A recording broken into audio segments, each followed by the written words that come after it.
What's up, Goose Gang? Let's go! Let's get some music playing. This is the first ever stream with 2 monitors. Yup. No longer Papega streamer. Where's my music at? I feel. Good morning, Nuno. How's it going, Enzo? There we go. Alright, no more Papega streamer today. We are now an actual official streamer. Okay? Since we have 2 monitors, we can no longer say that we only have 1 monitor, and we can no longer be that one streamer that has 1 monitor. And everyone's like, how do you stream with only 1 monitor? How do you do it? And I'm like, I don't know, it's easy. Just don't full screen your game and you're fine. Just go to the pages you want to go to. How hard is that?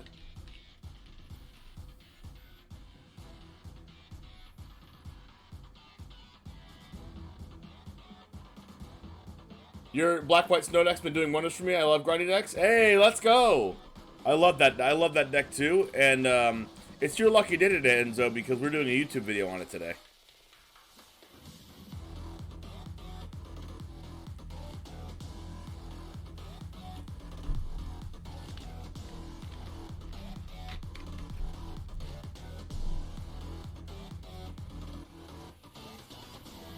Alright, we have all the spoilers from Jumpstart Historic Horizons.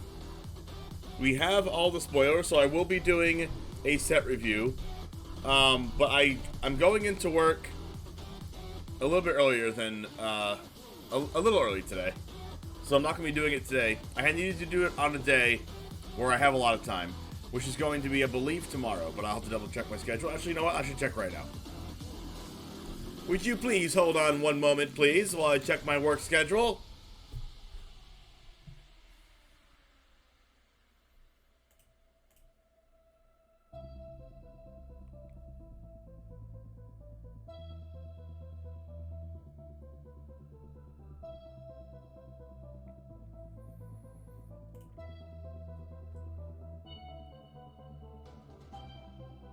Today's Friday. We can do it either tomorrow or Sunday. Tomorrow or Sunday we can do it. I don't stream though and have one screen and always jumping around program windows. Not that hard, just practice. Like I've always learned how to stream with 1 monitor, so it was never a big deal to me. Did I see Innistrad's spoiler card? No, I didn't. What? No, I just looked at I just looked at Mythic spoiler. I literally just looked at Mythic spoiler, and I didn't see anything. But I can double check. Where's Innistrad?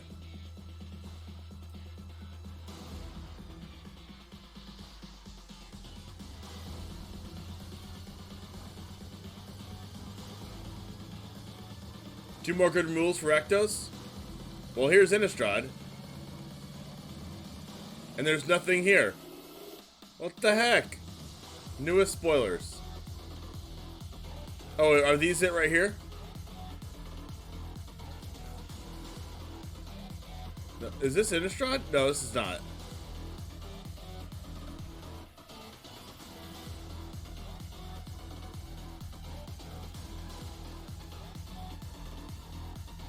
Where do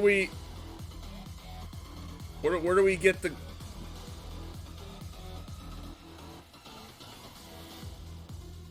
Oh, on Voxy's channel. Oh.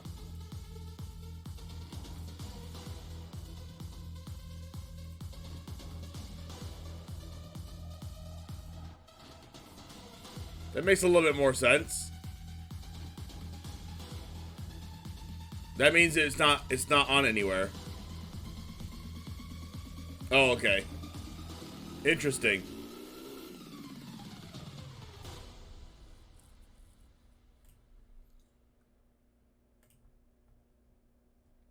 Interessante.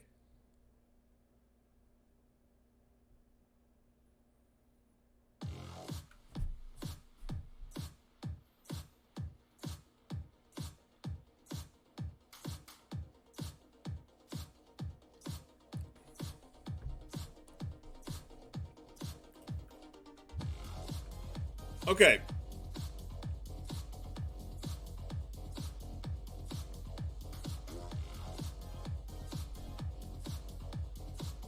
So.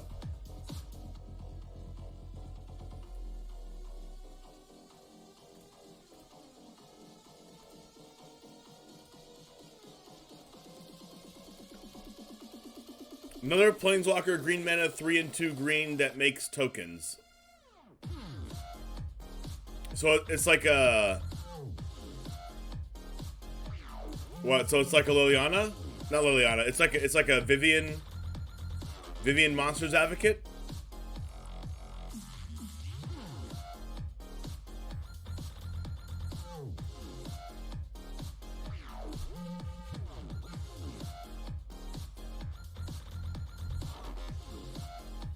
Alright.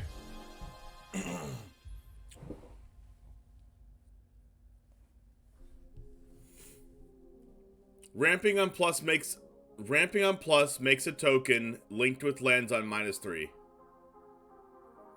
Oh, it has 2 pluses. Oh, it has a +1 and a 0. Okay.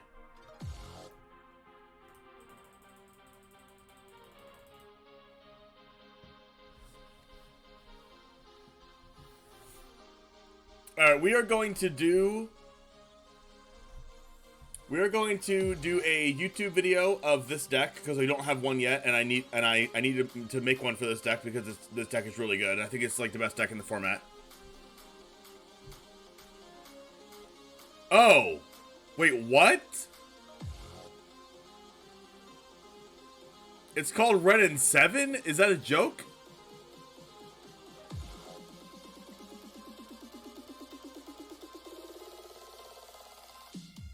Because there's a Red and 6 already.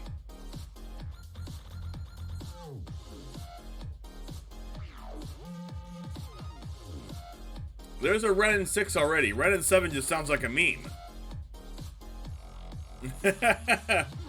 Wow, that's funny. Alright, we're gonna do a YouTube video of this deck. It's a little bit weird. It's a little bit weird with 2 monitors.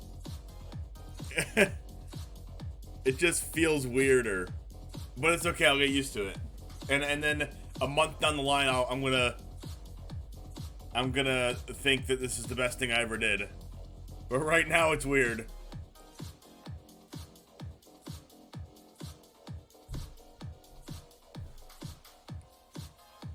Okay, chat.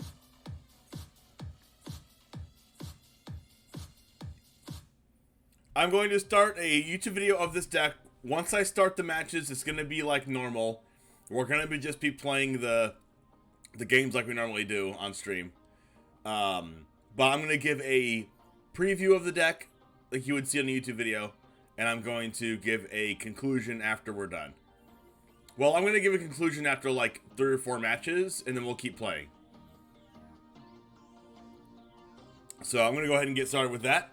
Like I said, this is one of the best decks. I think this is the best deck of the format, and it does take a little while to get used to the play pattern and to like maybe play correctly or whatever. There's a lot of different lines of play you can take, a lot of ways you can play this deck, and that's one of the reasons why I like it. So let's go ahead and get started.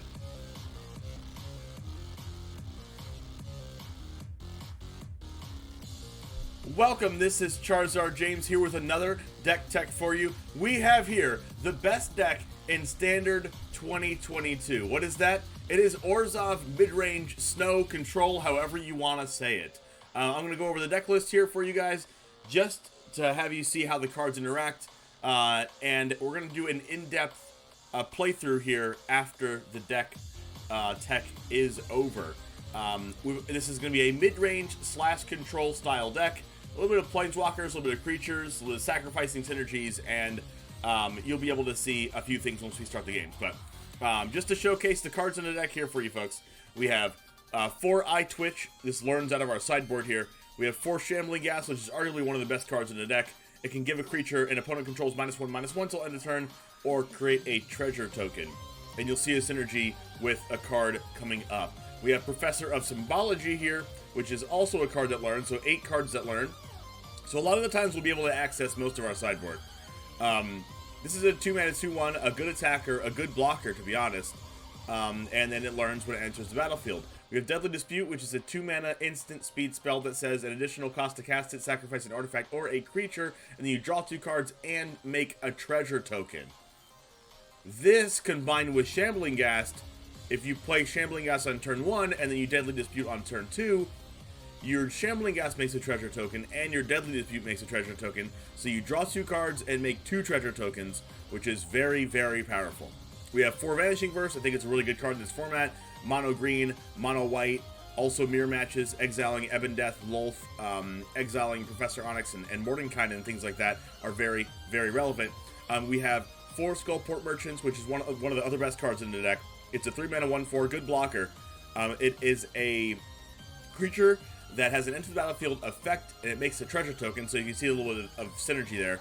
You can pay 1 in a black and sacrifice another creature or a treasure, draw a card. This is really interesting with Deadly Dispute because it means you don't have to have creatures to resolve them, right? This can sacrifice a treasure. This can also sacrifice a treasure. Or it can sacrifice an artifact, but in this deck it's usually treasures.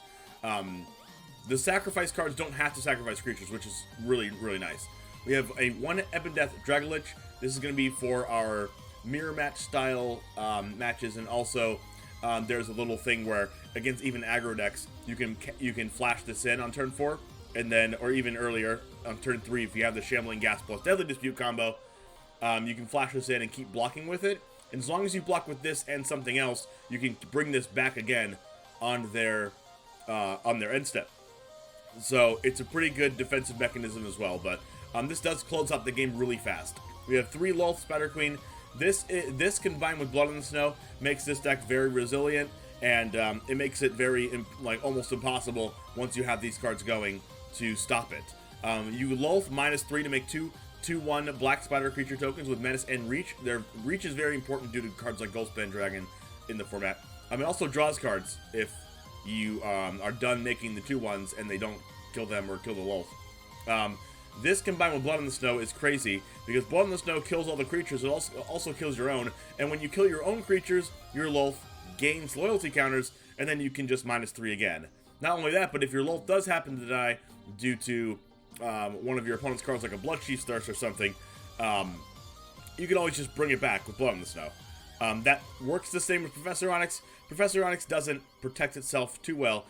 It's -3, makes them choose a creature to sacrifice. But it's really good if they only have 1 creature. Also deals with hexproof creatures and things like this, or creatures with ward, like the blue 5-mana dragon. You also can dig through your deck for your Blood in the Snows, dig for Vanishing Verses, or maybe even an Ebon Death or Lolth if you want to close the game out. Also, it does a really good job at closing the game out by herself. Whenever you cast an instant or sorcery, each opponent loses 2 life, and you gain 2 life. And this deck is filled with instants and sorceries due to Eye Twitch, Professor Symbology, fetching instants and sorceries out of our sideboard, Blood in the Snow, Vanishing Verse, and Deadly Dispute. So that can get out of hand really fast. Now, this is a Snow Synergy deck because we have Blood in the Snow, so we do have some snow lands over here that you can't see that my face is covering. We have 2 Faceless Havens here. We have non-snow lands that come up. Cave of the Frost Dragon is really good for flying. Sometimes our deck has a really hard a problem dealing with flyers if we can't get to Lolth, or if we have to chump block with Eye Twitch too many times. So I like this as a flying chump blocker, really good at blocking Elite Spellbinder specifically. But it's also really good in mirror matches when our opponent's coming up the board with creatures, and we need to get in for damage, which comes up against the Dimir control decks. Hive of the Eye Tyrant is very relevant because against mirror matches, like I said once again, with other opponents playing Blood in the Snow, Hive of the Eye Tyrant can exile their planeswalkers and other things out of the graveyard so they can't bring them back with Blood in the Snow, which is very important. We have 4 Shine Shadow Snarls paired with our 16 basic lands, comes in untapped a lot, which I like because we need to be able to play our black cards on turn 1. We have 2 Faceless Havens, because we're playing Snow, and Faceless Haven is really good. We have 1 Amari's Call, 1 Aghanim Awakening because we are playing a lot of creatures, Skullport Merchant, Eye Twitch, Shambling Ghast, Professor of Symbology, and Ebon Death to bring those back to the battlefield. And we have Amari's Call as a late game finisher. if we have already used our mascot exhibition. So other than that, I really, really like this deck. Has a lot of powerful synergies, very powerful deck. I think it's the best deck in the standard 2022 format. So let's go ahead and get into some matches. I have been playing this deck a lot, and if you're watching on YouTube and you haven't seen this before, which you likely have, I have a 64% win rate overall with this deck. In my last, let's see, 15 plus 44 is 59. In my last 59 matches, I am 39 and 20 with this deck, so that's a 65% win rate, I think. Maybe even higher than that. I think it's like 65, 66, 67, some kind of percentage like that in a lot of matches. So that is what we're working with today. With this specific hand, I usually don't like keeping hands with no black mana, but specifically with this hand, let's keep it, because one of my favorite cards in the sideboard is Environmental Sciences. We have Professor of Symbology to get Environmental Sciences, and this hand actually ends up working out because we can do this, play our Professor of Symbology, get our Environmental Sciences, and the good part about this is that next turn we have a nice play, even if we don't draw a land drop, Environmental Sciences for a black source. Play a black source, play Eye Twitch.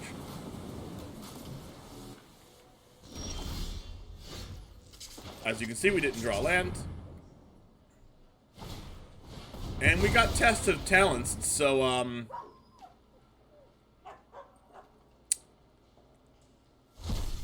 well, wait, do they take them out of our sideboard with that card?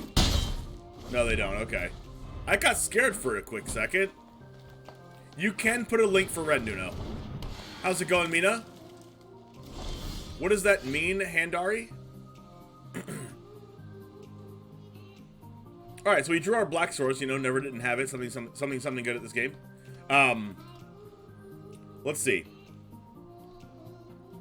Now, if you're following on Untapped, if you press exclamation point deck in chat, one of our worst matchups by far, actually the worst matchup that we've played so far, is this deck, is this blue-green ramp deck,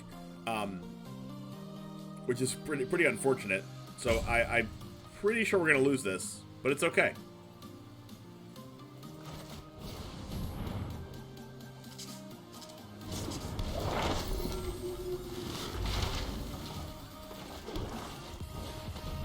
It's okay, we can persevere.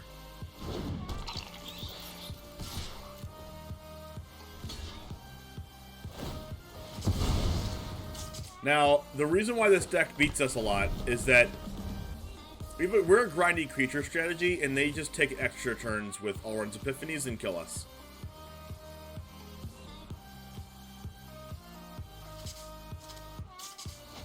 So the game usually always goes long. And when the game goes long, they just take a bunch of extra turns. And their counterspells stop our Blood on the Snows.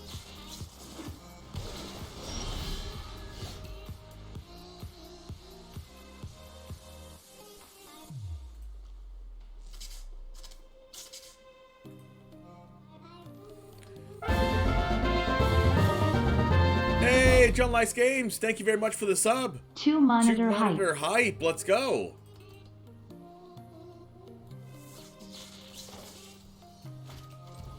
I'm going to use the black mana for Environmental Sciences so we can search our black mana and play it to hold a Vanishing Verse quite nicely here. We're going to attack because I don't really want them to ramp again with Neverwinter Dryad. Well, they're just going to do it. Now, they could play Mordenkainen next turn, which would be pretty bad for me. But am I okay with Vanishing Verse in this Neverwinter Dryad right now? I think I want to hold it.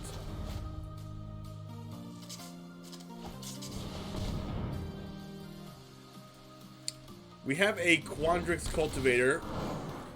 I think I'm going to Vanishing Verse in response, because I don't want them to be able to test the talents our Vanishing Verse after getting a blue source from the Quandrix.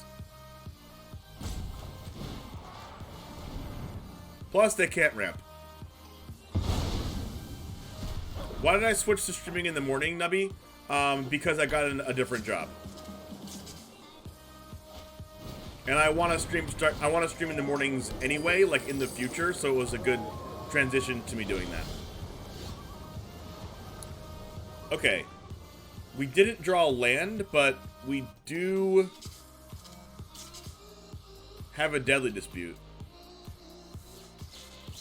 I'm just gonna attack with these. If they block one with the Quandrix Cultivator, I'll go ahead and deadly dispute it.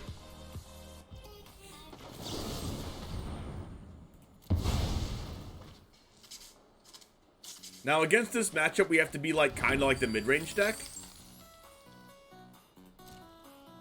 And we have to like try to kill them. Weirdly, we have 3 Lulths in our hand. That usually doesn't happen, but it's okay. Lulth is one of the best cards in our deck, so we're okay with this.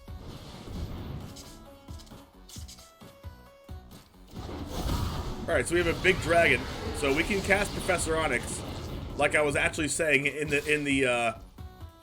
the deck profile when I was doing this. I said we can get rid of the 5/5 dragon with our Professor Onyx, so seems good.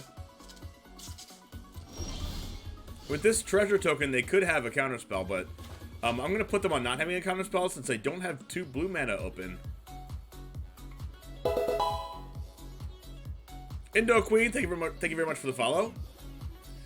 This is my first stream with 2 monitors, so my sounds are a little weird. I think they're doubled, but I have not been able to figure that out.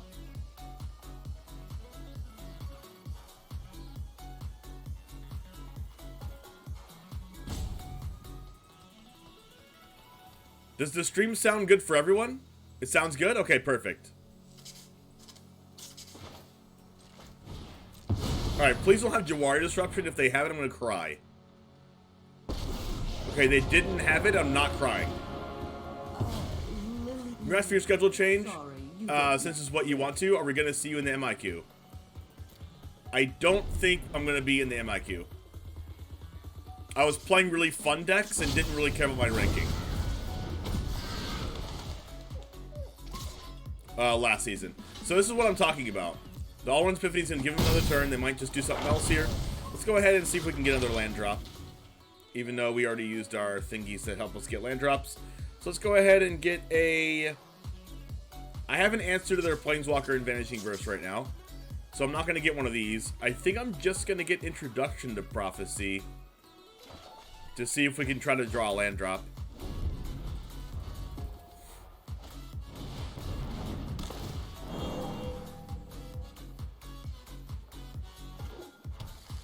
See, it's only a matter of time until they play the Cyclone Summoner. If you're not familiar with Cyclone Summoner, if you're watching this from YouTube or you're watching from Twitch right now, Cyclone Summoner is a 7-mana 7/7 that comes down and bounces every single non-land permanent that's not a wizard or giant, I believe. And that includes treasure tokens. And their whole board as well. I might just keep spamming Lulths and minusing.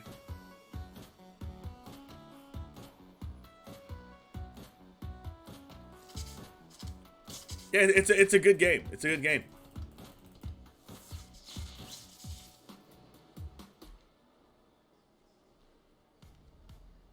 Let's see.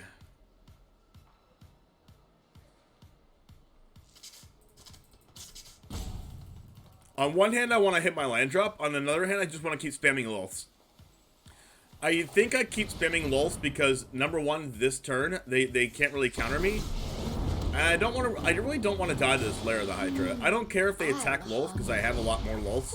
And by Lulth, I mean Keck. Okay, I really think that these... there's some audio setting on here that is, like, I'm hearing double. I don't know how I'm hearing double, though.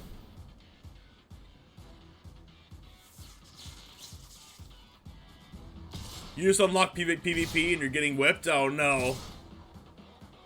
Alright, so Lulth is definitely dead. Do I just take 7 and block the Quandrix Cultivator?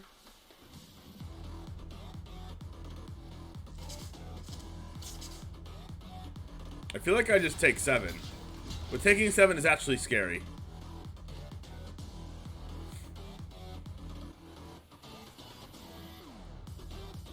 But I'll do it. We have to take risks to win this game.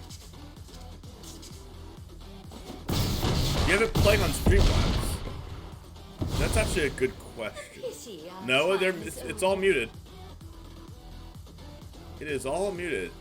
It's it being doubled is literally only when I get a follow or sub notification. I don't know why.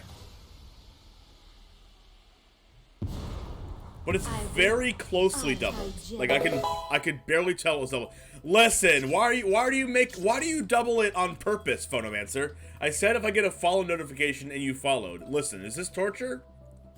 What is this? What are you doing?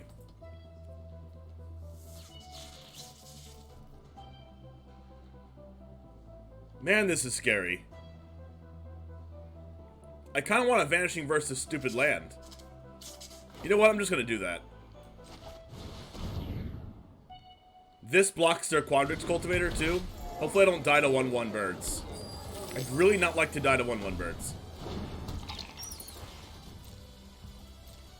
And if they have Drawar Disruption, once again, I'm going to cry.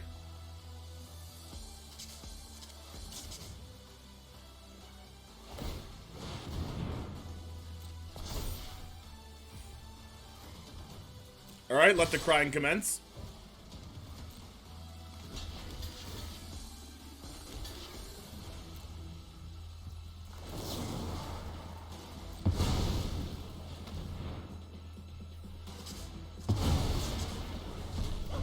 Yeah, we just can't play around counter spells. We're at the point in the game where you just have to hope they don't have it.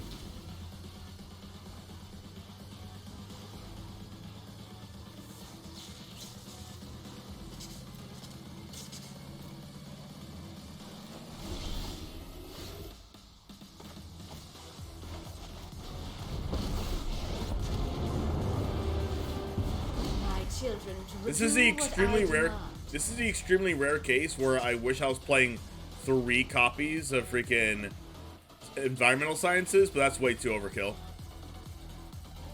We're in a better spot, but if they have another All-Runs Epiphany, or even if they have a Cyclone Summoner like this, we could be in trouble. Especially if we don't draw lands.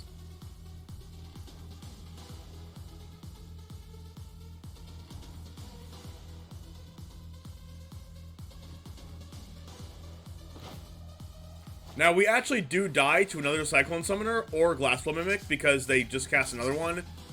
Glassflow Mimic copies this, bounces everything, and they swing for game since I'm at 6. Or they just have another one and they swing for game.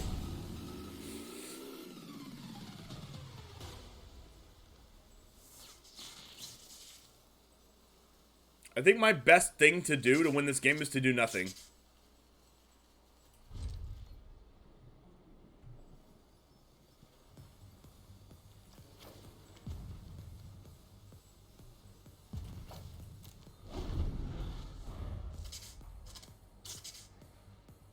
Because blocking with the land is the best thing to play around him having another Cyclone Summoner.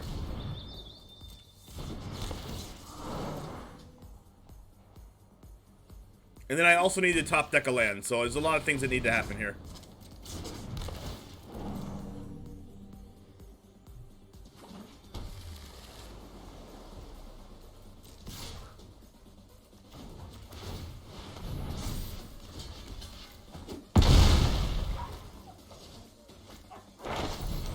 Wow. That's not good for us.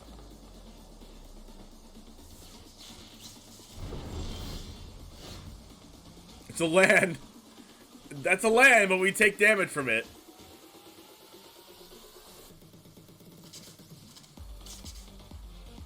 If this was not Aghanim's Awakening, it was a different land, untapped land, then we could go Lolth, block this and this, and don't die. But now, since I have to take 3, I die exactly to Quandrix.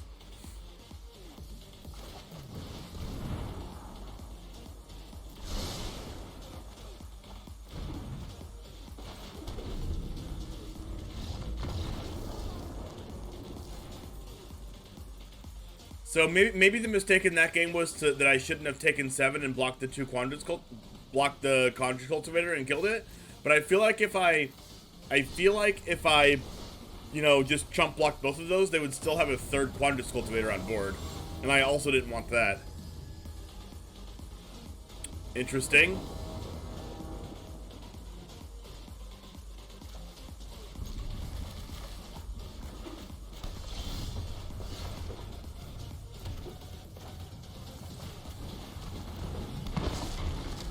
Not used to seeing Solemnity Vision.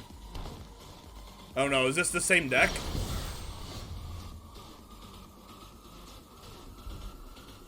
Okay, I don't know what it is, but I just posted a YouTube video last time. If you want to check this out, if you're on YouTube or you're watching on Twitch, I literally posted a Simic ramp deck 2 days ago. So I blame myself for this if I keep losing.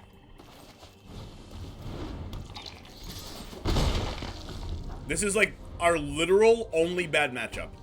Okay, good. They're playing Sultai. You know, only Sultai.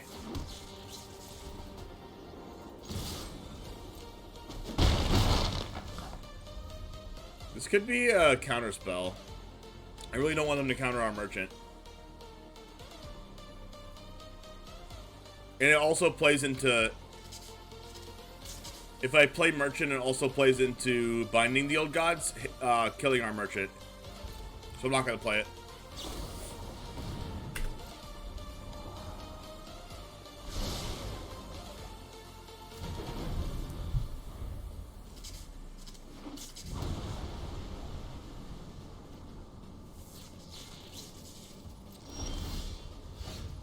Alright, this is a perfect opportunity to play this because then next turn we can play Lolth.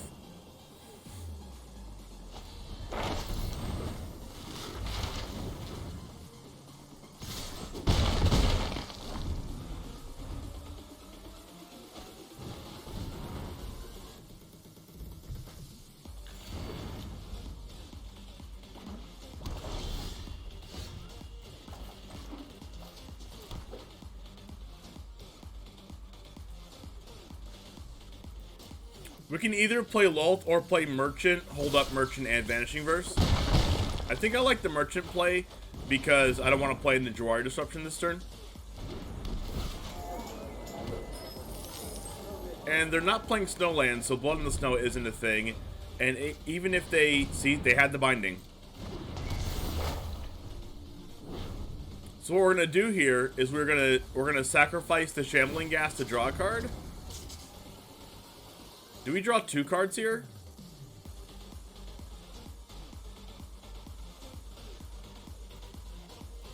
We can do this, sacrifice Shambling Gas, make a treasure token, draw a card, and then use the 2 treasures to... Use the 2 treasures to sacrifice the Eye Twitch.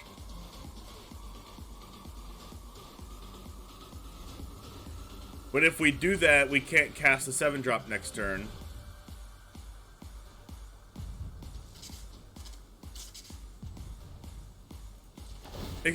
Luckily for us, Extinction Event's not legal in this format. This is standard 2022. How's it going? How's it going, Noble Star?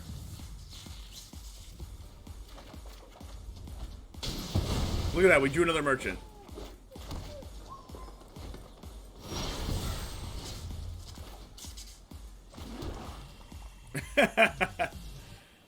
We can go... We can go Skullport again. I think I just take this opportunity to resolve my Keck. Envy the strong, I will cull the weak. Especially if this is a counterspell. Morty. Good thing we have Vanishing Verse.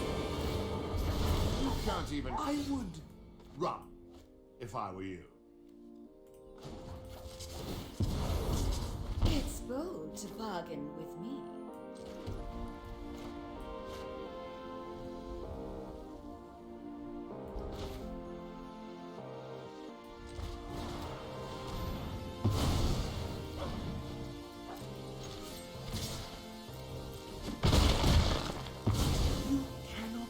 I'm playing the Skullport Merchant to have a blocker for Hall of the Storm Giants.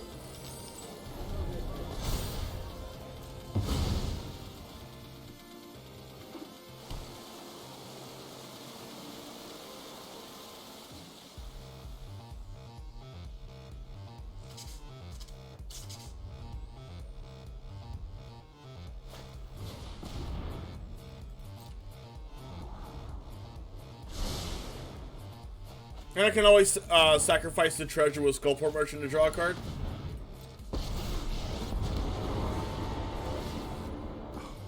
Fools like bears. Ah, my faithful hound.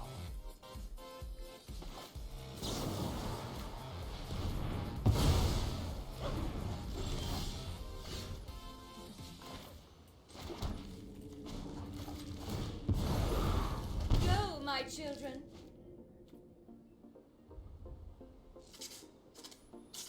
You know what? Does this give a stereo option? It doesn't.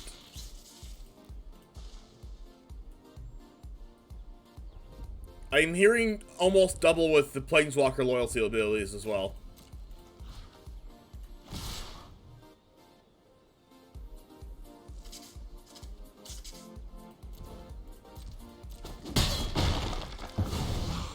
I have other realms to visit. I'm keeping the 2/1 back for the Hall of the Storm Giants.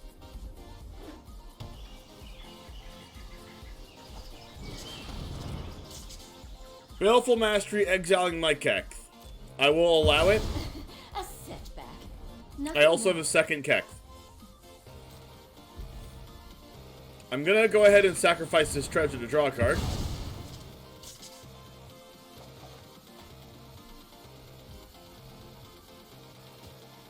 Agadeem's pretty good. What can I bring back? Just an Eye Twitch or Shambling Ghasts.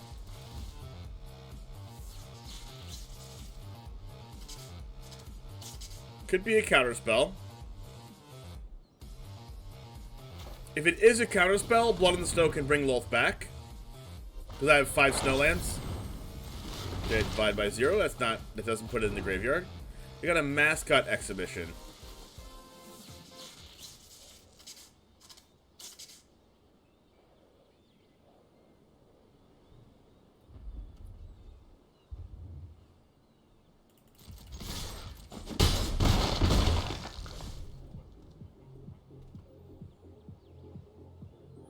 I think I have enough Blood in the Snows that I'm just gonna play Agadeem's as a land drop.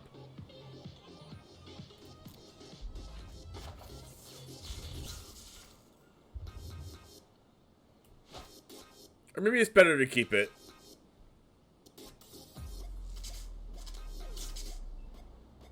Agadeem's is probably a tap land here. Because their sweeper is probably Shadow's Verdict.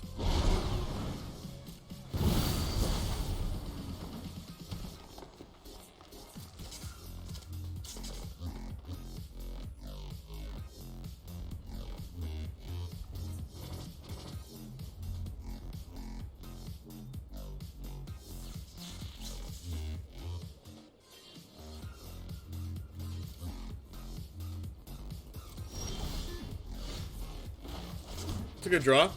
I think here I'm not going to Blood in the Snow because I don't have a Planeswalker in my graveyard.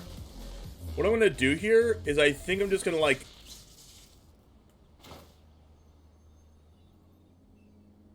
play this, minus it.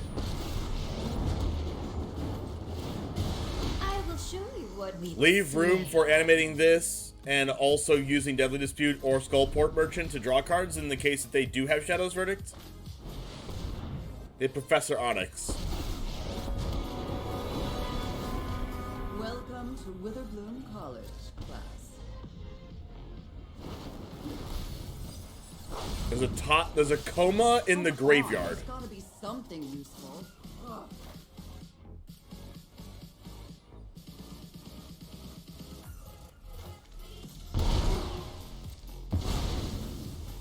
Okay, we got him to use the Soul Shatter. Okay, that could signify the double blue there. Could signify that they have a Saw It coming.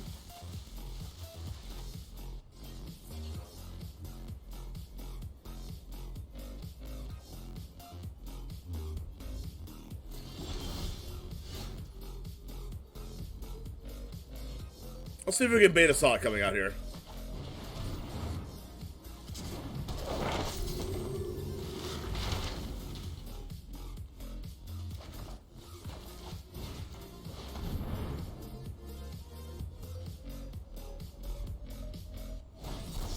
Perfect.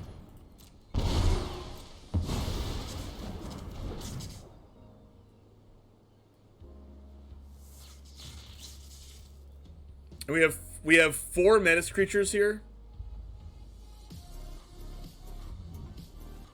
which is exactly enough menace creatures to kill Professor Onyx. Can we not attack Professor Onyx? Oh, it doesn't let you do that. You have to attack individually. So if I attack with these 4 menace creatures, what happens? They can kill a menace creature by double blocking, and they can't block anything else. Which means it's guaranteed kill on Professor Onyx right now.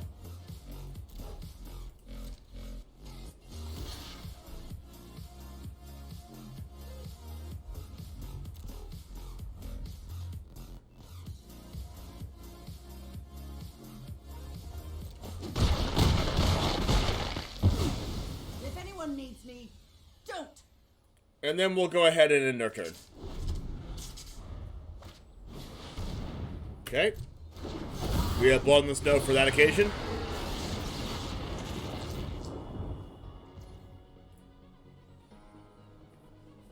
Do we take advantage of one of our creatures guaranteed to be dying?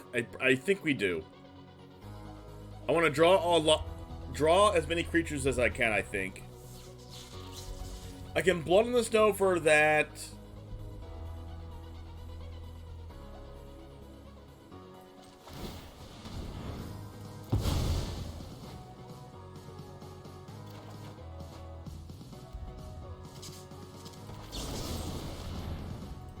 This makes a treasure, then we can draw even more cards. Drawing cards is awesome, chat. I like drawing cards.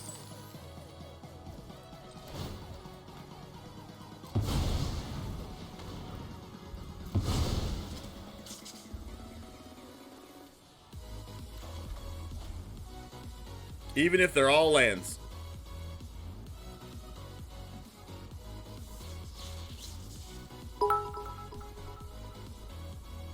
Hey, thanks for the bits. 1750 cheered. X100. I love drawing cards. That's also a thing that sounds like it's in the middle of a tunnel. It sounds like the lady's voice saying that is in the middle of a tunnel, and I don't know why.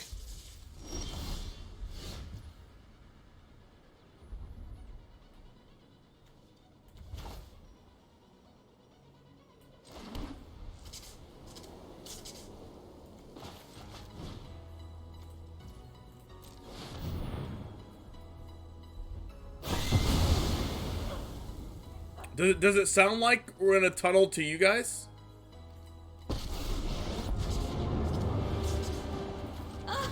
You reek with terror. Or is that just on my end? Exquisite. My power is for annihilation.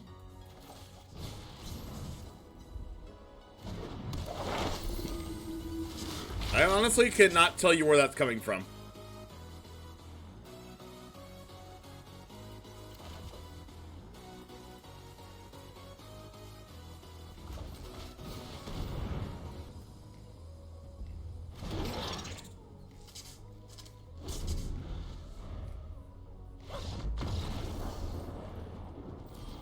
Alright, good old-fashioned beating. You love to see it?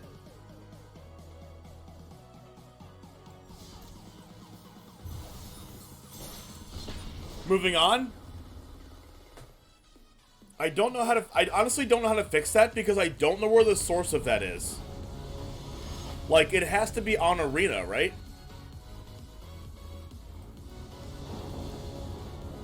But they don't give us many options for this.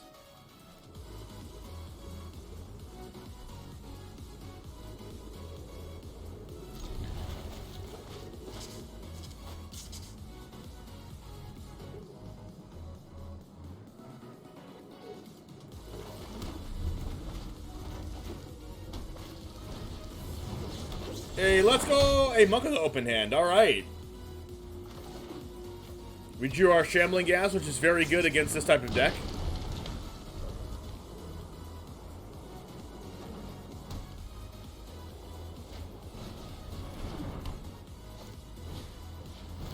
pretty good.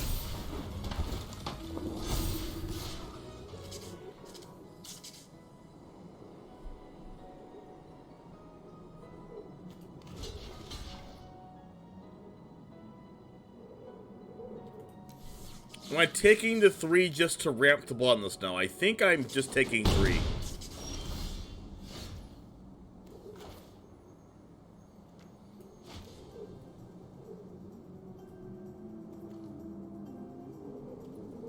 I'm playing this tap this turn.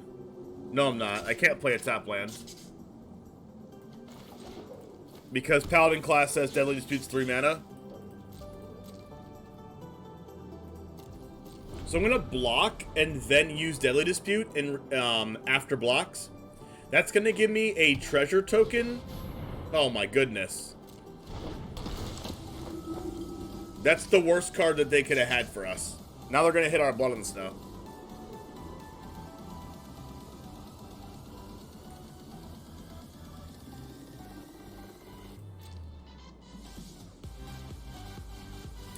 I do play Historic. I play Historic a lot, actually. I've just been playing Standard 2022 until the new Historic cards come out.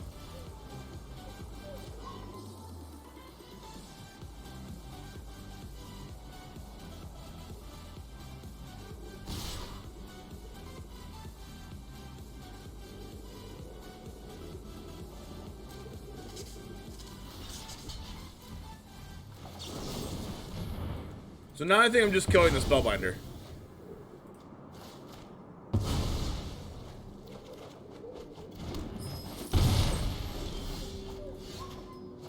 That's not bad.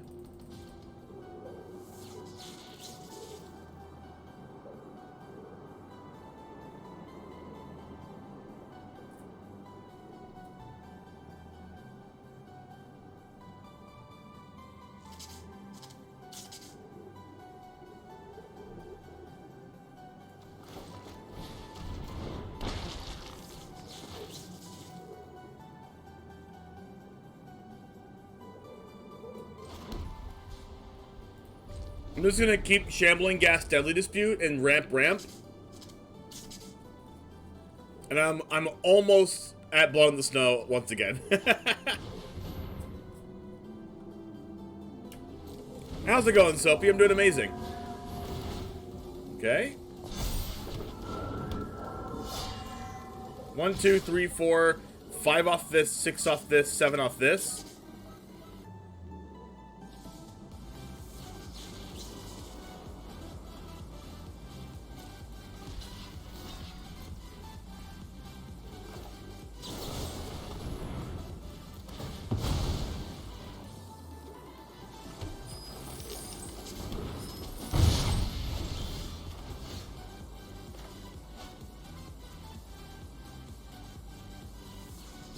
So unfortunately I need to bolt this, but I do get to play this.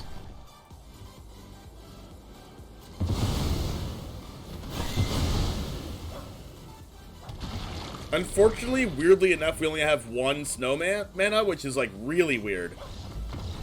But we at least have something to bring back. Okay. I've decided the review is going to be tomorrow, Soapy. We're going to be doing a Historic Horizons review of every card in the set tomorrow morning. Oh, not going to go to the store yet.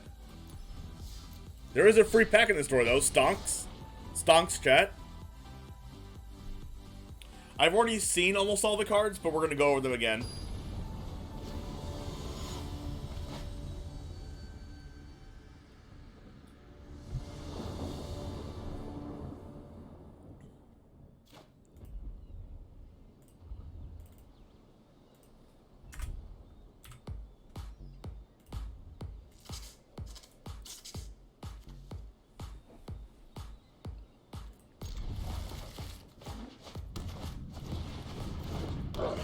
Tin Street Cadet. Whenever it becomes blocked, create a 1/1 goblin creature token.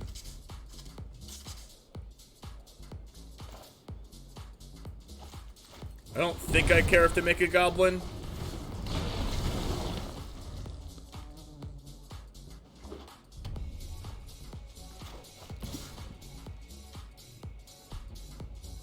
Whatever, I'll just take the 1. It's not big of a deal. Not that big of a deal.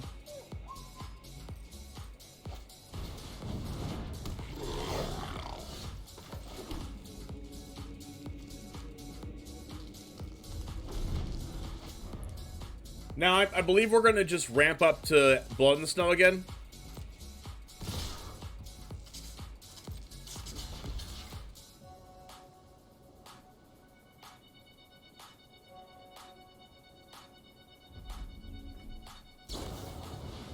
Wow. That's a blowout.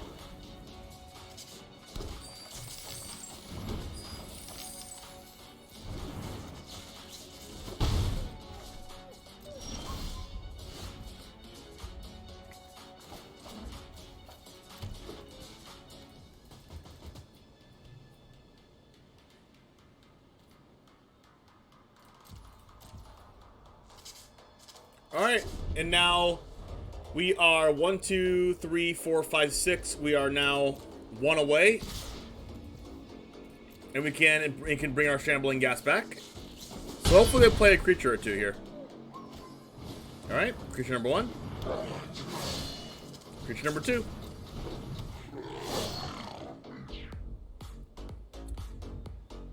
Now the question here is, do we deadly dispute our thing?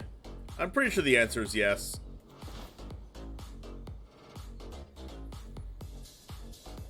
Because we make a treasure token anyway. Just want to draw cards. Drawing cards is good, chat. They missed an infinite loop. Did they? Imagine drawing all 4 Vanishing Verses.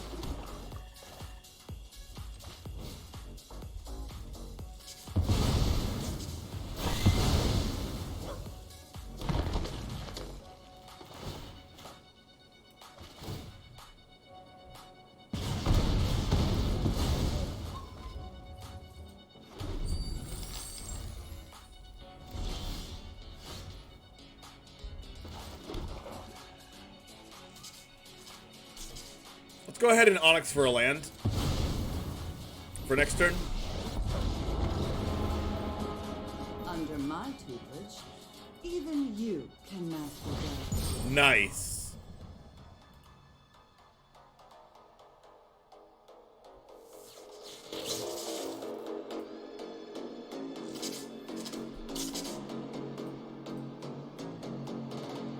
Let's see if this other one helps here.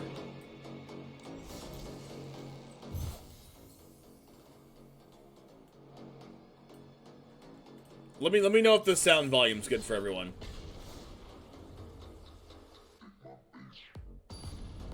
Oh, you're saying they missed an infinite loop when they were making the cards? Yes, or maybe they knew it was a thing, but they thought it was okay. Yeah, Davriel's Withering. Oh, wait, plus Vesper. It's a 2. Is that a 2-card combo? No, it's Davriel's Withering plus Vesperlark plus a card that pings for each creature dying or entering the battlefield, right?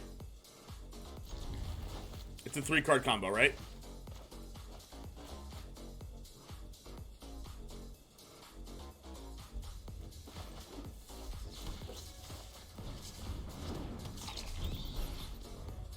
It breaks the game if there isn't a pinger. They could just code something that makes it not go actually infinite. Wait, it won't go infinite because there's a limit on how many tokens you can make. There's a 250. Once it makes 250, it just passes turn.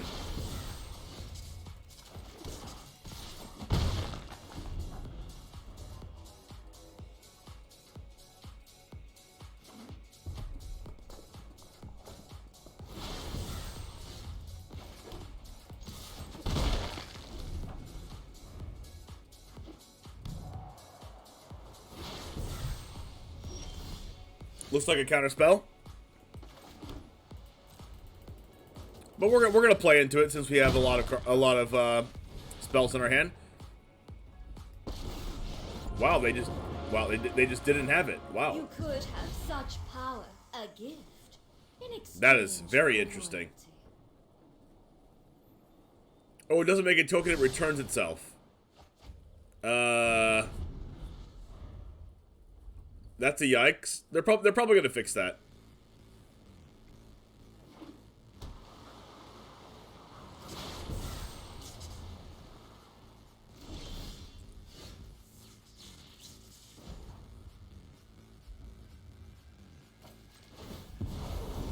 Come, I'll tell you a secret.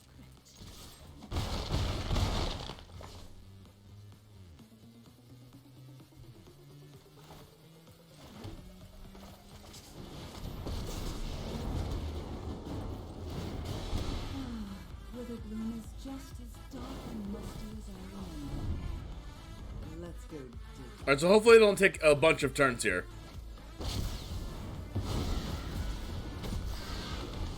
That's one turn.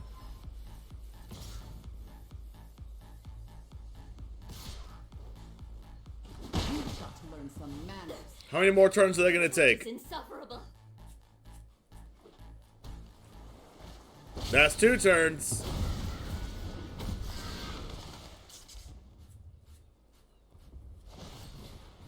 Alright, Professor Onyx down.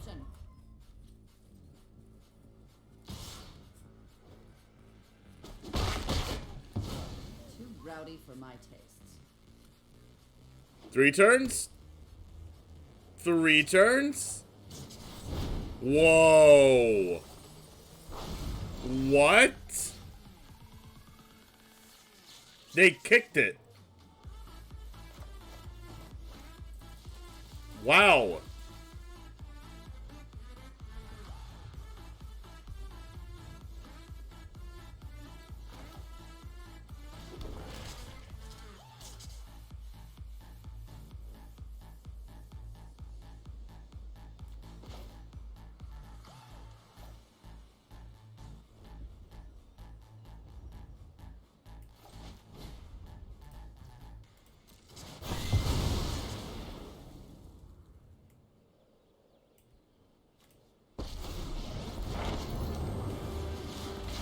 Are you enraptured by my beauty?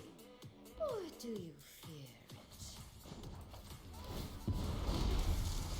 Subservience will be rewarded. Do one of the digital erratas where they turn Vesperlark into a May ability? Maybe. I merely Whoa. defeat, not defeat. What the heck? Battle of Frost and Fire. Hello? And I will cull the weak.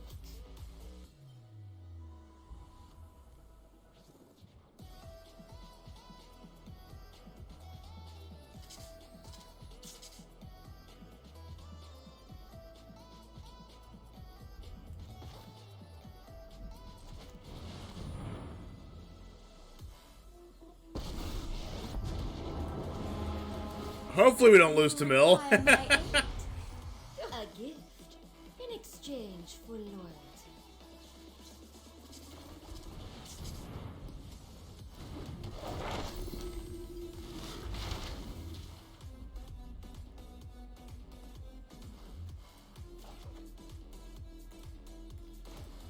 I take the reduced memory just in case they have a Goldspan Dragon.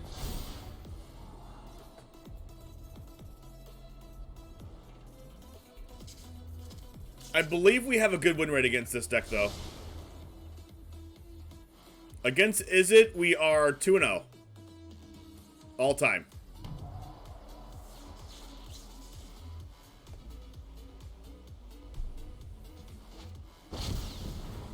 All the turns. So far, they've taken 3 extra turns.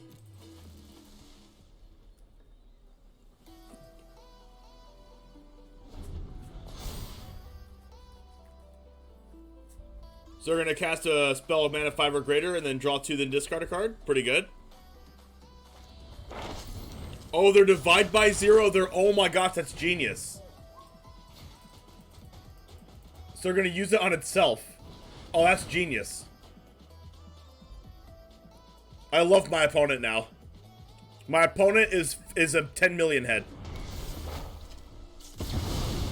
You win this round, but I'll be waiting. I will get it. We will slay our enemies.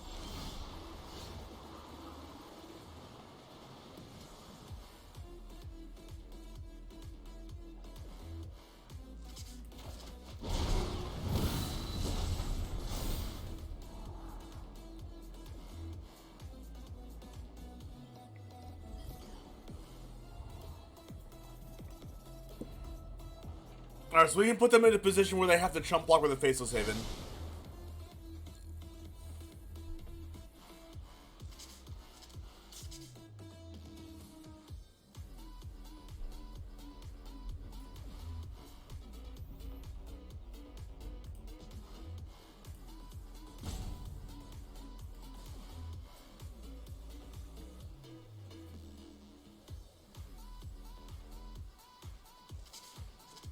What do I think of Infernal Grasp from Innistrad? I don't know what Infernal Grasp does.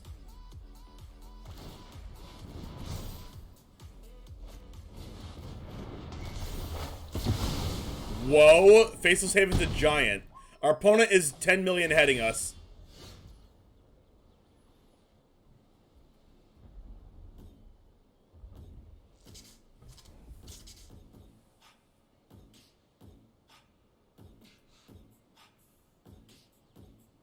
Destroy target creature, lose 2 life for 1 and a black.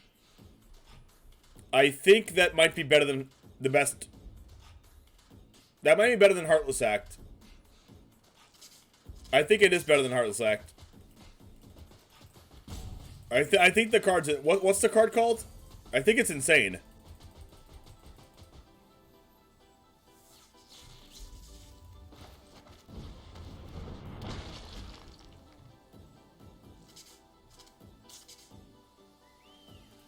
Infernal Grasp. I think the card's insane.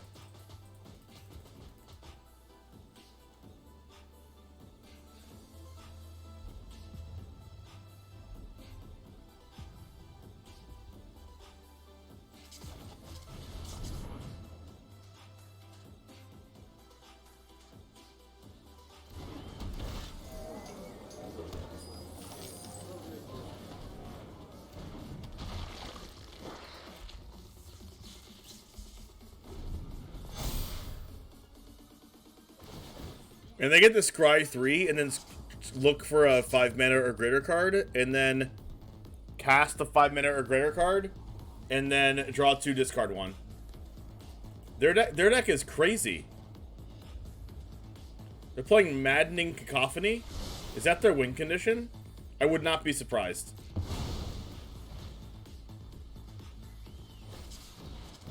Oh no! Oh no. Oh no. No!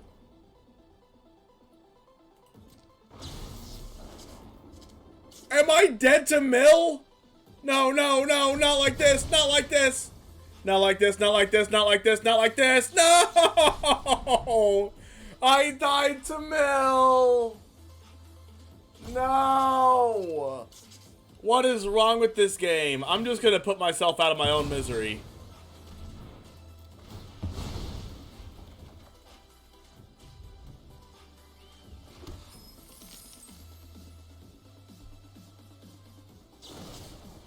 Oh, that's just flexing now.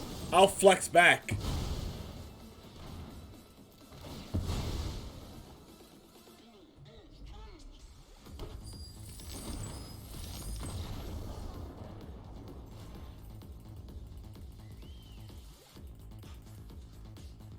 That didn't feel good, chat.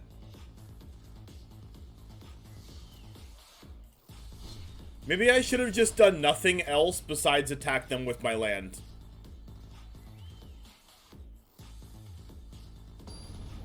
But they're playing Allrun's Epiphany for just like blockers. Maybe they are playing Goldspan Dragon. I have no clue what that deck did.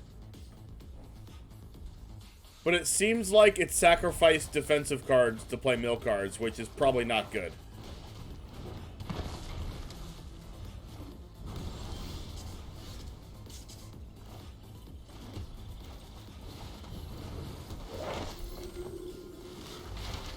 Why are we playing against blue decks every match right now? It feels the same as stubbing your toe in the morning. You're not wrong.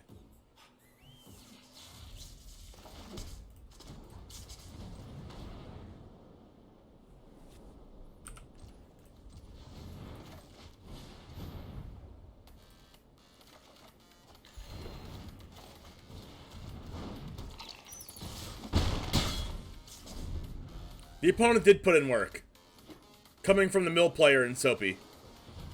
Dual Strike, Tasha's Cacophony, and a ton of interaction. That feels bad. Feels bad for me, I mean.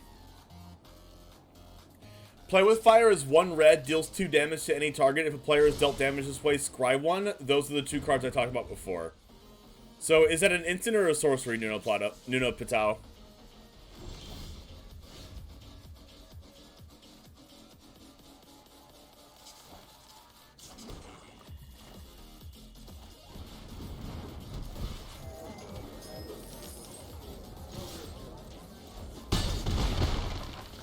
See, this is the mid-range part of this deck that I'm talking about, that you could just, like, attack your opponent to death sometimes.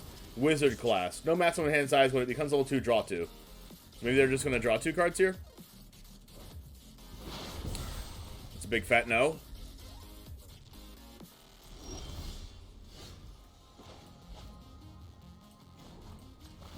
So I'm just going to attack them.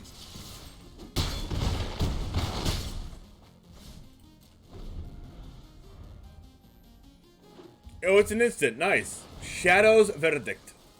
Okay, so they're dead to Faceless Haven?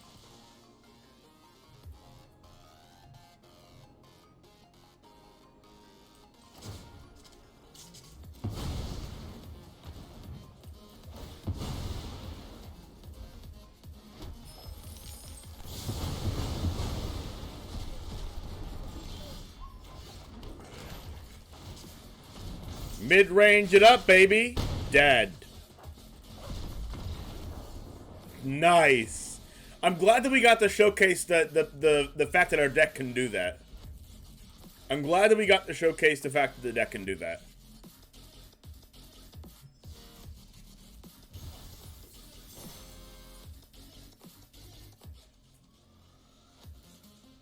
Alright, we won most of our matches here. We played 6 games on stream, and these are best of 1 matches. So we went 4-2, which is very good. We lost to the Simic deck that we were talking about, which is not good. But looking at our other matches, it seems like we're on the same track as we were the last time here. So let's go ahead and talk about some things that happened there. If you're following from YouTube, we lost to the Simic deck. It's by far our worst matchup, so I'm not surprised there. Cyclone Summoner is very good, especially when they can get us to 7 life or lower. That 7 life against that deck is, they play Hall of the Storm Giants and Cyclone Summoner, so they can bounce all of our things and then just attack us. And then when we go to rebuild our board, if we don't kill the Summoner itself, they can have Glasspool Mimic or Cyclone Summoner, another copy of it, to bounce everything and attack for games. So that's what happened there. They play a lot of All-Runs Epiphanies. We played against 4 blue decks out of the 6 decks we play against. We went 2-2 against the blue decks. But we played against the Sultai deck that we destroyed. We played against the Mono White deck that we also destroyed. We played against the Mono Red Goblins deck that we also destroyed. We played against the Izzet deck that we got milled out and died horrifically, but for the content, you know what I mean. And then we played against the Dimir Control deck that we also destroyed. So out of the 2 decks that we got destroyed by, which was Mill, which we never see, and the Simic deck we already know we're losing against, we destroyed everyone else. So it seems like, once again, I think this is the best deck in the format. So if you'd like to try this out for yourself, the description will entail the entire deck list importable into Magic Arena. You can follow my Twitch stream here on twitch.tv/Charizard_James. The link will be in the bio as well. Also, there are a few different shoutouts that I want to make. If you type in !PC in the chat here, or find it in the description, if you're in the market for buying a new PC, you can buy a new computer using my affiliate link, and you actually save a percentage off. Also, you can type in !Cool Stuff in chat, or visit the CoolStuffInc.com link in chat to get 5% off of your order by typing in James5 at checkout, and that works for everything in the store. So if you're looking to buy Magic cards, Yu-Gi-Oh cards, deck boxes, sleeves, binders, anything like that, even playmats, you can go ahead and type in !Cool Stuff in chat, or visit the Cool Stuff link in the description. So have a wonderful rest of your day, everyone. And it was a pleasure hanging out with you, and I'll see you in the next video if you're watching from YouTube. And I will continue playing this on Twitch if you're watching on Twitch. Have a wonderful rest of your day, and I'll see you next time. Alright. YouTube video's over. YouTube video is over. I'm not leaving, Nuno. I'm still playing. That was for the YouTubes.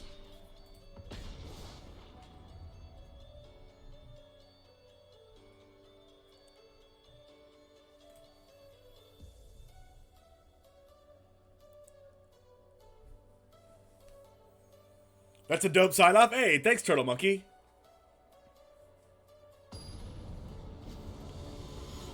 I made it up off the top of my head. As I do everything else. You thought I was, oh no. That's why I keep mentioning YouTube, so you guys don't leave me.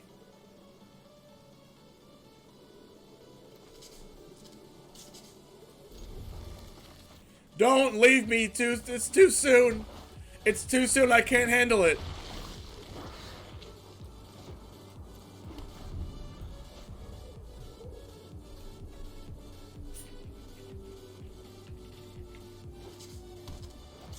You're surprised to see no Kaya. Most of the Orzhov decks I've run across tend to have her over Lily. I just like Lily more. Lily is bae.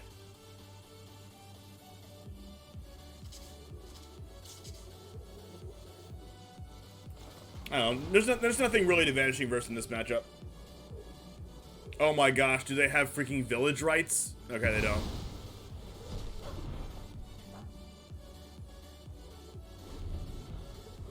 Fighting with your cable TV box here.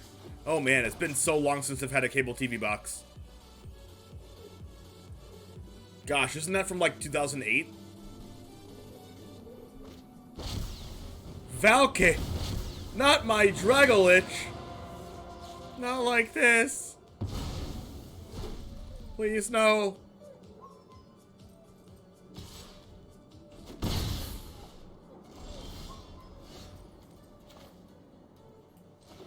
No!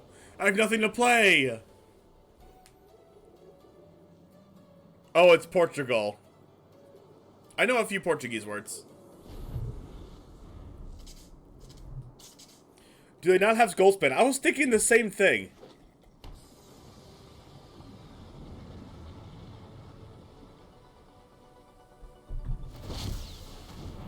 But this YouTube video that I just did right now will be live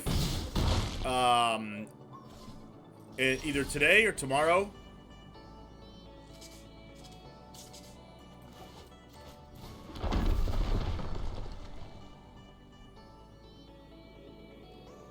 Did I see Red and 7? I thought it was a meme based on the name, but no, I didn't see it. Can you link it to me? Actually, never mind. Actually, you know what? I can see it right now. I can see it right now, actually. One second. We can read it together in a second. Now, Ebon Death is a problem.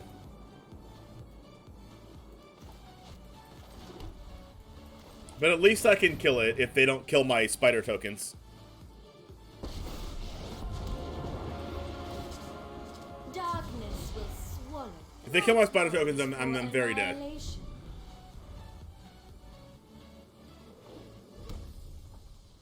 There's a lot about 13 in this set? That's freaky. Chariot into Red and 7's all you want to be doing?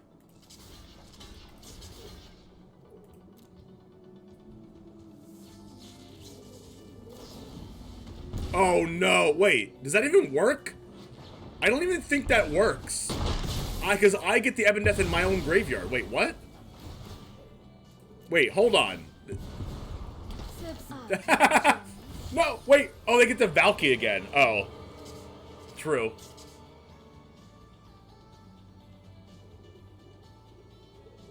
But I have Blood in the Snow, so it's kind of like, whatever.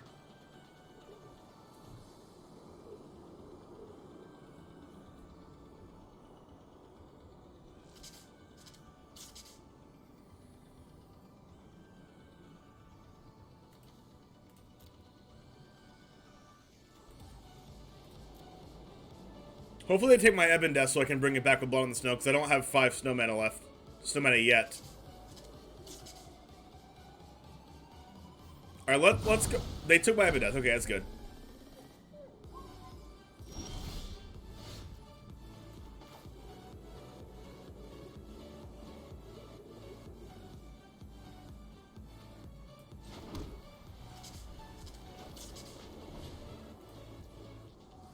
Oh no, it goes back to my hand.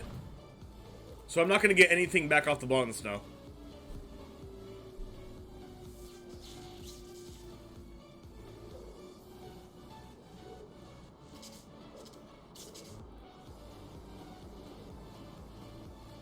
So what I should do is minus Lolth, play second Lolth, minus it.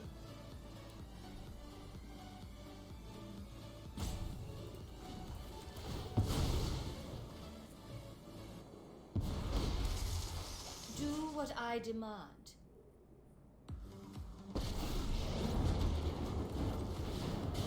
Hey, what's up, Josh? And I, the generous one. Good to see ya, good to see ya, good to see ya. Josh, is that just gonna be the emote that you always use? Freaking duelers? If anyone likes Yu-Gi-Oh! That also plays Magic, can I get a duelers in chat? Capital duelers. Let me see some duelers, chat. If there's people in here that watch Yu-Gi-Oh! I want to see duelers spam.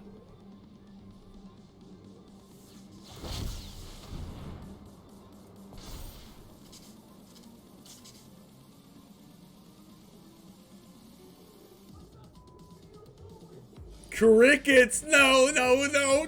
Don't crickets me! Chat, don't crickets me! There's 54 people in here. Oh, God. Oh, no, I'm dead. I'm not exactly dead, but I'm very, very close to dead. Aren't I generous? Oh, no.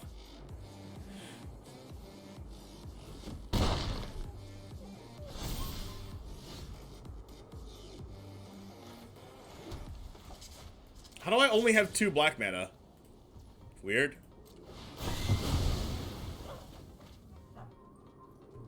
Oh, crap, I messed up. No! I should have minused first.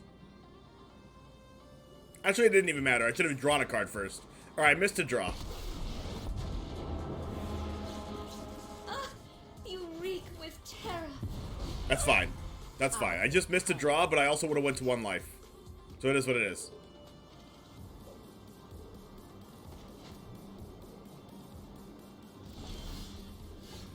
Wow, infinite shambling ghasts. Do I go to 1 life? Alright, I'll go to 1 life. You know, go big or go home, right? That's actually really good. But we will catch you.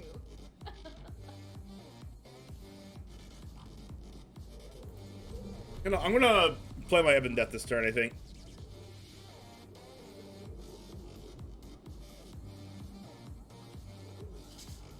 It's a shame that Shambling Gas can't kill your own creatures. Then I'd be able to Lolth again. If it dies.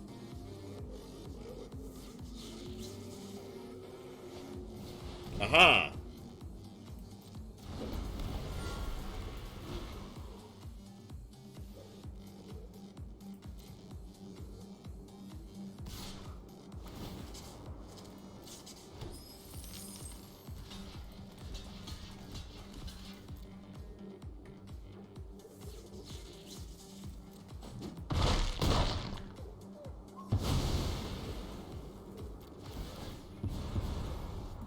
And I, the generous one.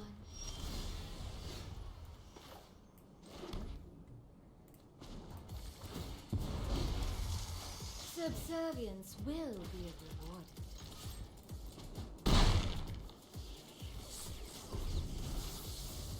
You know, Ebon Death doing Ebon Death things. After this game, we'll read Red and 7 together. Blood on the Snow. Yikes. At least good thing I have this Vanishing Verse.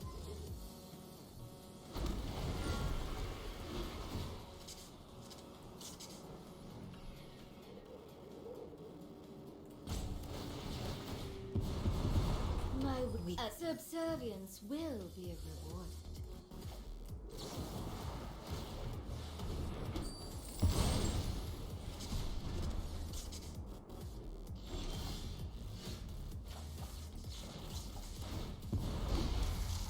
I will cull the weak.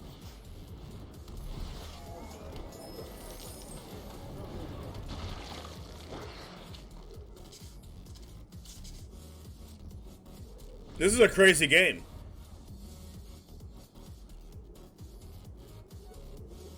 Hopefully they don't have another Orcus. Or Valky.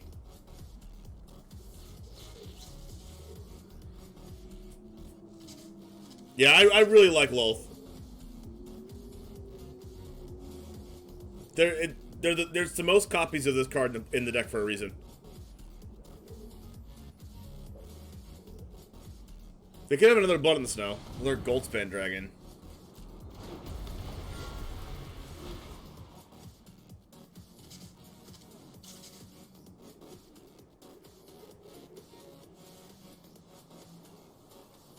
Gosh, Loth is so good against Goldspan Dragon.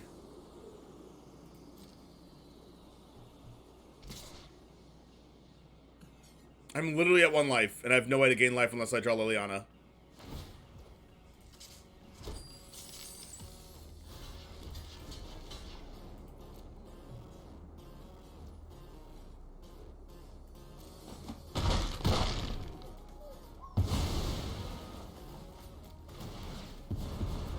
We will do what I demand.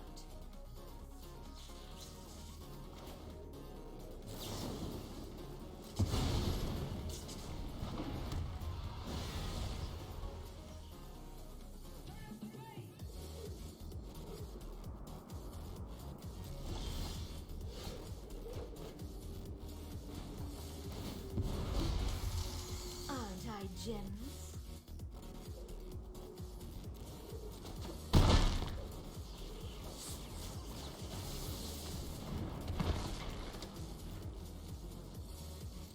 Alright, so if they have Blood in the Snow, we could still be in trouble if we don't draw an instant speed way to kill Goldspan Dragon here. But you know what? I could have held my Ebon Death back, actually. So if I lose, it's my fault.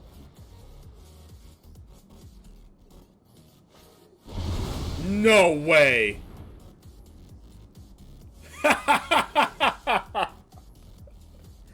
What? No way! The draft card? What?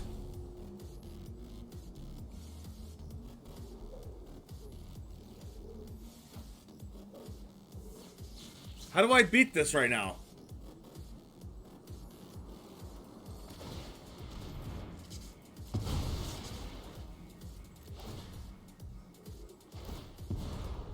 Aren't I the generous one?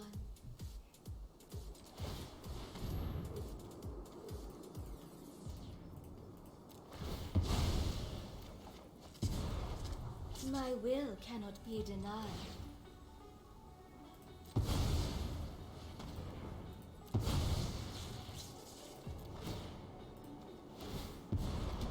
I will get what I want.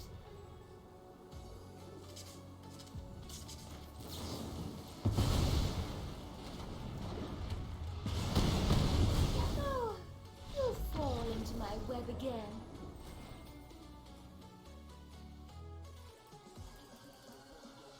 I was going for that counter spell, chat.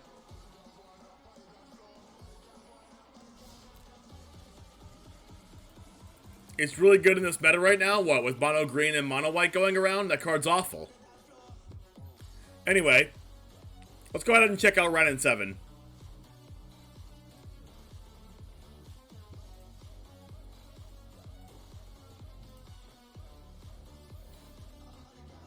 Alright, here's every Innistrad Midnight Hunt spoiler from preview stream. That is a good way to crack the specifically my deck, yes. I agree. But against everything else, it's trash. Okay. So we have Ren 7, which is a 5-mana Planeswalker. It looks exactly like Ren 6. Because this is just Ren. It has 4 abilities?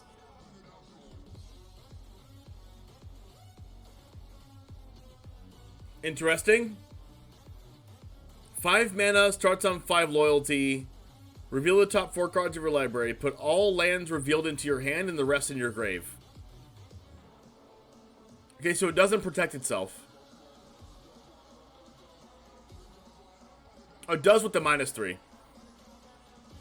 0 is put any number of land cards from your hand onto the battlefield tapped.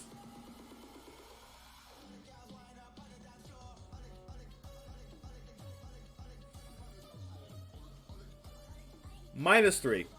Create a green tree folk creature token with reach, and this creature's power and toughness are each equal to the number of lands you control. Okay, so it's similar to Mordenkainen in that case. It's very similar to Mordenkainen. And then the -8 is return all permanent cards from your graveyard to your hand. You get an emblem with you have no maximum hand size.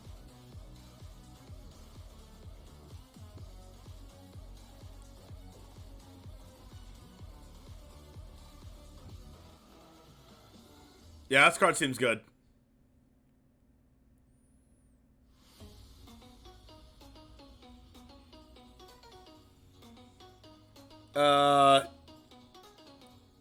It's busted with Chariot.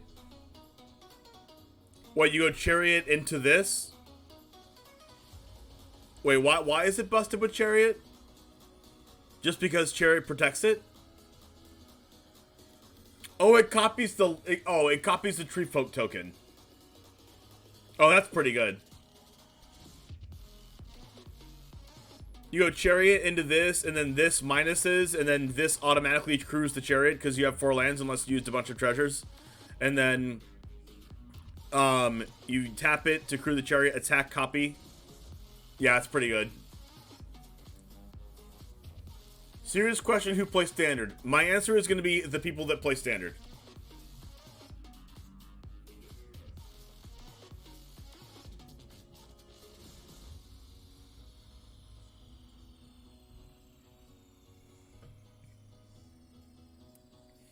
I like that it facilitates lands for you, but I would like that it facilitates lands. I don't like that it facilitates lands after you've already hit 5 lands, though. But, like, I guess you can play a couple of... I guess it's good if you play, like, huge cards. Maybe, like, All Runs Epiphany or something.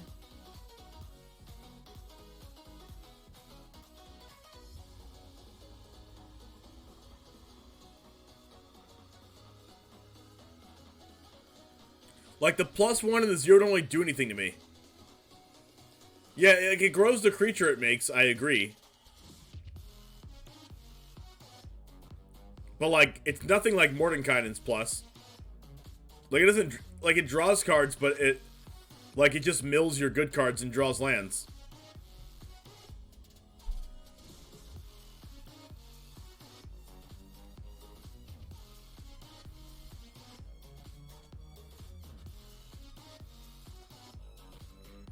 Maybe you play some reanimator decks. I'm also thinking about, like, applications in Historic, right? Like, why would you play this when you could play, like, just so many other cards?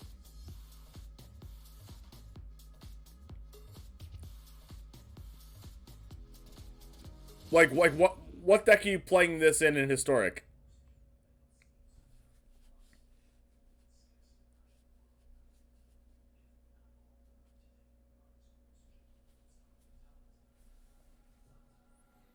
Like, the only application I can really see for this card is in, like, Sultai Ultimatum.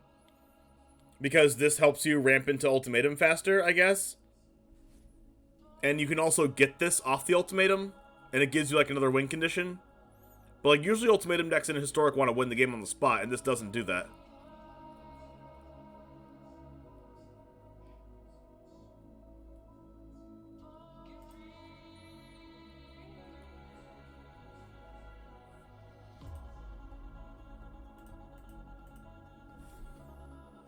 Champion of the Perished. Oh, this seems like an uncard.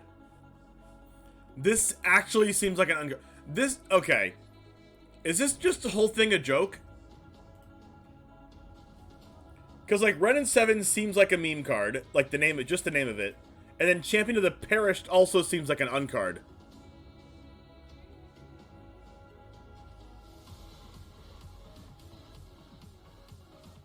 Yeah, it matches the old white card called Champion of the Perished. That's why I was like, it seems like a meme to me. 1 mana, 1/1 zombie. Whenever another zombie enters the battlefield under your control, put a +1/+1 counter on Champion of the Perished. So it's literally Champion of the Perished for black. Yeah, it's funny. Yeah, it's literally this just same card. Like, that's so funny. I mean, this card actually might make zombies good.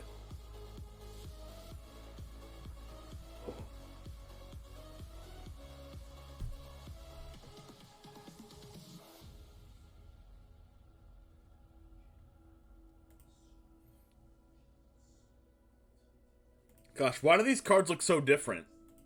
They don't look like the same card. Triskaidekafiel? What? Hello? Can you name your cards better, please, Wizards of the Coast? Wizards of the Coast, can you please name cards things that we can read as human beings?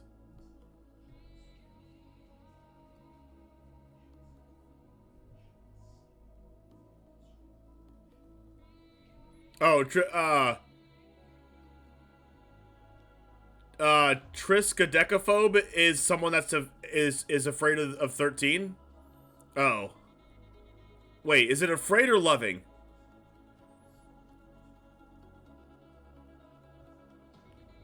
So Triskaidekaphile is a person that loves 13. A Triskaidekaphobe is someone who's afraid of 13. Yes. Okay. So it's a 2-mana human wizard for 1/3. You have no maximum hand size. At the beginning of your upkeep, you have exactly 13 cards in your hand. In your hand, you win the game?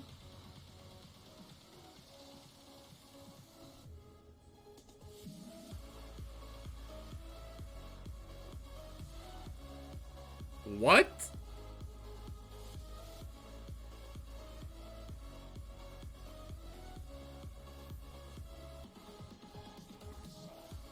I mean, someone's gonna play this card.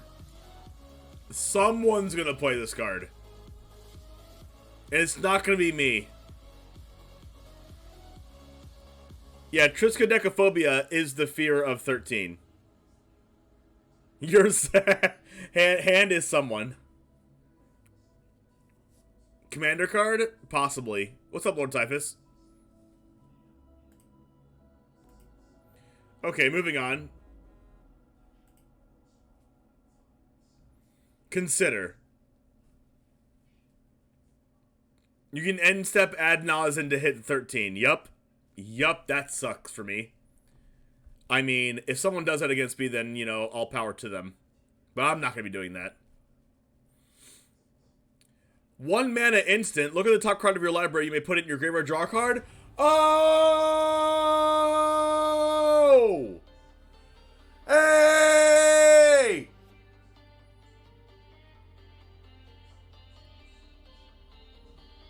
This is the card we needed.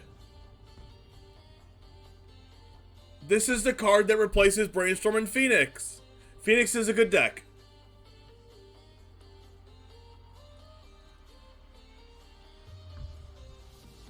Alright, this is definitely going to my friend really fast. And I need to tell them that they can now play Phoenix again after Brainstorm. After Brainstorm is banned. I must tell them right now.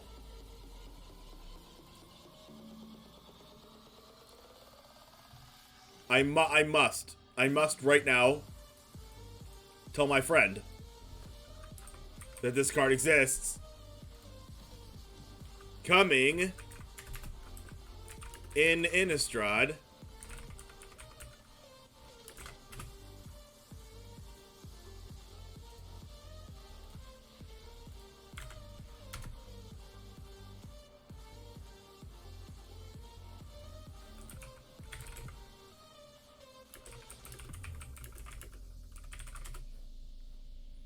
Alright, nice.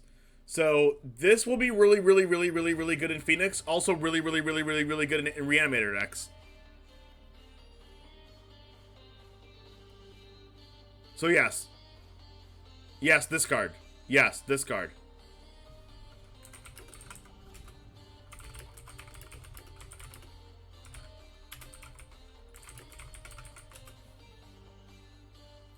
Alright, so consider, cool, Infernal Grasp. Wow, there's so many good cards in this set. Holy crap, imagine standard with this set.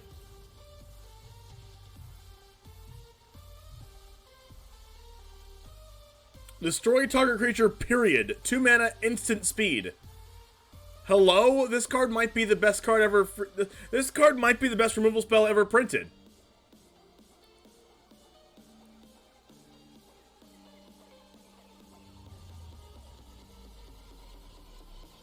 Is it? I mean, to have a card be better than Heartless Act is also, like, really good. Okay? This card might be better than Fatal Push. Unless it's in an Arcanist deck.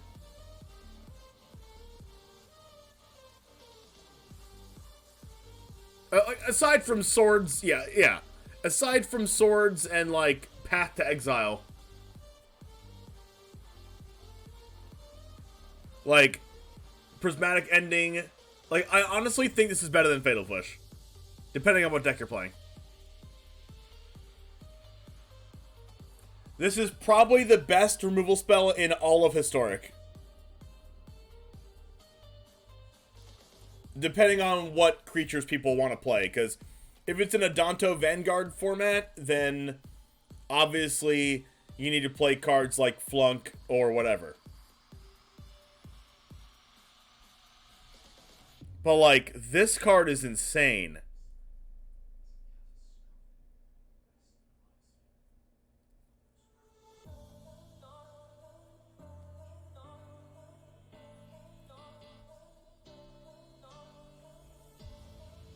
Also, Soapy gets to play it in the freaking Rogues deck, and I'm not excited about that.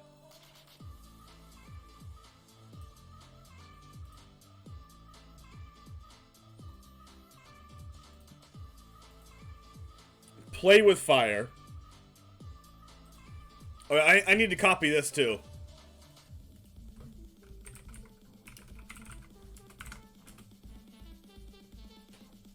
Okay. 1 mana instant, Play with Fire, deals 2 damage to any target. So it's a shock. If a player is dealt damage this way, scry 1. That's just so good. Like, this goes in burn decks now.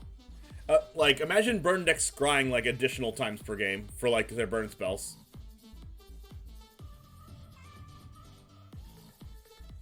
Like, that's also good.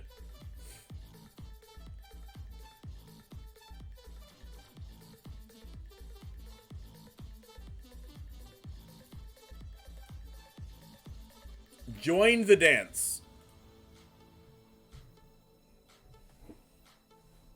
I like the name.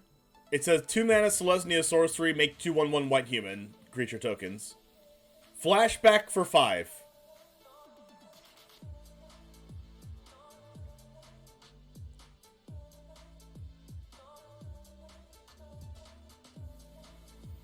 We can go into the dark, hand in hand, or alone. I know which one I prefer. That's hilarious. That's hilarious.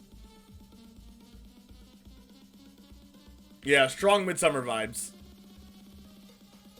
No, heck no. Snapcaster, I don't think Snapcaster will ever be in Historic. First flashback with more than one color. Yep. I can't remember a flashback with more than one color.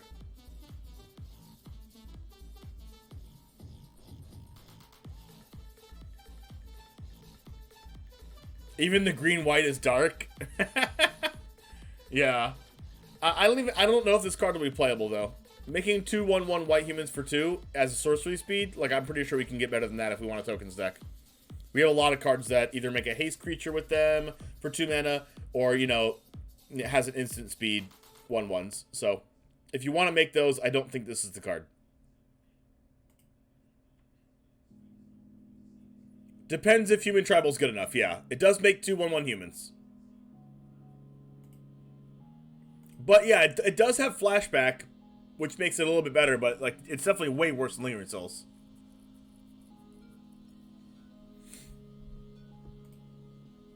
Oh my gosh, this island art is insane.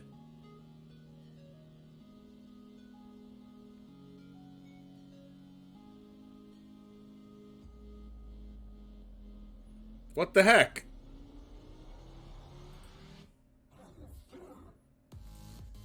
It's actually really good.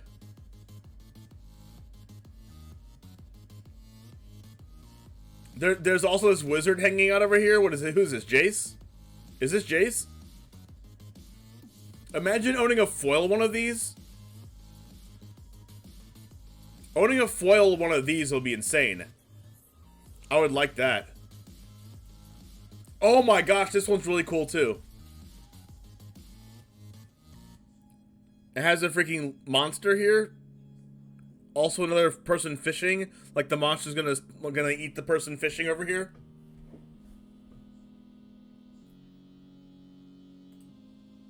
Oh my gosh, these are so cool.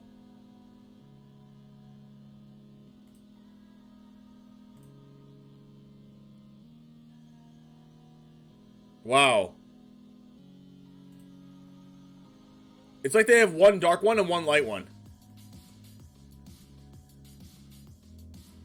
And they all have a wizard on it, like hanging out somewhere in the picture.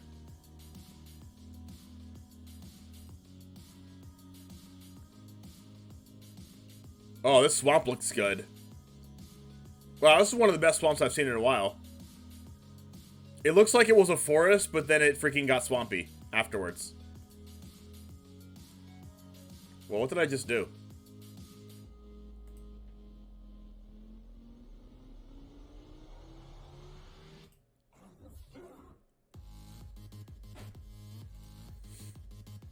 Oh, there's this swamp.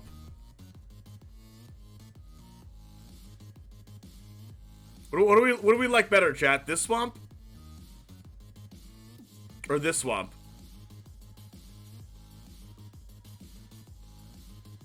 This doesn't really look like a swamp to me, though.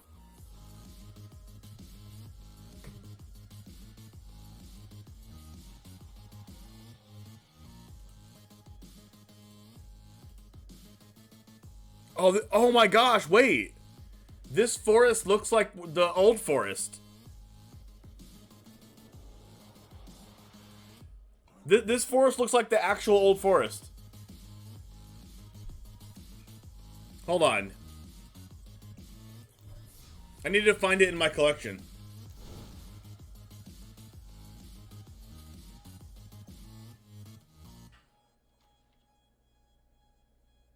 I have it in here somewhere.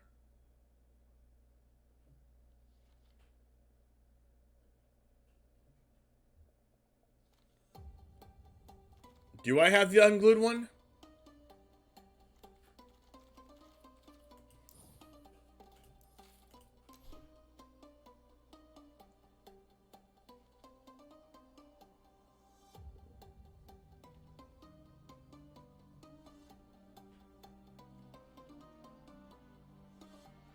It looks like a forest that we already have, kind of.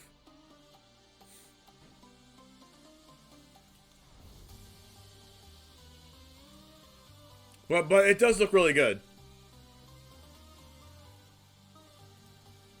And then we have this forest with this wizard hanging out with the birds, the crows or whatever that is. This looks like a swamp. It looks like a swampy forest.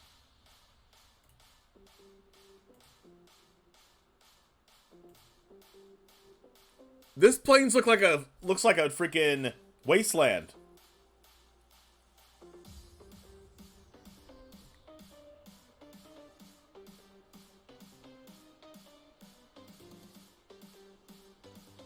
Look at these scarecrow.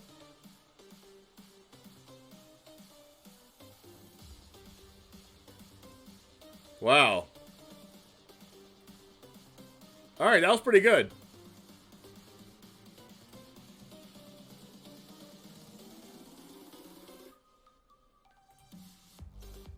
That was nice. I like that.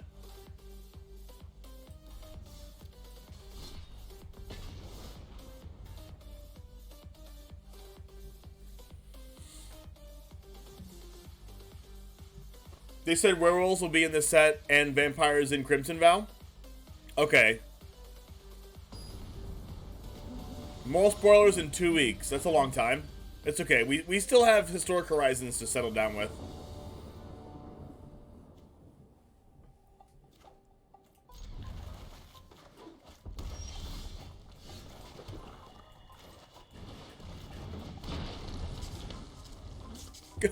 Their name is Colossal Breadma. That's hilarious.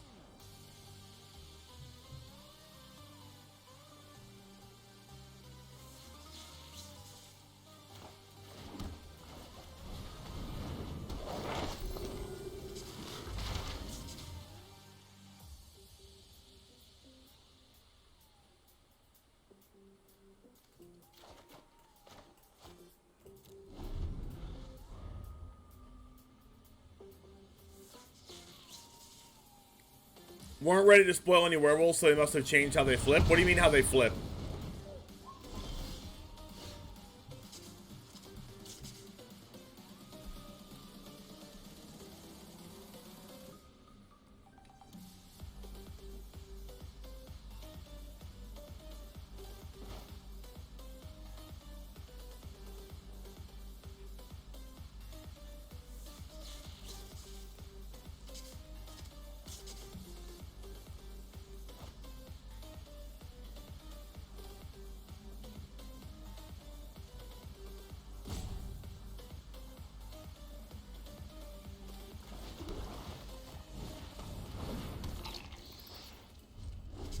Orzhov Learn deck? Yeah, it has a lot of cards that learn, yes, because it's best of one.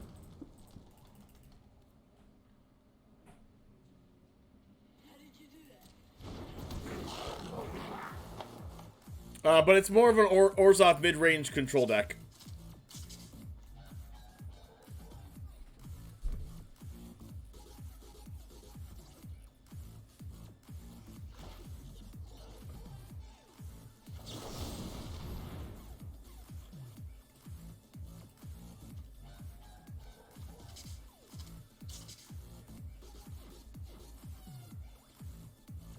I think we're gonna try to draw ball in the snow. Didn't draw ball in the snow.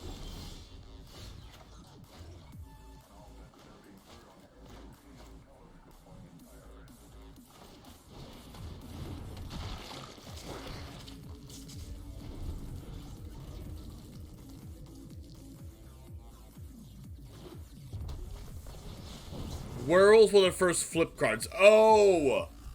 Oh, you... Okay, okay. I get it now. Alright, so they're gonna attack and I'm gonna Vanishing versus the Trash Master.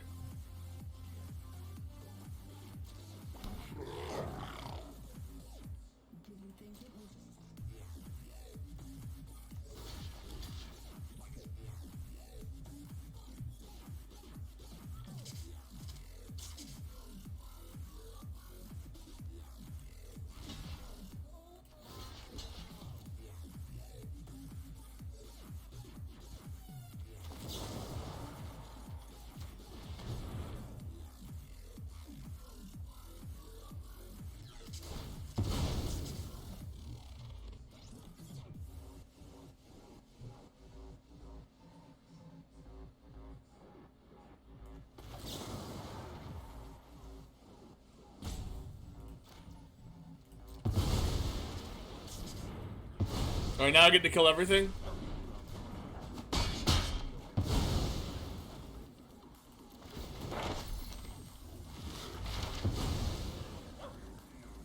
Seems good.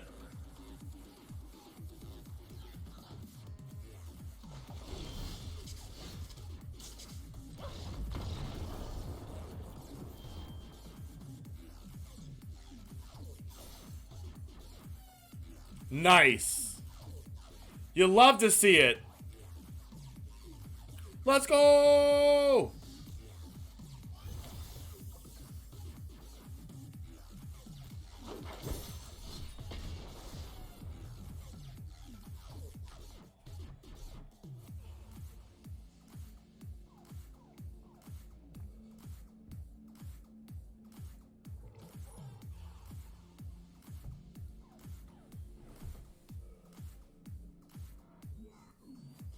Hey, what's up, Bruce Willis? Bruce Willis torched my fort. Jimmy James Dean with the go-go juice? All day, every day. How would you rate Gobos out of 10 as 10 in 2022? 5? Maybe even a 4. It's one of those It's one of those decks that I would play if I personally just liked goblins.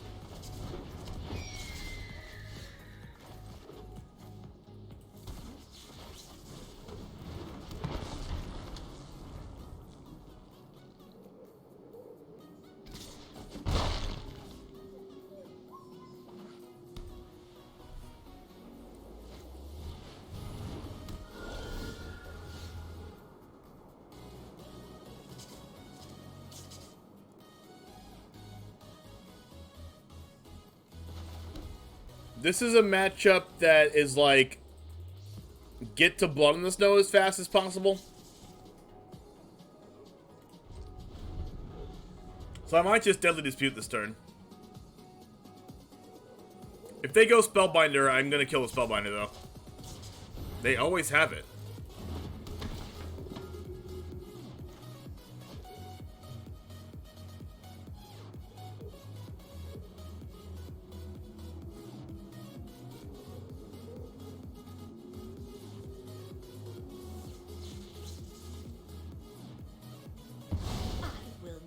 Cry like a weak little thing.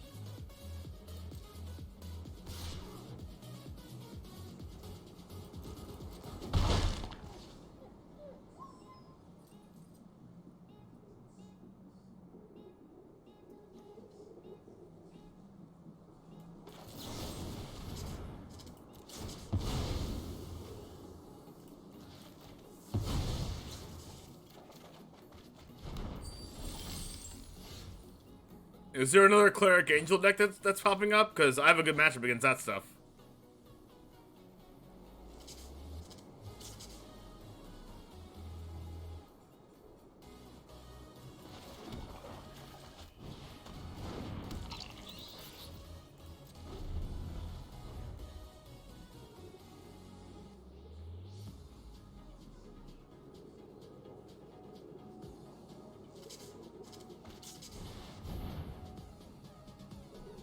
What? Wait, what's boring?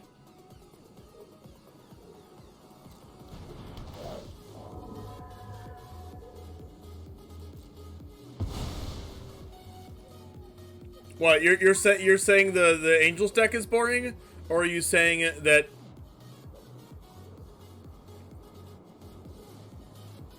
Angel Cleric decks are mono red? I mean, don't yuck each other's yum, chat.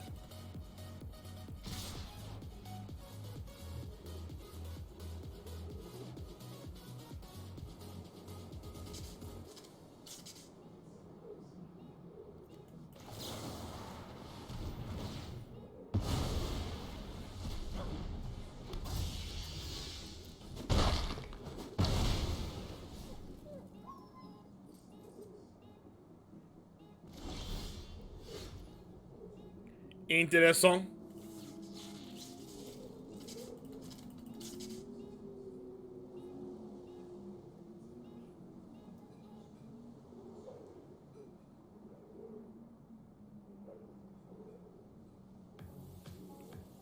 Oh, well, you can talk friendly poop, but if but if someone gets actually offended, then we need to cut it down.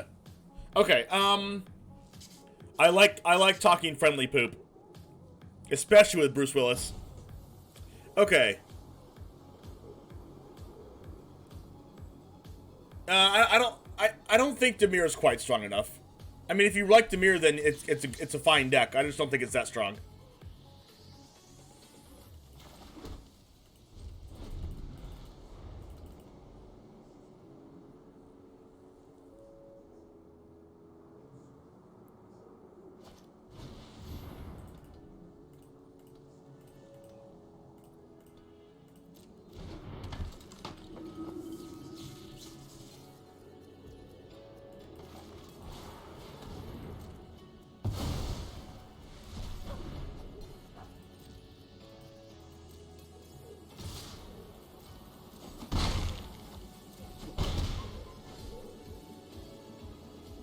Blue, white, black control let you cast all your stuff then Doomscar? Oh, you're saying, yeah, but at that point, why would you play blue in the deck?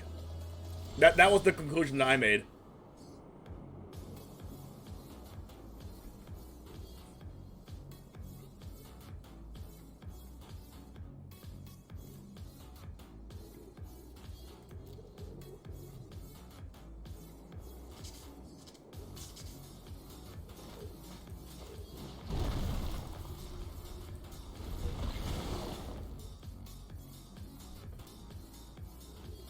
Oh, you're gonna mill them? It should be banned. Why? It makes our opponent's mills deck competitive.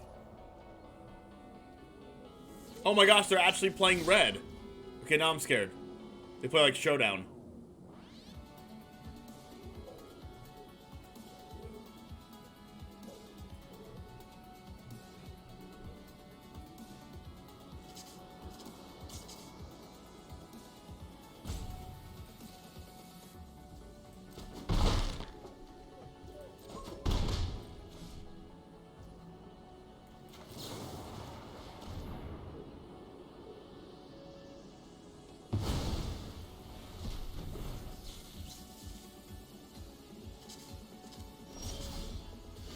Ooh, Ebon Death.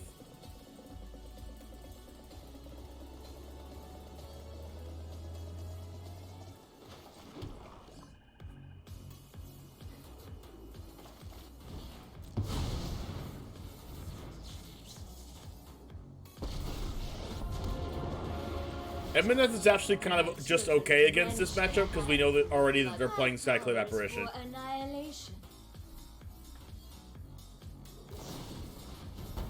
Kabira takedown! At least there is No! Not my precious Lolth! No!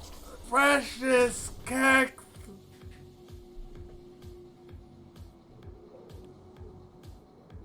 Died in honor and glory.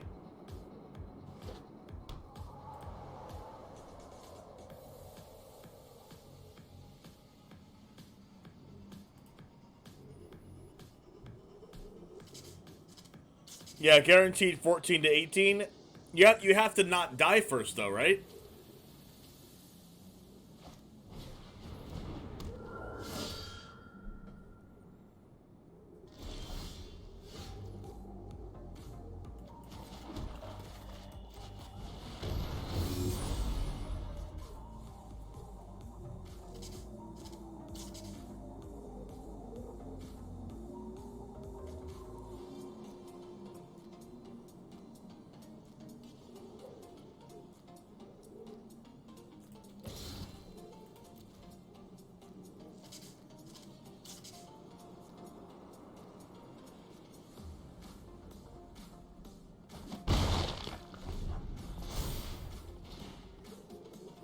What does Haunting Voyage do? Isn't that like a 6-mana card?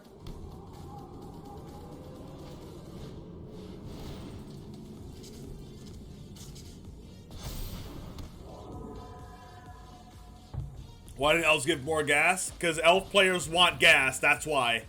They want it, and then Wizards gives them what they want, okay? It's literally all this is. Don't we understand?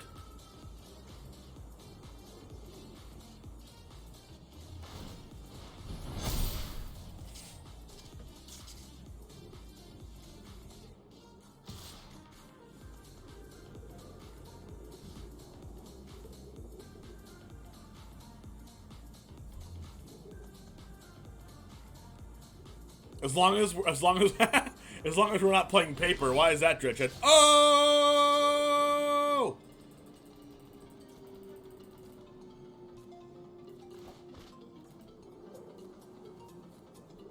We're one snow mana off from bringing back Kek.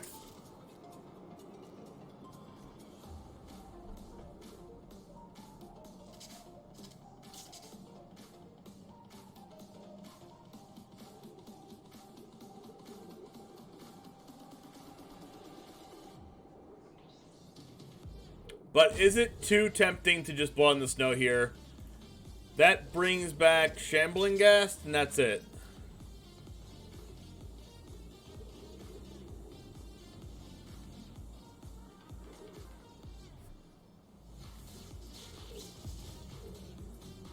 You don't smell it on Arena?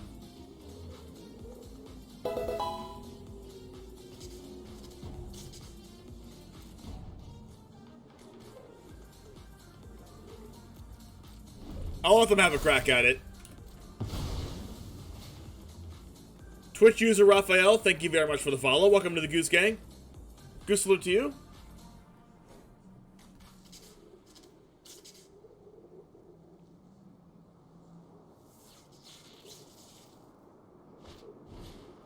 Another showdown. Yikes.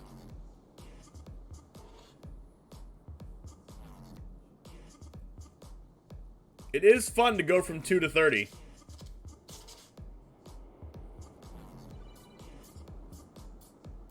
Imagine doing that in Historic and doing that off of like a collected company. Go from like 2 to like 65.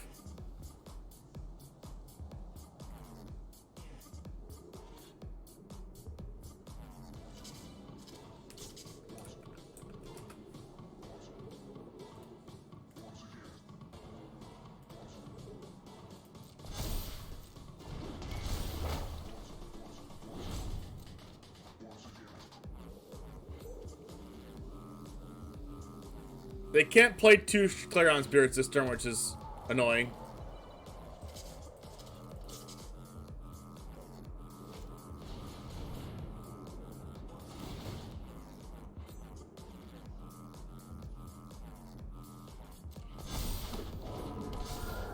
Yeah, Into the Royal the Angel, that's also fair.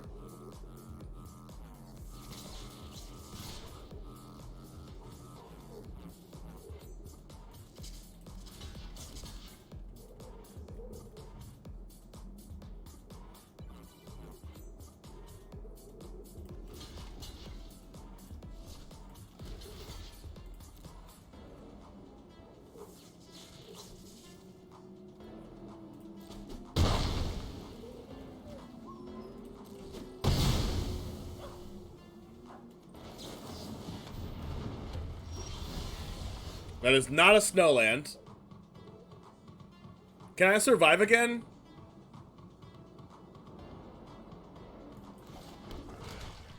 I'm pretty sure I can survive again.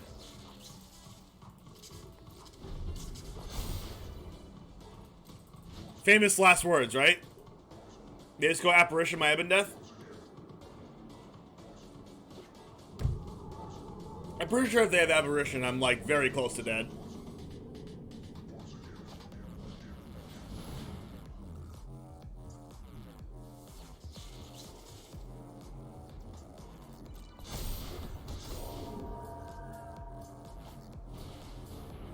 See, I would try out Cody, but that's like not my playstyle. I don't like playing decks like that.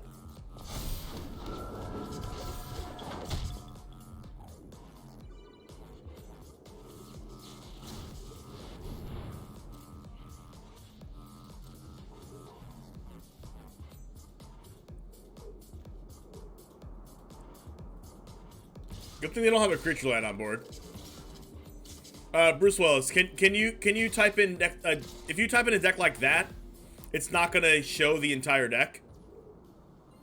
If you type it in Discord and have people look at it in Discord, that is the best way to do it.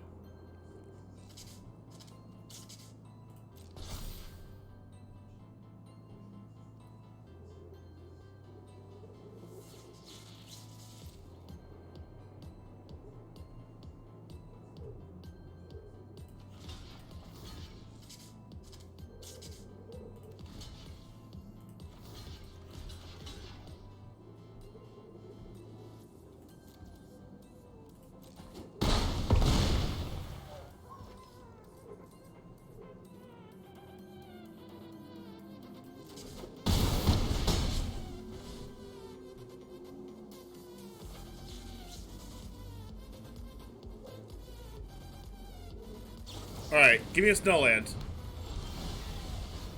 Not a Snowland.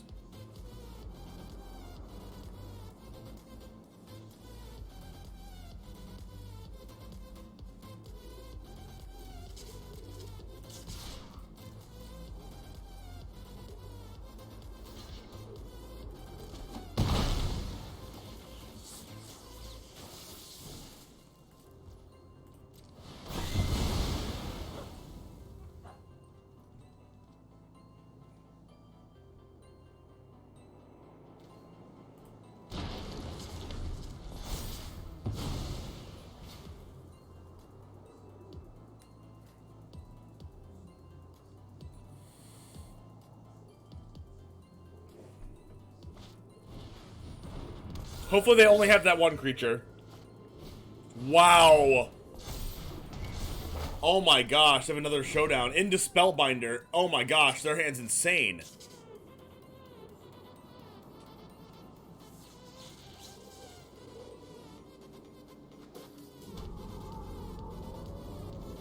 Third showdown?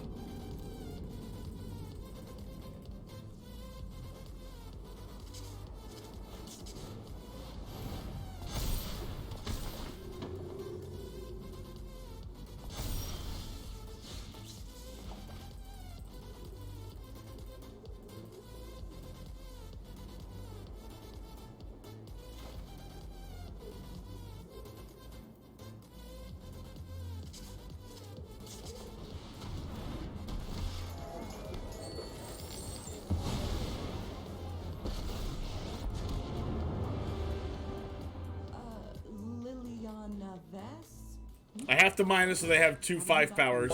They do this, they have 2 5 powers and win. Hey, Country Fried, thank you very much for the follow. Welcome to the Goose Gang.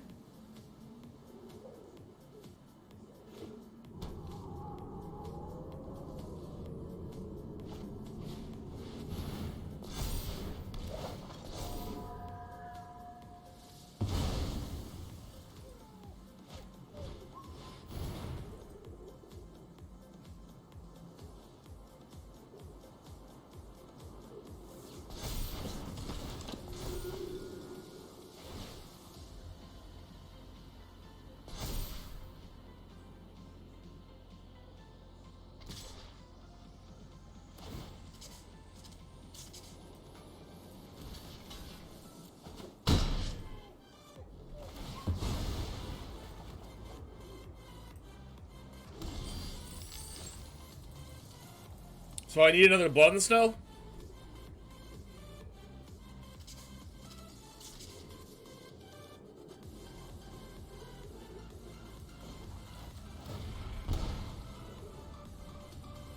Yikes.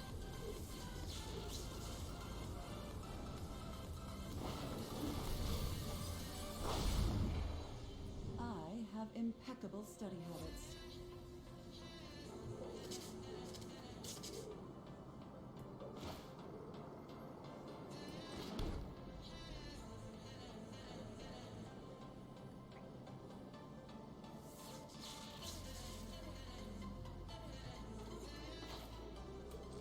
I think I have enough blockers, though.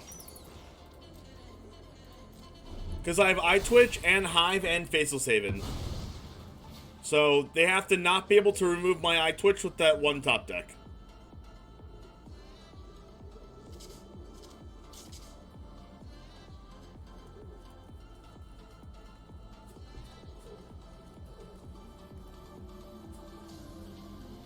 And then I have to get Blood in the Snow. So please. Do I want more land? Oh, no. Oh, I know. That's why I'm going to animate the Faceless Haven first. Just so it doesn't screw me over.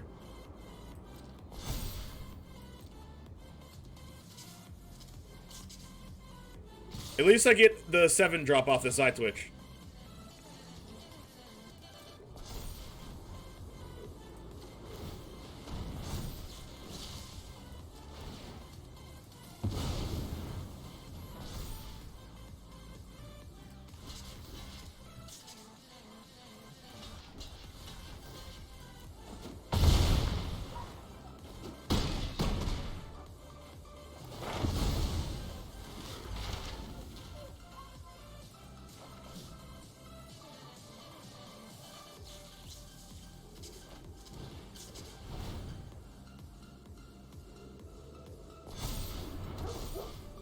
Okay, I might have to minus the Onyx.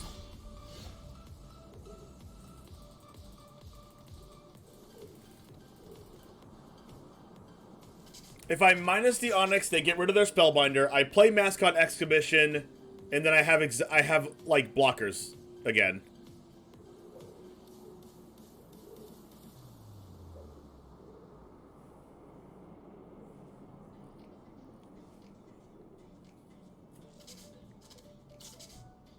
But then I lose Lily. If the highest upside play is to plus Professor Onyx and get Blood in the Snow.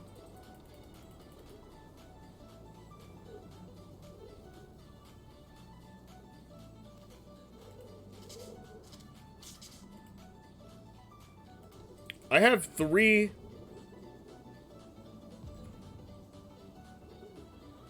Well, this way, the Professor Onyx... I don't want my Professor Onyx to die.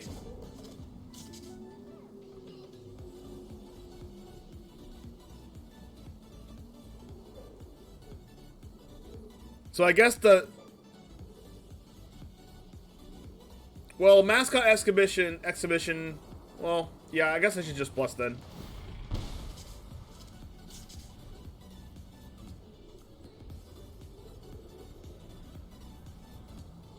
Yikes.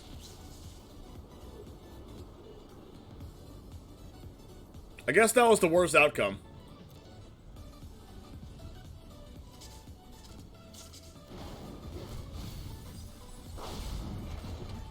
Let's go. So now I'm just dead.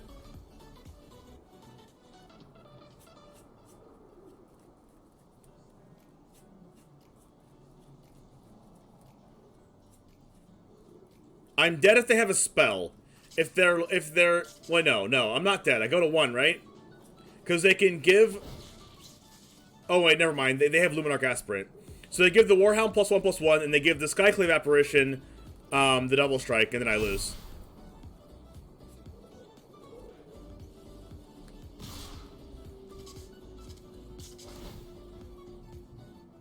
Yep.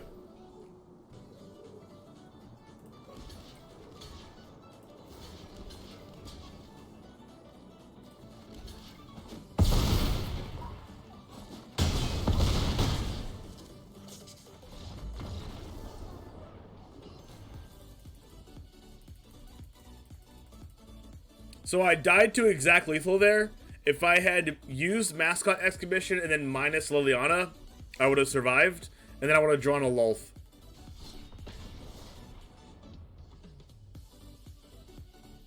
Well, I know, but I didn't know I was going to get Lolth, though.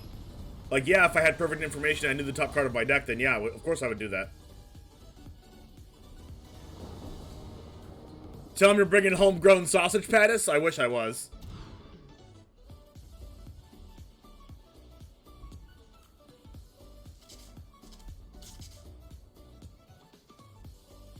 Homegrown sausage patties.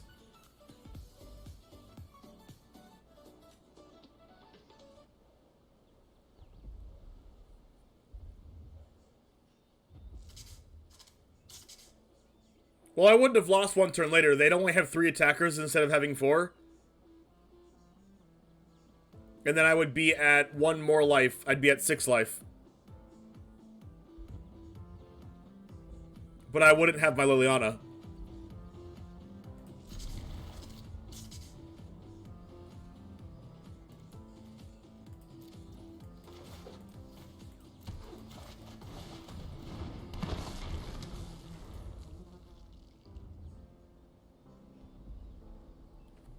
Well,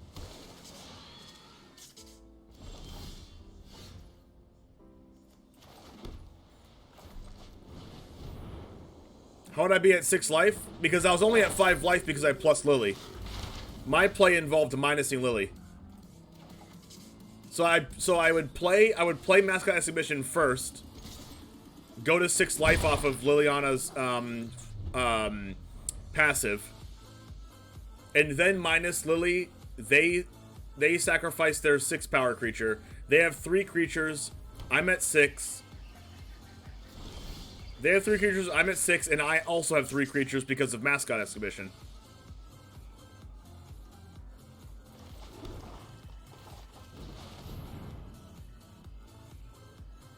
And then the next turn after that, I draw Lolth.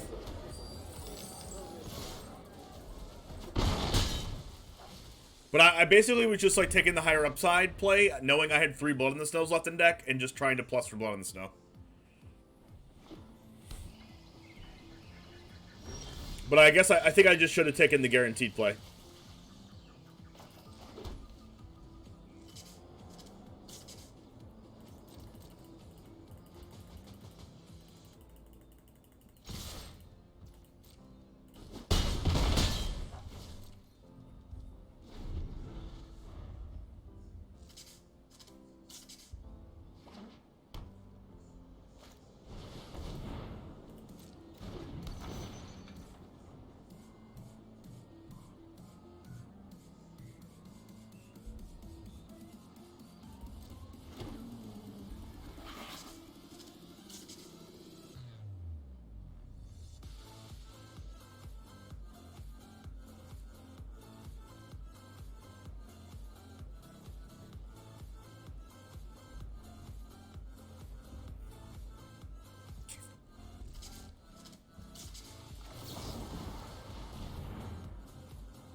That was an amazing draw.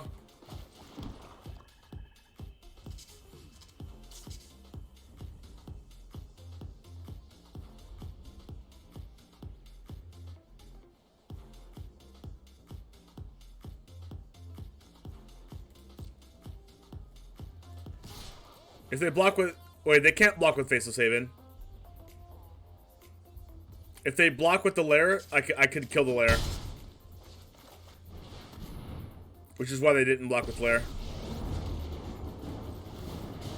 I will show you what happens. We will slay our enemies.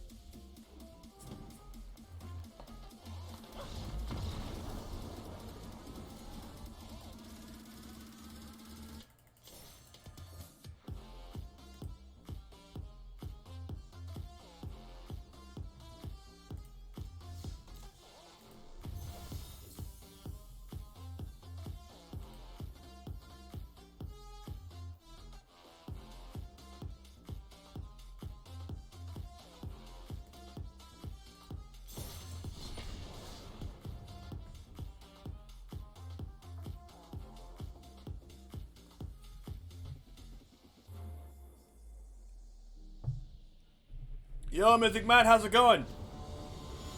Are you streaming later tonight?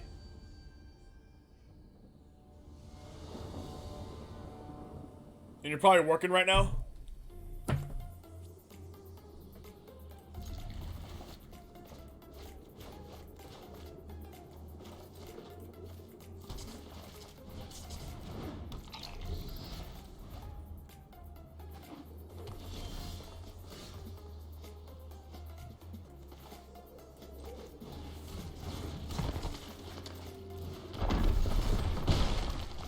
I'm playing the MIQ. No, I'm not. Oh, you're on your summer break still. Nice.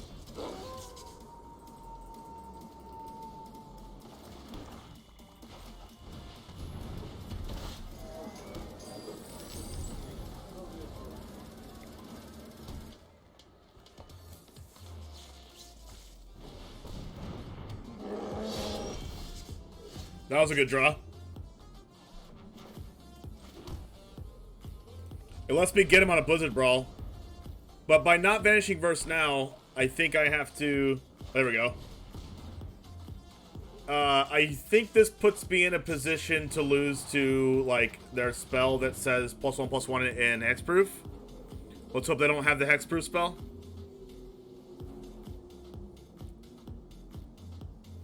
I sent a Yu-Gi-Oh! To Magic Convert over your stream last night. Figured you could show him the way. Oh, nice. Sick. So they're gonna fight anyways. Oh, this is gonna be sick. Oh my gosh, this is broken. Oh, that's so good. Oh, that's so good. Give it -1/-1. So it doesn't kill my merchant. Oh my god. Oh yes. Oh. Oh yes.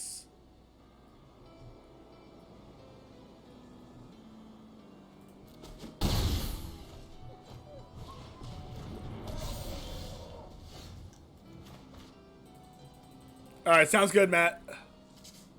That was insane. I know you saw that, Chad. I know you saw it.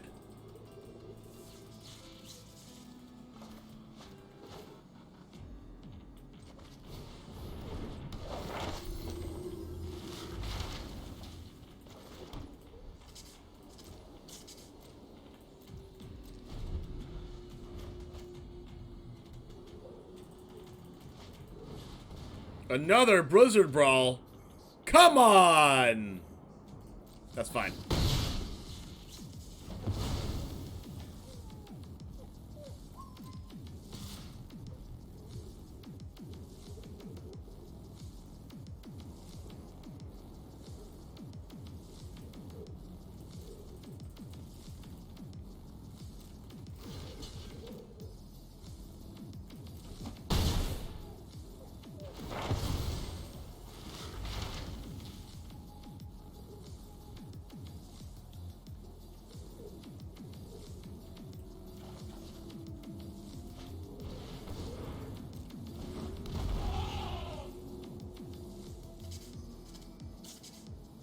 So we're just gonna blow in the snow here?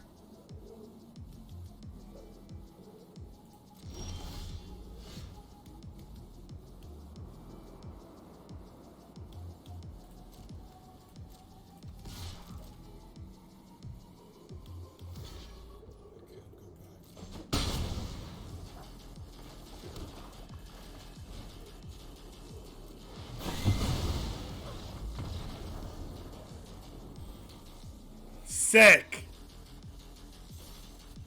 The noises you made me come look. That's the whole plan. Make crazy, weird Twitch noises. Make Pepega LOLW noises. And then I make noises, chat comes to watch. That is the plan. Charizard James makes noises, lurkers come watch. That is the plan.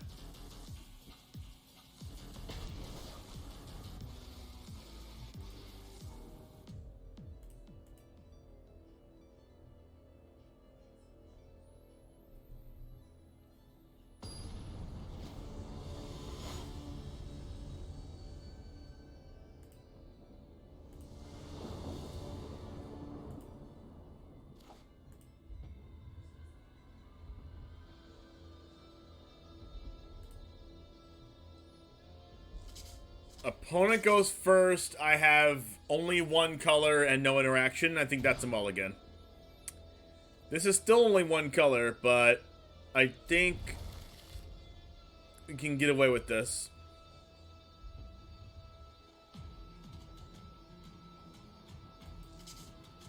I think I'll get rid of Onyx on the draw. I'll keep the Vanishing Verse.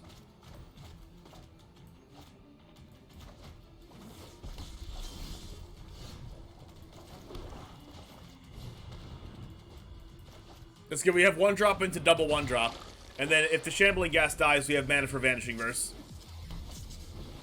Roiling Vortex. Hello? Well, I guess I'm just gonna make them die to their own Roiling Vortex then.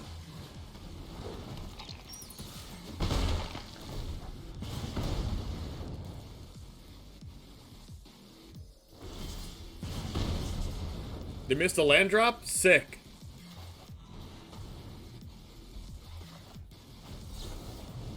To Balch Trickery! Oh, I get a free Kek! Oh my gosh! Oh my gosh, it's free! It's free! Whoa! Clip it! Clip it! You gotta clip that!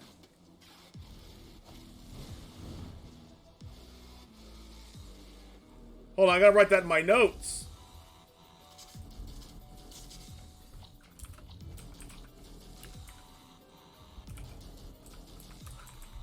Okay.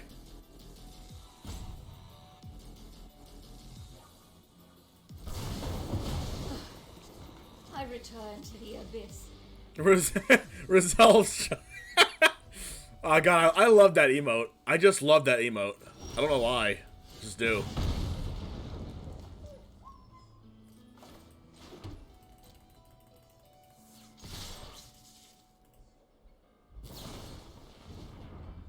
I've been frostbitten.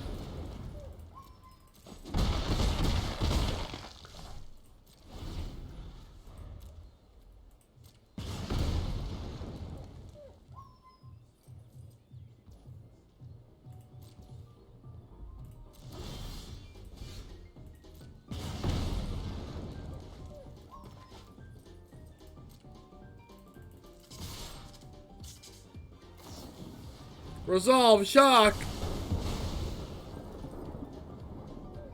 They're just a burn deck?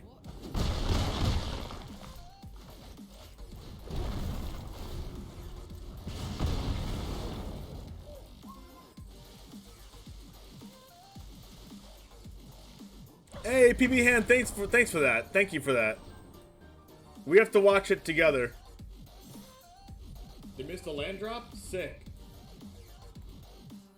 Oh wait, my voice sounds like that on stream? I sound like I'm in the middle of a tunnel.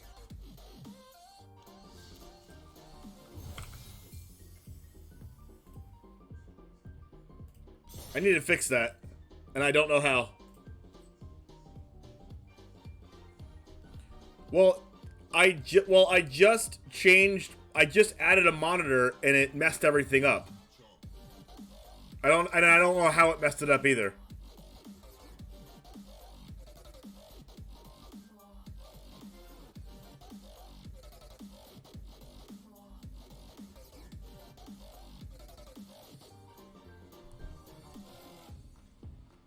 This is what I always sound like? Really? I've watched my streams before. I've watched my VODs and I don't sound like I'm in a tunnel.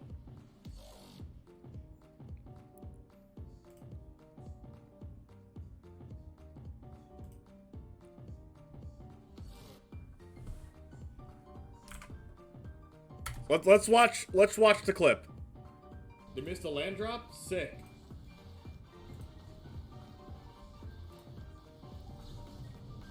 To Bolt's trickery. Oh, I get a free cack. Oh my gosh. Oh my gosh, it's free. They missed a land drop? Yeah, that's a good one. That's a good one. That's a good one. I like it. I like it. To Bolt's trickery. Oh, I get a free cack. Oh my gosh. I like it. Oh my gosh, it's free. They missed a...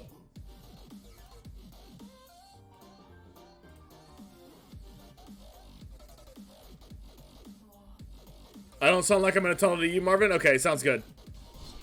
Perfect.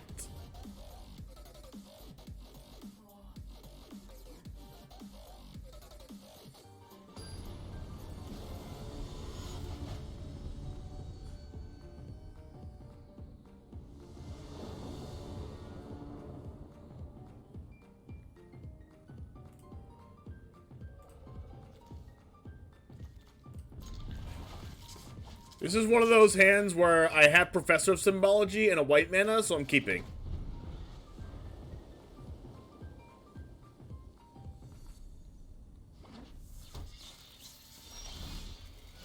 Hey look, I just drew the black mana naturally. Insane.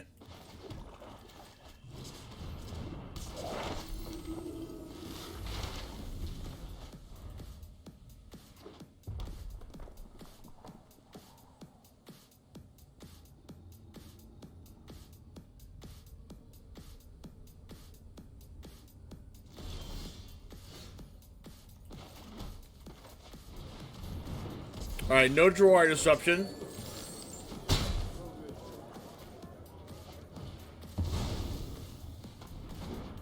No drawer disruption, no frostbite. Okay, maybe iteration into frostbite.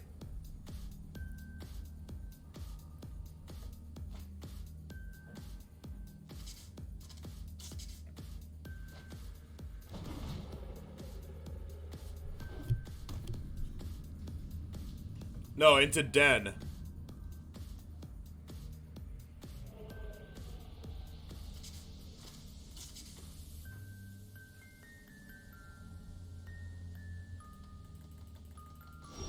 Discarding Prismari command.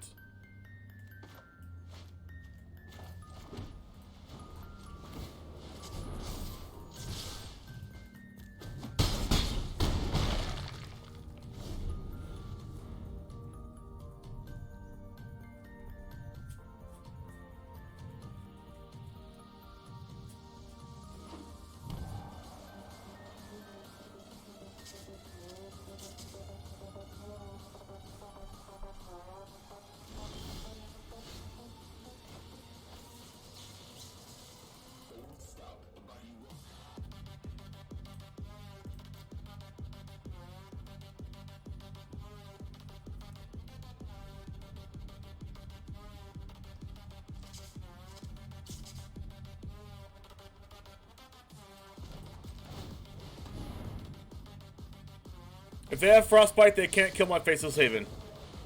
Dragon Turtle. Alright, expect the unexpected.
Okay, let's just hope they don't take an extra turn and then play Goldspan and then kill my stuff, and then I can't kill them, and then they take an extra turn and kill me. So please don't do that.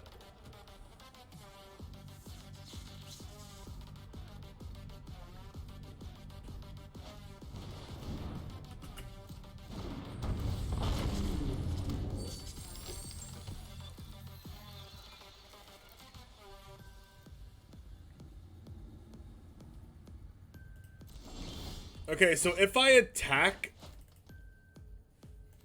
Let's say I attack with Faceless Haven here. They're guaranteed dead unless they have removal.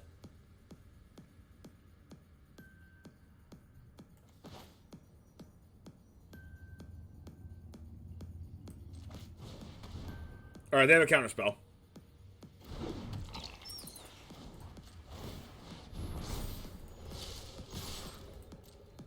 They block 2 highest power creatures, take 2. Now they could have an actual removal spell.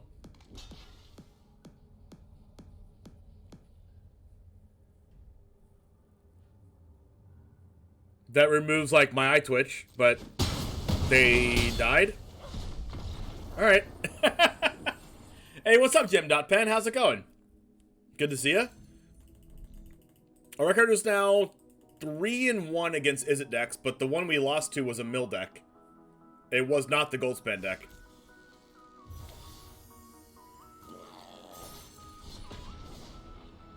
So we're still undefeated against the mill deck.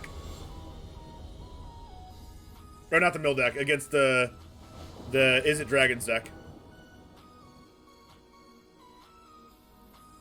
Our best matchup is mono green, mono red. Wait, let's see. Our best matchups are mono red, Selesnya, Dimir Control, mono green, Izzet Dragons, mono white, and Orzhov. And we're kind of okay against everything else, and we're probably really bad against. We're really bad. Like the only deck we're really bad against in like a okay sample size for only playing, 85 matches with this deck is the Simic ramp deck with Coma and Cyclone Summoner. We are having an abysmal win rate against that deck, but everything else we're very good against. So all decks, yes.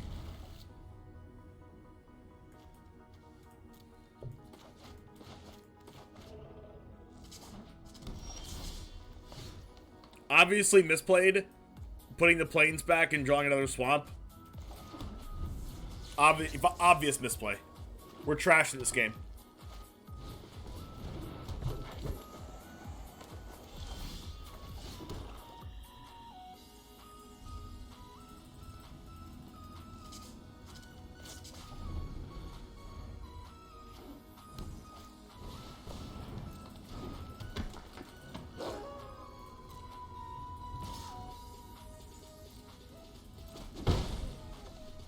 Alright, please don't have the card that gives hexproof. No! Can't believe they had it. I cannot believe it. I can't believe my eyes. My eyes! Oh, they're playing our tech! Wow, they're playing our tech. Dang. That's our tech. Actually really good tech, though.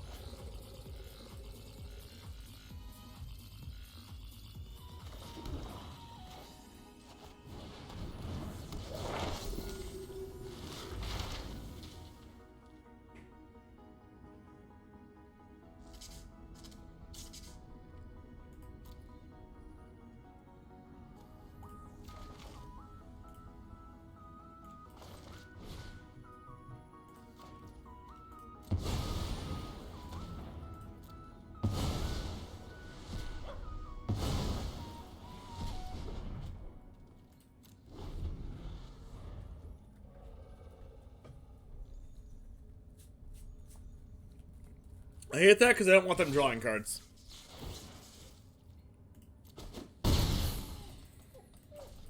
The trample's gonna be, oh my gosh, double symmetrist.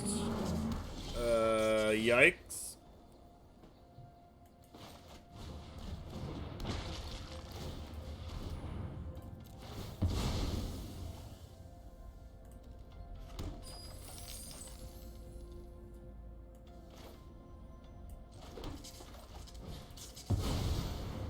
I need to draw a board clear like yesterday.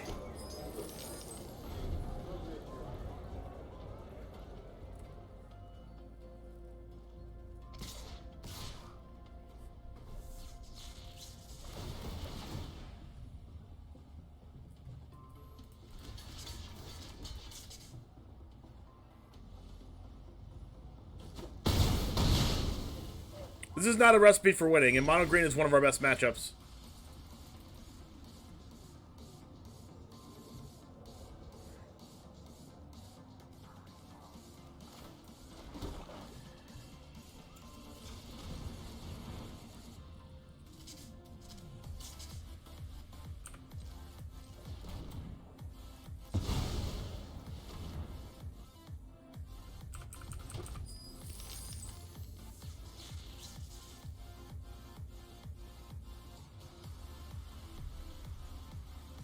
I can draw untapped land. I can draw untapped land, exactly untapped land, and what's it called off of this, and blow in the snow.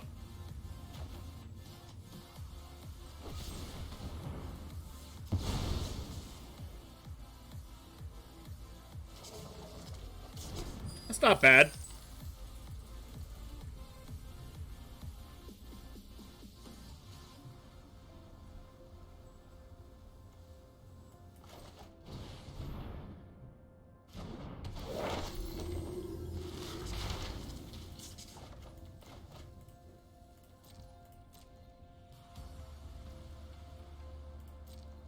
Now, if they have another Snakeskin Veil, we have a problem. Inscription?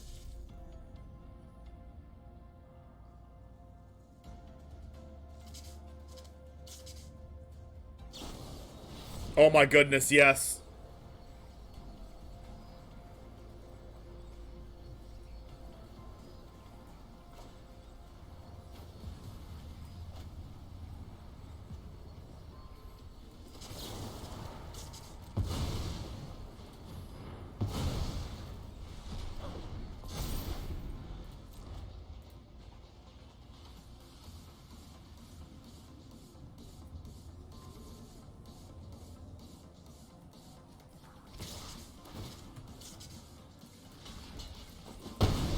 So you're saying there's a chance.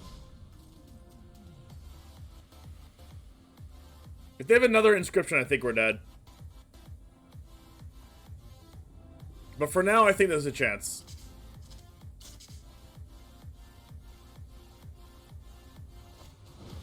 Oh, God. Blood on the snow!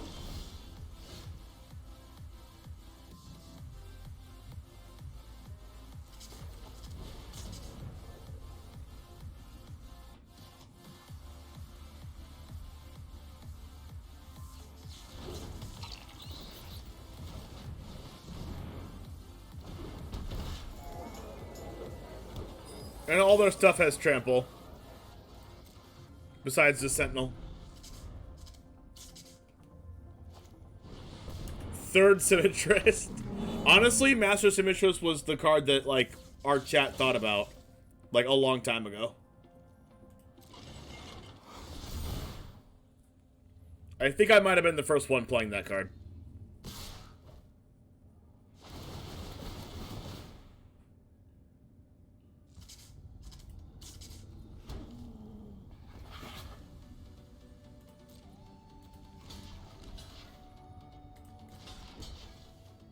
Oh, we're just dead.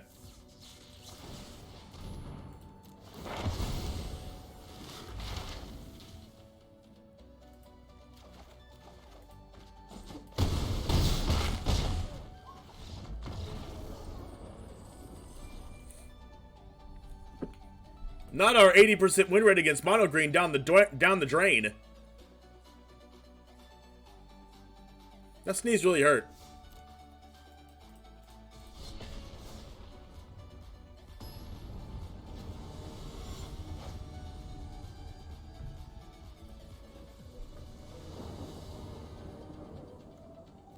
I feel like I've played against this person before.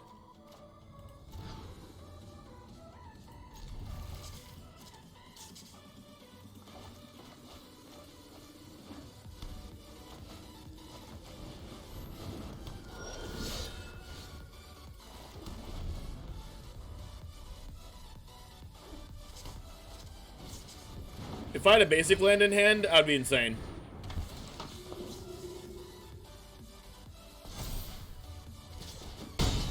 Their hand is really good. Wow, yeah, if I had a basic land in hand, I think I would have had a really good shot of winning.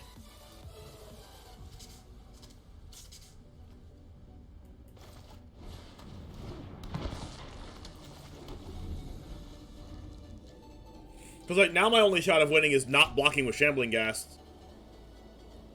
Like, if I could play Shambling Ghast on turn 1... Oh. No, their hand's just way too good. They have Raiden on top of it.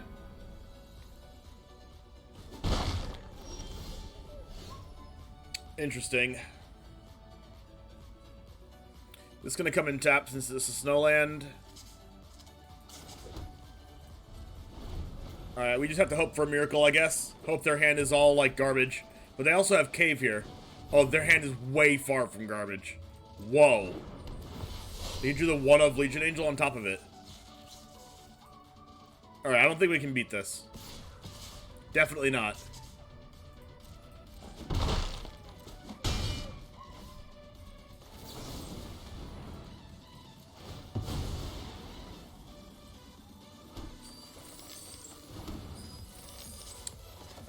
Vanishing Verse.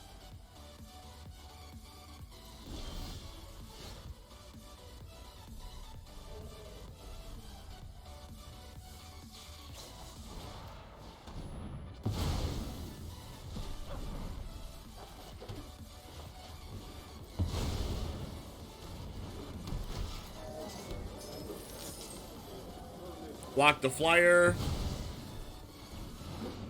Alright. We might have a chance, but I don't think we can outgrind these Legion Angels.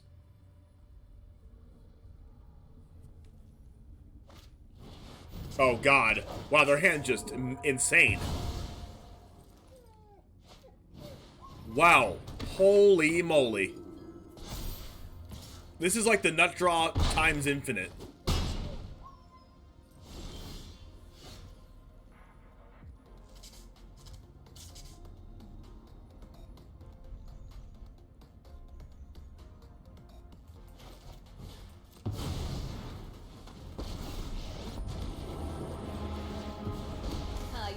Please survive, please survive, please survive. Yeah, I need a Crippling Fear. I don't play it, though. Crippling Fear would be actually game-winning for me, but... We have to play Blood in the Snow, and we're 2 mana away from it right now.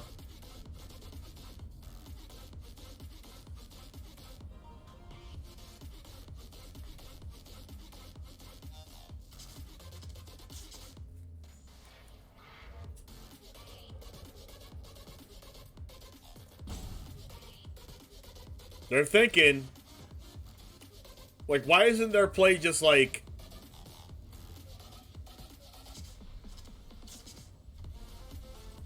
just keep playing Legion Angels.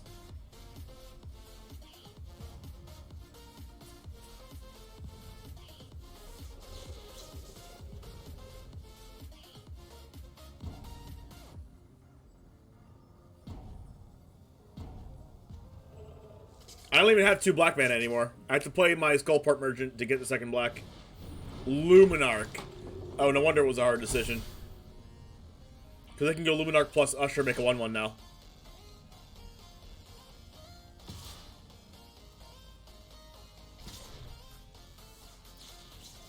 Everything at me? I can technically block everything right now and still make 2 2/1s next turn.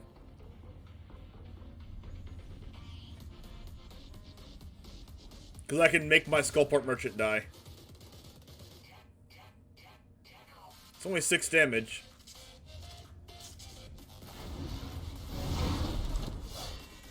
Alright, nothing's going to me.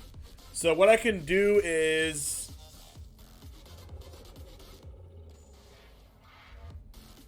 Go block, block, block, take 4, make 2 more 2-1s, and then play this and this.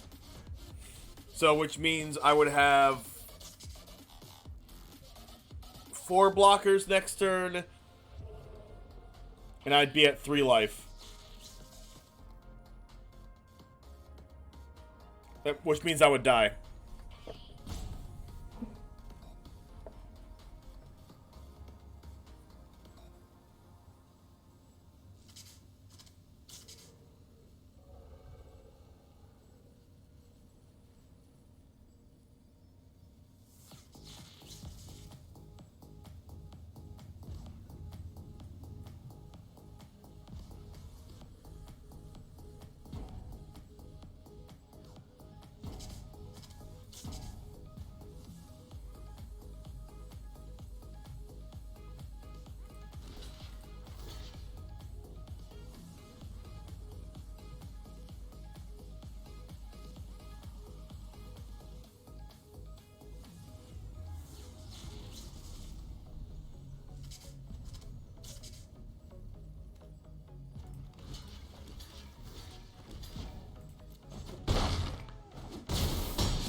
It's a good draw.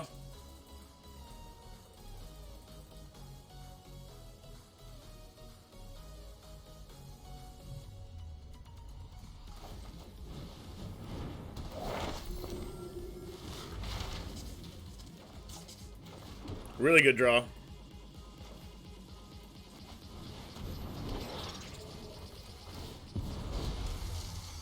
Alright, can I hang in there? Can I hang in there? Wow.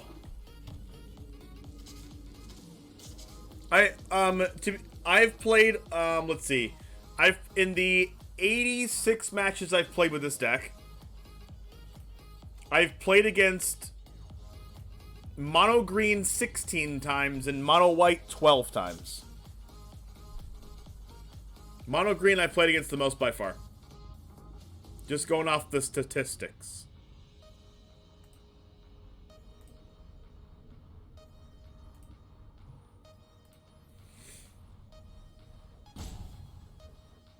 Man, if I win this game, it's going to be an actual miracle. Like, they have the actual factual nut draw. And they have 2 caves. Holy moly.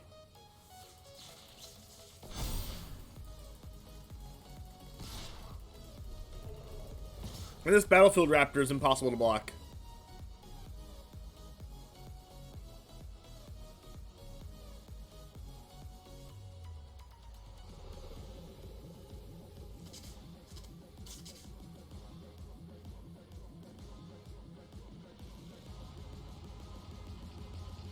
I can Skullport Merchant, sacrifice... Okay.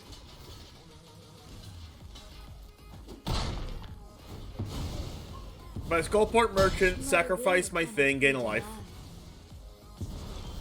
Aren't I the generous one? Whoa.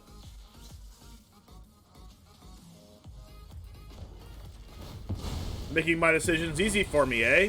I will.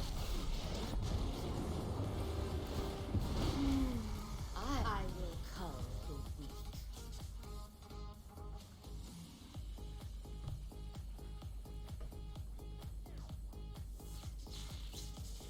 I'm gonna have to keep jumping this Battlefield Raptor until I draw an answer.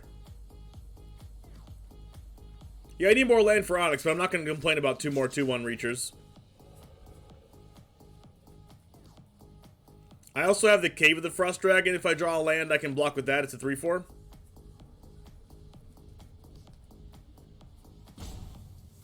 Man, how am I still in this game?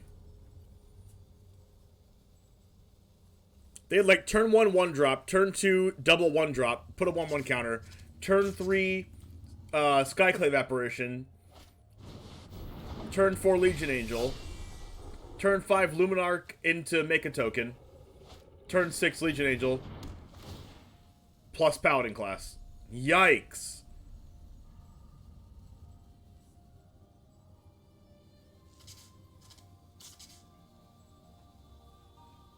Well, that Paladin class is insane here.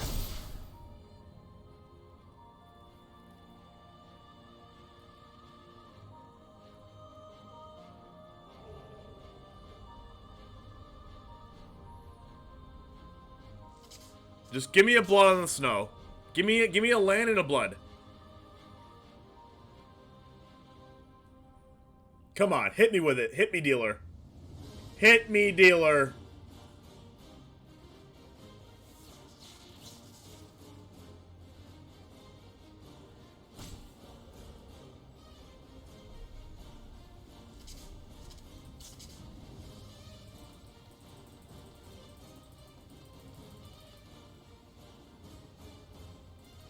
Wow, they're just thinking still. They're doing math.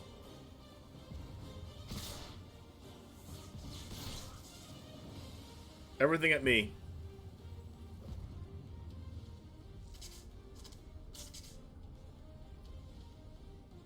Yeah, but they just drew Paladin class, Chippy.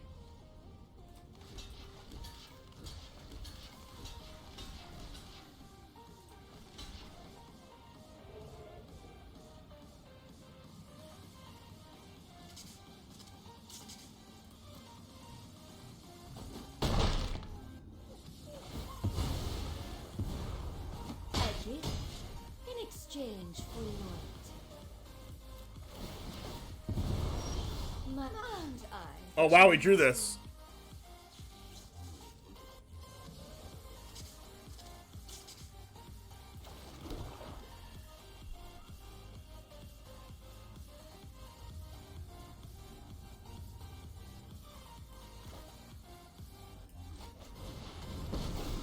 They should have drawn it earlier. That was the pun. New job, new life. I think they're gonna sack the usher. Opportunities.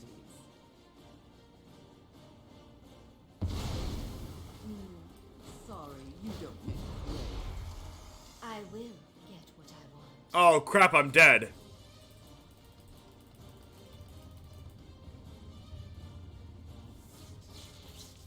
Oh man. Ah, that sucks. Actually, you know what? I think I was dead either way. Even if I didn't play this, and I played Skullport, sacrificing my pests, and I gained 2 life to 5, they would just use Paladin class to kill me. Yeah, I'm dead to Paladin class plus the cave.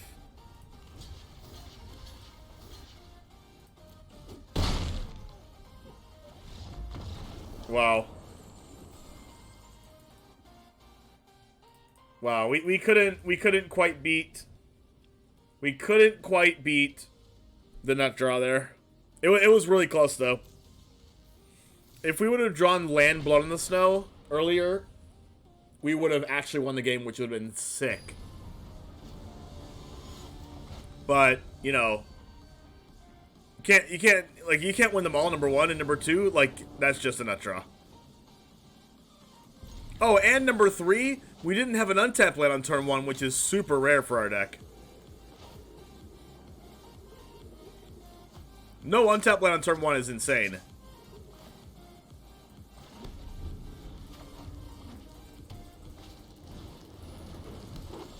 If we would have had the untap land on turn 1, I'm pretty sure we would have won. Oh yeah, I forgot. They also had Raydane. Oh yeah, they played Raydane on turn 3 or turn 4.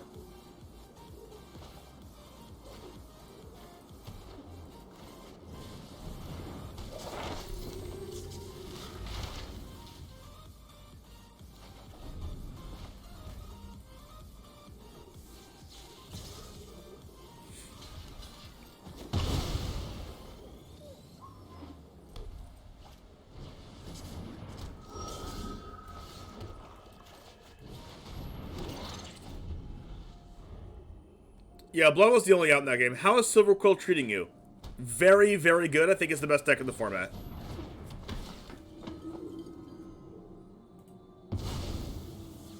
We currently have a 63% win rate with this deck over the course of 87 matches. Good morning, Quick. How's it going?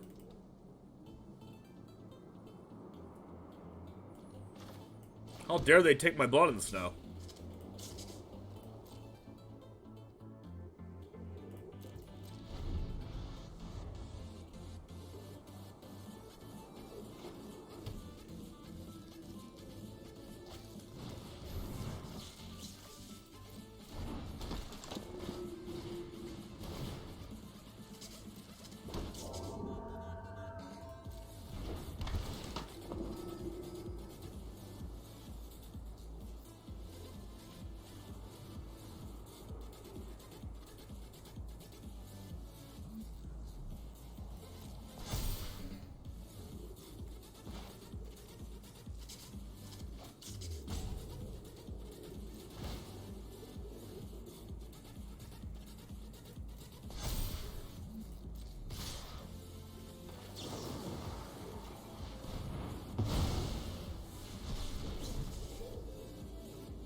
Nice, nice.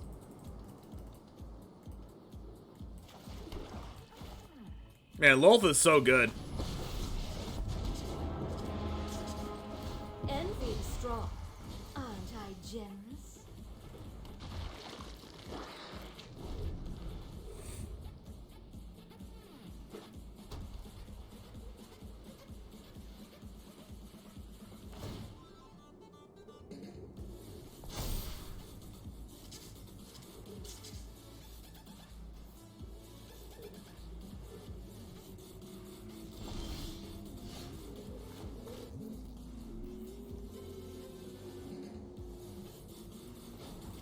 Draw land.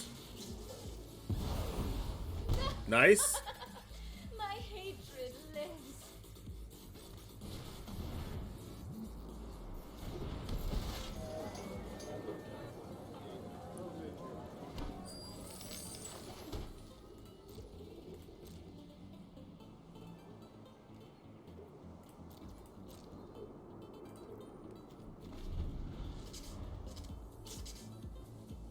I might deadly dispute the Shambling Ghast as another Luminarch Aspirant. Yikes. That's fine. That's fine. I can just blow in the snow. Well, 3 of them? I have 3 snowlands. Which means I get to bring back the Skullport.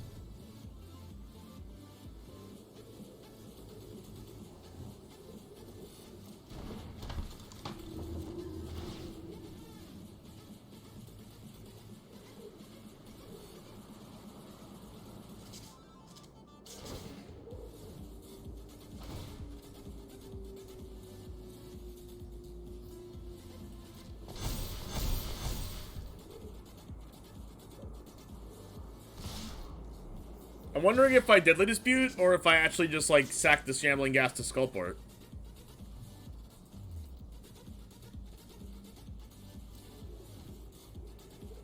Everything's attacking Lolth. 3 attackers at Lolth.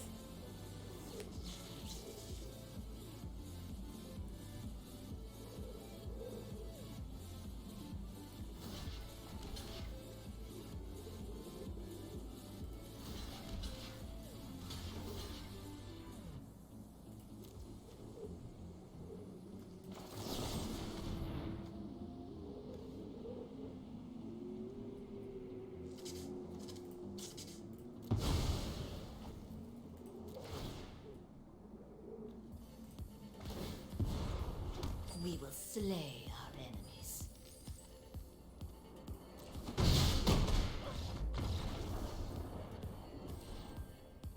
Yep, they knew they were getting the blood on this node. And then blood on this node would give me enough creatures dying to make this 6 loyalty, and then I just minus it again. Hey, boom boom! Booming it up with all the embers. Can I get a Charpog in chat? Exclamation point Charpog. CHARPOG. I'm gonna use the restroom real quick while we go ahead and start our next match. I'll be right back.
Keeping that.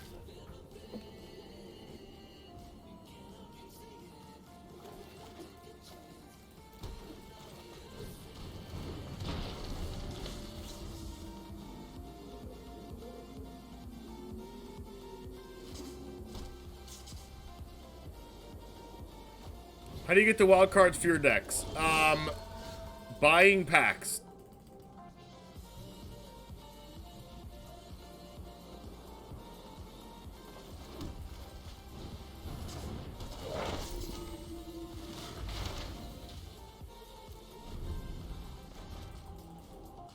Doesn't that take a bunch of gold? No. You pay for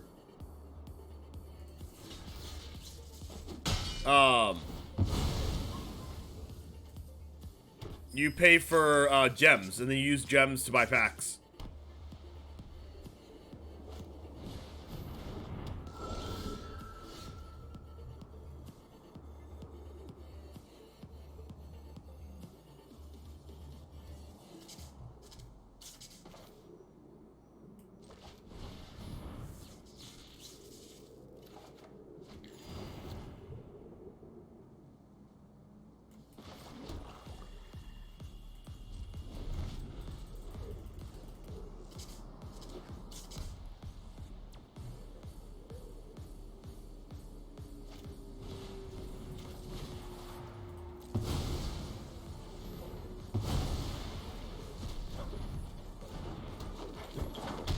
Yeah, if you want a free to play, you should definitely draft.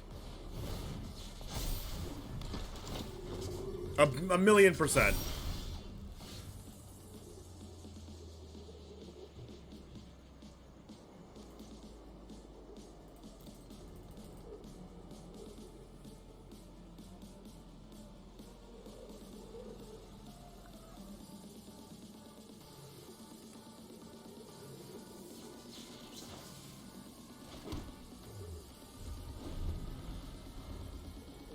Two, 3, 1, 3, 2, 3 last 3 drafts. Well, the good thing about it is you just get better, right? The more drafts you do, the better you'll get. And as soon as you get a little bit better, you'll start breaking even on your gold.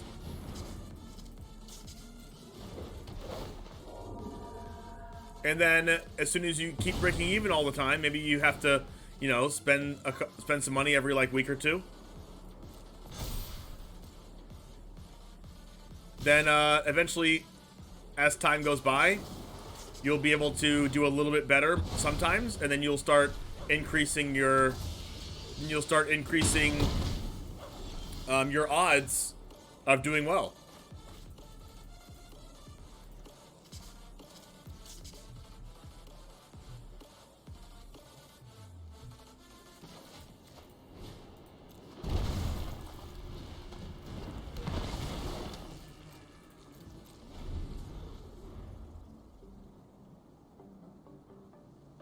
MTG New York Girl on Twitter does an amazing YouTube series on all the ins and outs of beginning on Arena and how to get the most out of free play. Yeah, MTG New York Girl is awesome.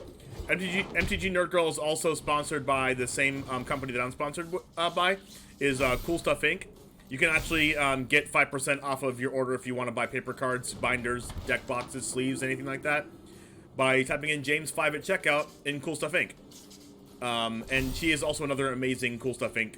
Content creator.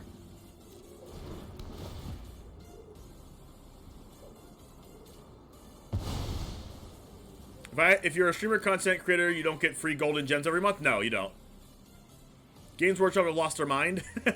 Oh no. What? What's Games Workshop?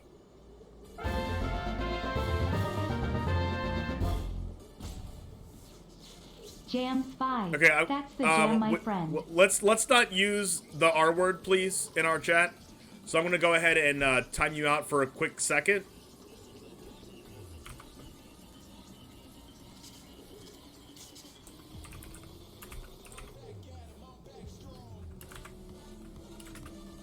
Literally 1 second to delete the message. Okay.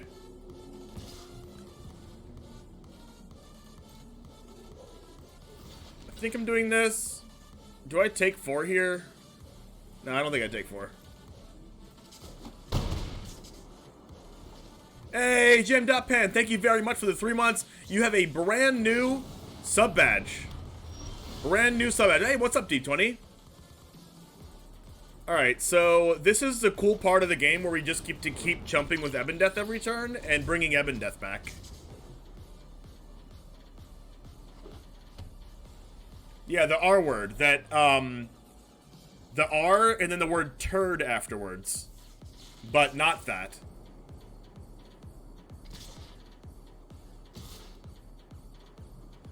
That one word, is that NSFW on Twitch even if it's cut? What do you mean? What do you mean cut? I just don't want that word used in my chat. That's basically it. So if I do this and then I do this, I actually get to bring my Ebondeath back. Correct. Do not say that.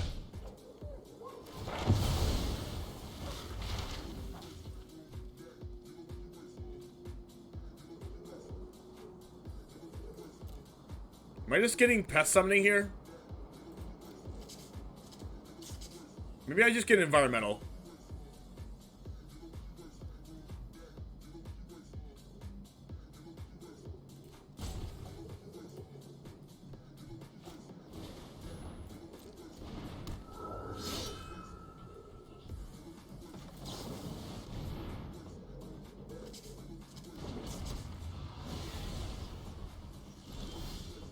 Oh my gosh, that was Pog. Oh, this is super Pog. Man, that was awesome.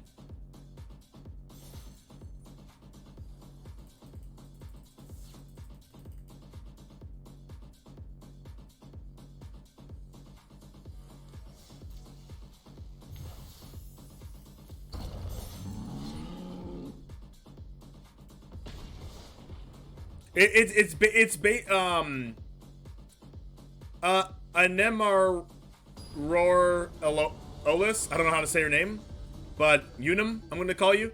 Unum. It's about being generally nice to people. That's it.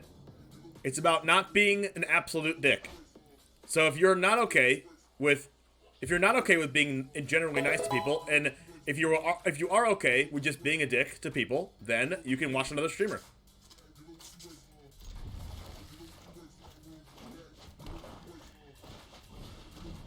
Mascot, thanks for the follow.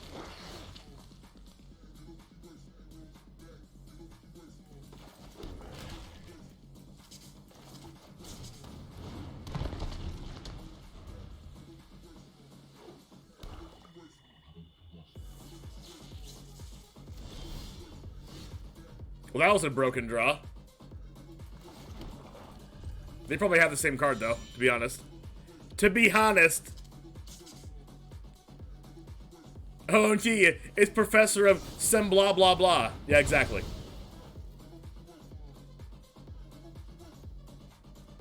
Don't kill my thing.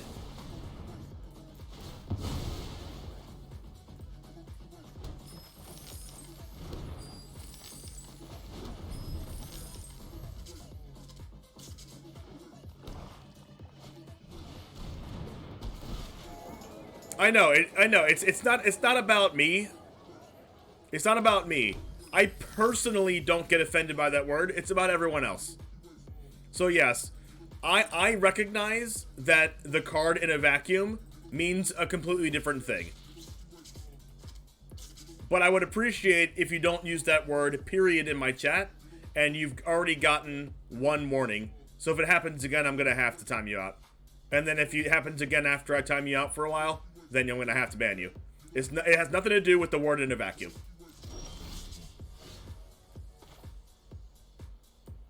What am I doing here? Yeah, it's barely offensive to you. But this is about being generally nice to other people. And if you cannot be generally nice to other people, then you can watch a different streamer. It's just that simple.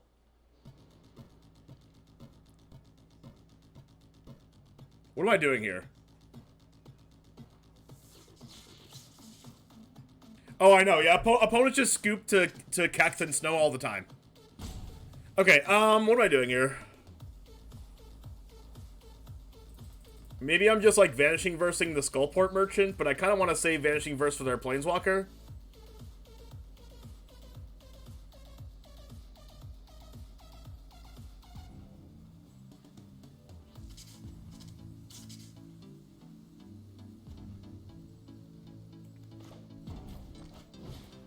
I'm gonna do neither play that I thought about, and then I'm gonna do this instead.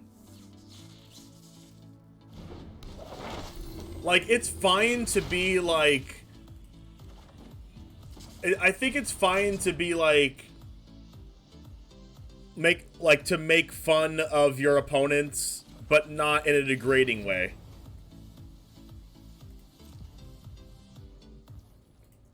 Like, talking about them personally and things. Like, yeah, a player could make a mistake, and it might just be because they honestly just made a mistake, or maybe it's their first time playing Magic. You'll never know, right? So I usually like to have some level of sympathy and empathy for other people, regardless of if they mess up, because I mess up all the time. But I also do like to have fun, and part of having fun is making fun of myself, making fun of my own chat, and making fun of other people. That's just how it is. Let me see here. Hold on. Who's my mod? I don't even have any mods in chat right now. Oh, that's Jam.Pen. I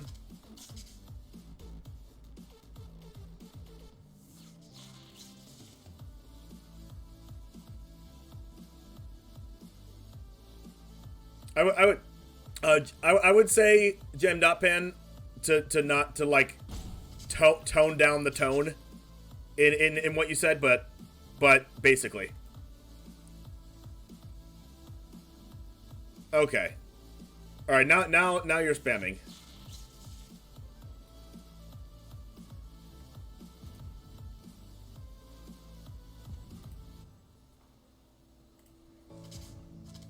Have a nice day.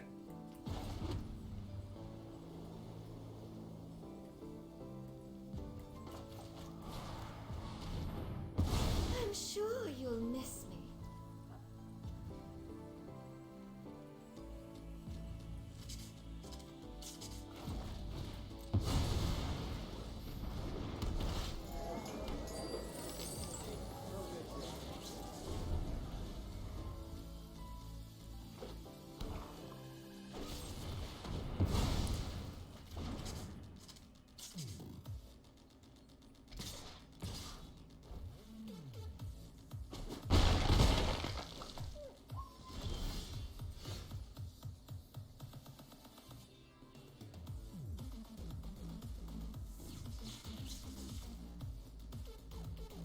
Am I playing Kekthir?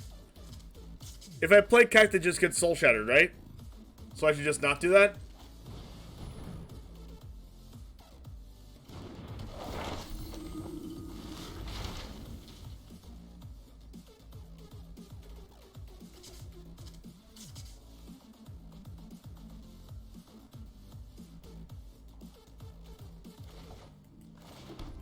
Oh, by the way, Gem.Pen, you actually are a mod.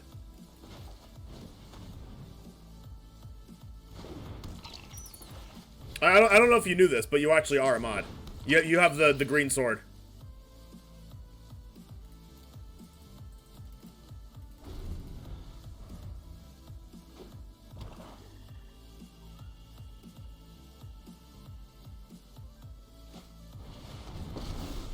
So it's people like that, by the way, that we just experienced, that are not welcome here. And if there's any mods in chat, you are more than you are more than capable, and I'll let you do this, of just banning them. If they're acting like that. And if we need to have a conversation in Discord or something with all the mods to let you know where I stand, if you don't know where I stand on these things, then we can have that conversation.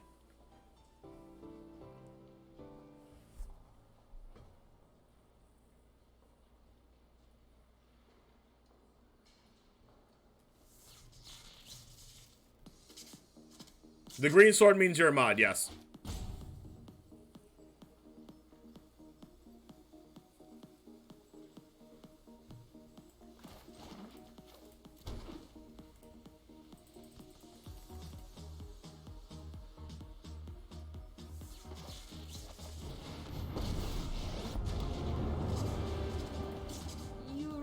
require my aid.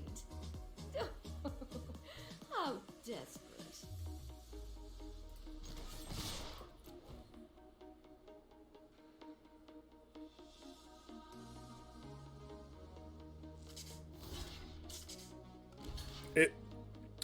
If you've been following my channel for a long time, you know that I'm one of the first people to, like, joke around and make fun of things. But there's a line that we should not cross. My power is for annihilation.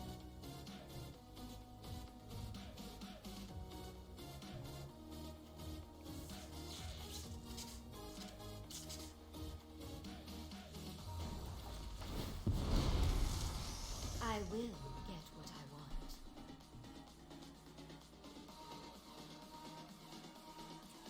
want. Connor, the mod sword has a lot of power. So we can talk we can talk about that in the Discord if you'd like.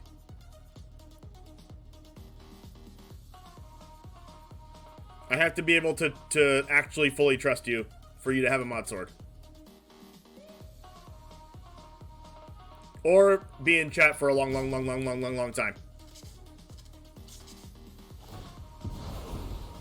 children will take care of you. True, Nuno. Yeah. I feel you. I feel you on that. To be the ultimate mod, you need to be a Discord mod.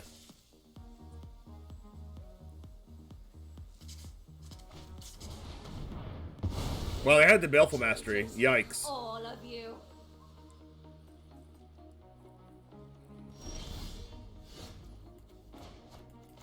So if I attack all at Lolth, what happens?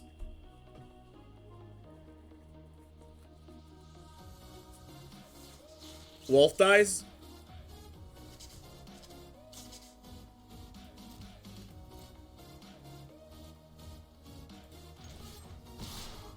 Then we get blood on the Snowed.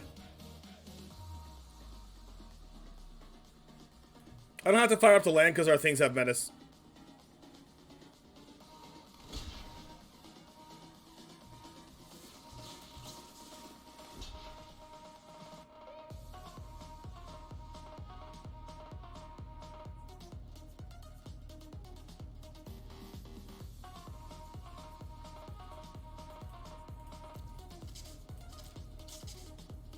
Unless they have flunk or something. No! Sad.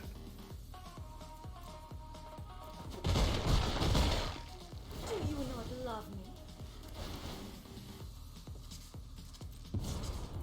My will cannot do what I demand.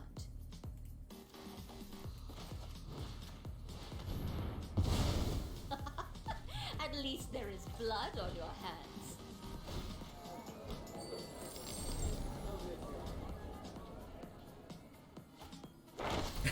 What? You have to trust me? Nah. Nah, I can't.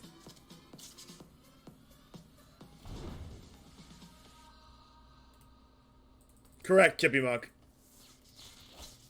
The best way to be a mod is to not ask. Unless you're like my friend in real life or something like that. Or like we've been streamer friends forever. You know. Like Strider Stone or Jaffer MTG.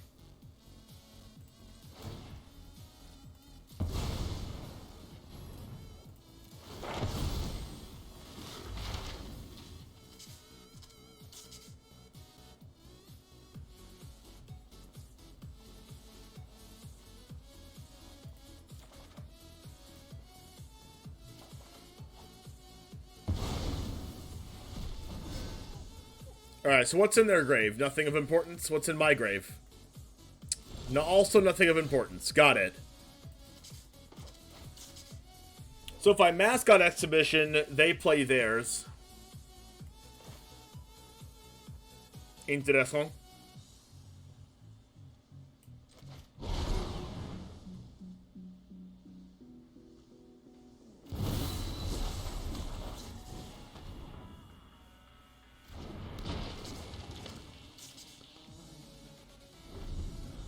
No, no, Connor. Teasing is not allowed. I'm offended. You can't tease me, okay? You're gonna get banned if you say you're gonna tease me one more time. Banhammer, get it ready. Come on, Thor, get your banhammer ready. Teasing is not allowed. It's offensive, okay?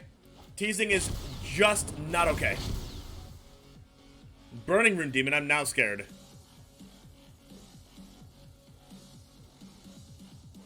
Search for exactly 2 cards not named Burning Rune Demon that have different names. If you do reveal them, an opponent chooses one of them, put it into your hand, and the other into your graveyard. Uh-huh. Uh-huh. That's busted.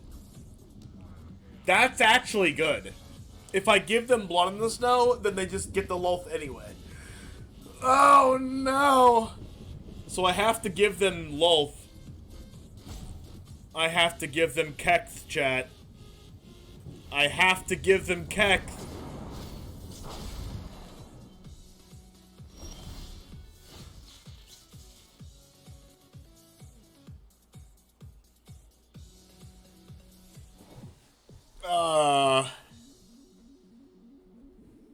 I don't have Peepo Comfy, but I have, like, jammies. And I think I have something like Peepo... I have Peepo Cozy. What am I doing here?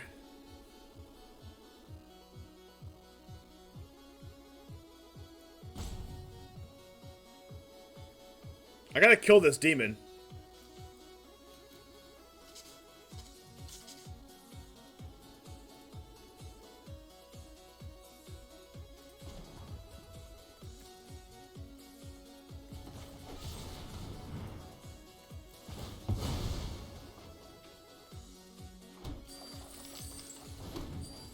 And that kills the demon.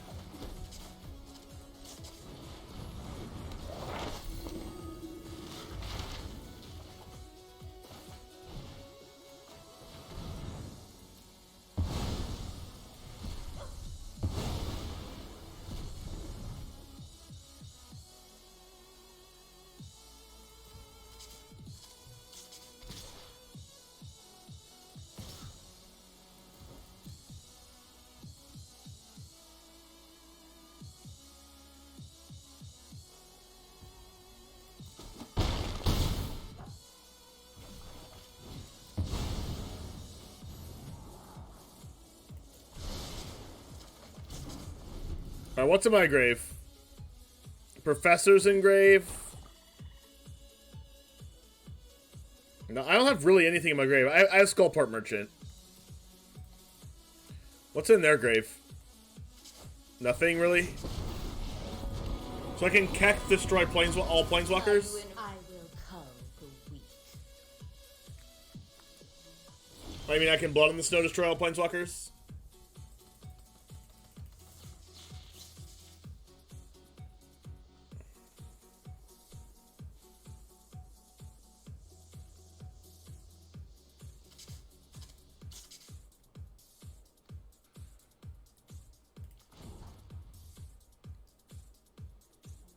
I can bait them.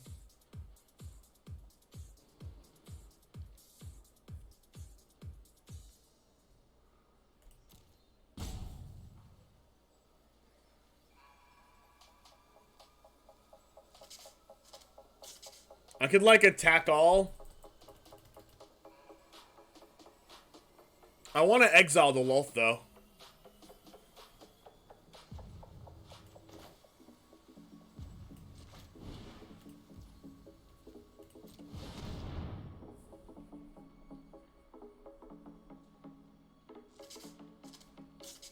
And I can exile it with my Hive.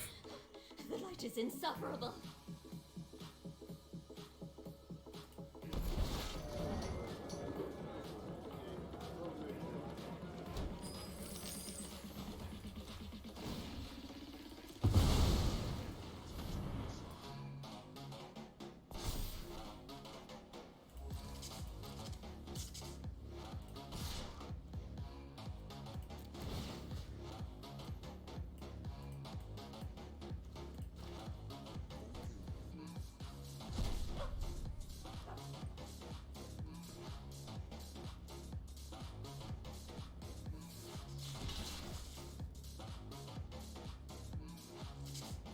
Well, and at least I get to kill their 3/2 and exile their Wolf.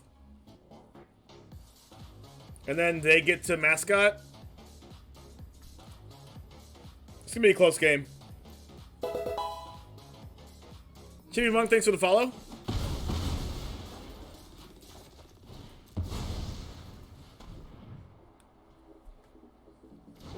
I kind of wish I was playing 2 mascots, but like I use all the cards in my sideboard.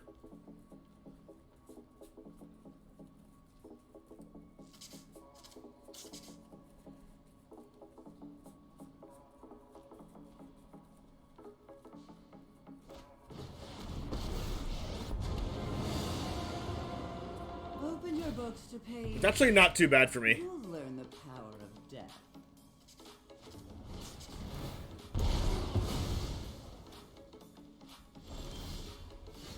Because now, like, Professor doesn't die, right? They just take eye twitch. That was good that they had the flunk. What's in my sideboard? Just sciences and summoning.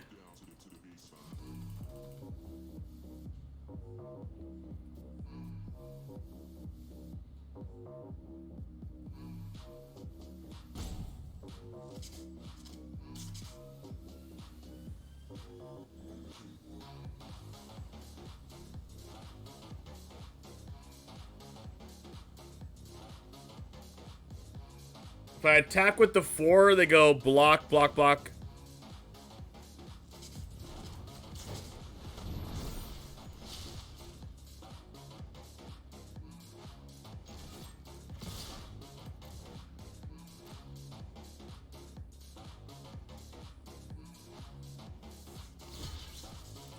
So they're okay with their Onyx dying? If they double block anything, they're okay with their Onyx dying. Alright. I'll take it, I guess. Guess you don't need my help.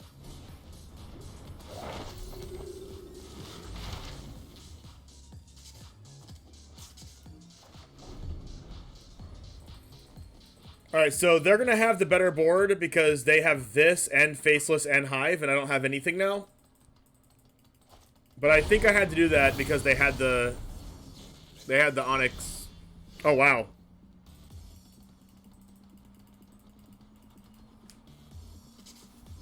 So if I Professor Onyx and minus, they get rid of their 4/4, then they have... They can only animate one of their lands.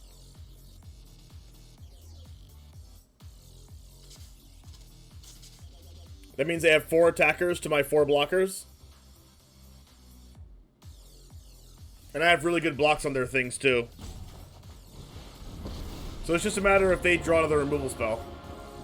If I won't be given a second chance. Well, darn. Looks like you flunked out. Mwah.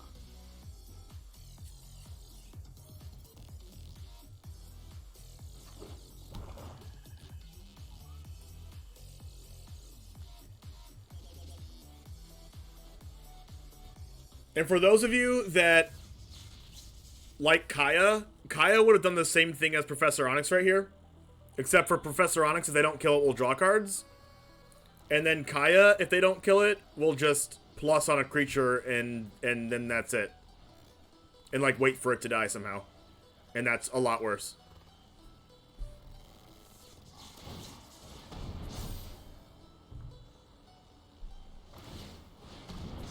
Wait, they did have enough to animate both. Wait, oh, they had an untapped land. True. Untapped land, let them animate both. By the way. Yeah, exactly, Soapy. Alright, since I know Professor Onyx is dying, I'm going to take value blocks.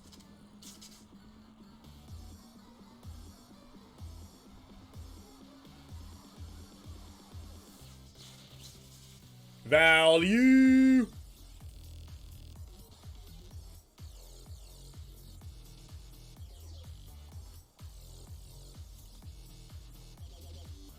Yeah, they play that untapped land.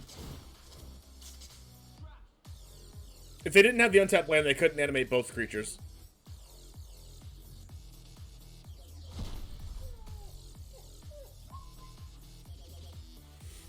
Alright, what's the valuest of the value?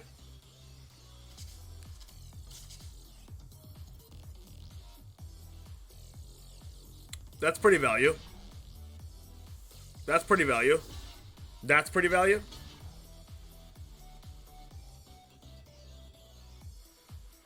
No, I think the most value actually is.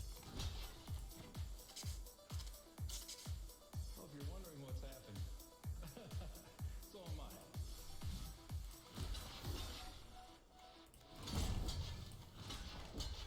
Like so?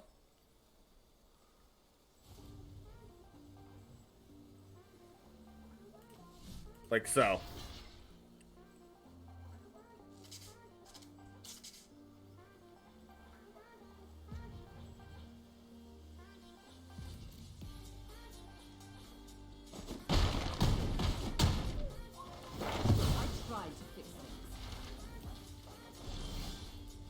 Whoa. There's a cat in my room.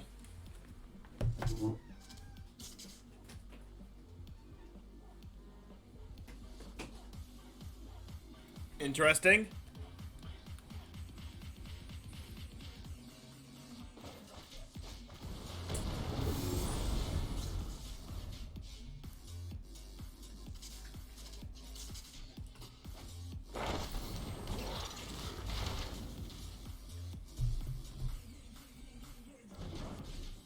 Ooh, they play that card. Alright, they have a chance. They can get their Onyx back next turn. Oh, yes. Do we have this for the Onyx? Broken.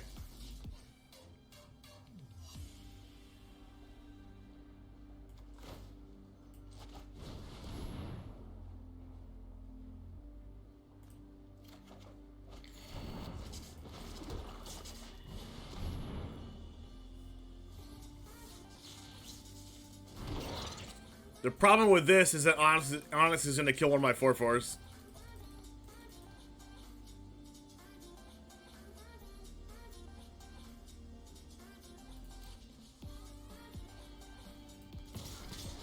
I have to let them use the merchant on the iTwitch and let them get a draw. It's unfortunate, but it is what it is. Right now, I think my opponent's at the advantage again because they have merchant and they have Liliana back. And an iTwitch, and if they play a second mascot, then we can be, like, kind of iffy. Oh, they do play second mascot. Yikes. So, in this position, say we don't draw anything else, our position is to kill our opponent as fast as possible.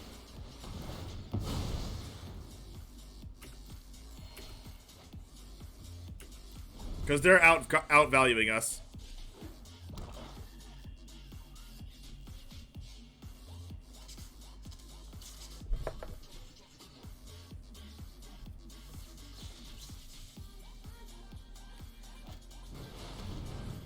The good thing is we're going to get rid of the Professor Onyx for good. The bad thing is we're losing a 4/4. You really want to fight me? Guess you don't need my help. Actually, maybe I should have Vanishing Verse the Skullport Merchant. Nope. Okay, I did the right thing.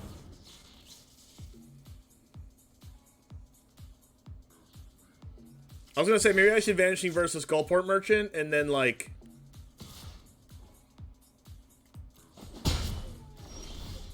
Oh, wow.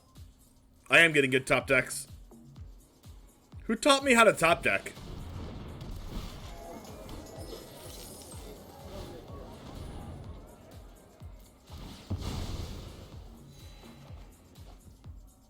It's pretty good.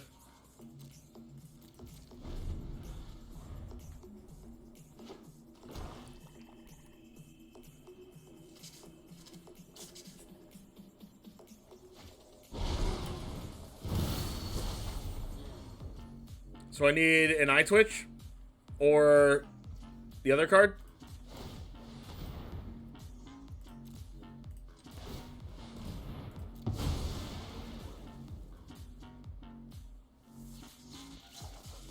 Wow, that? Yeah, I'll take that. Ooh, this is what I'm talking about. Whoa.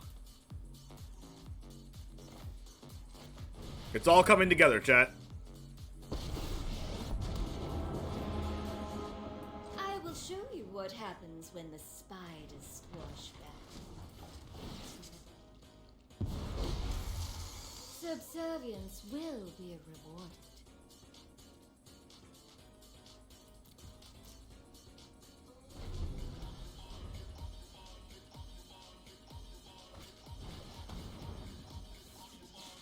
Don't you mean pure gassed?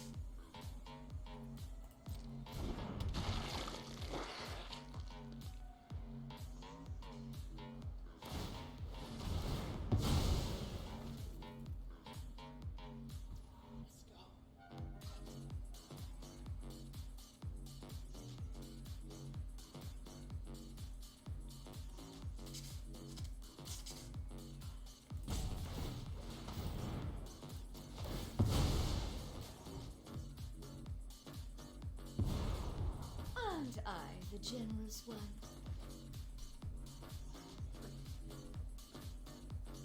Pure gassed.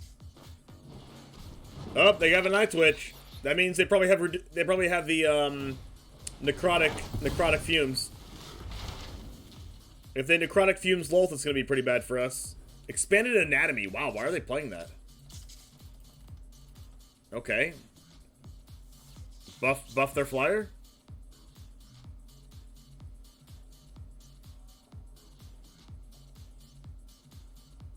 Wow, this is just not worth a spot.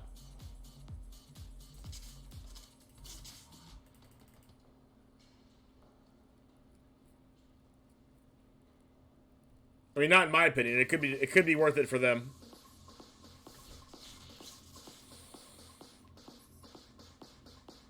In our experience playing against Mono Black,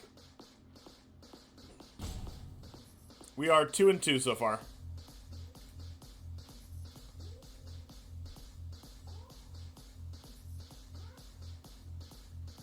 How many Blood on the Snows do I have in the library?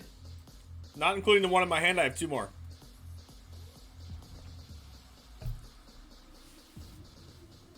And I just spilled freaking Diet Mountain Lightning all over myself. No, no. The spills are real, chat.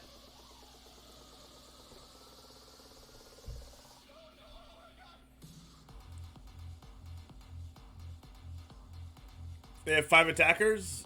Okay, so Lolth is dying. So this is another value block.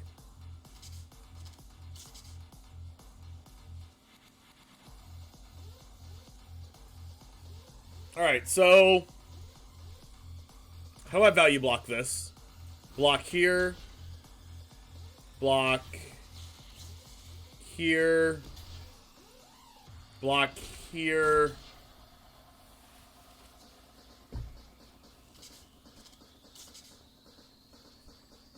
Block here.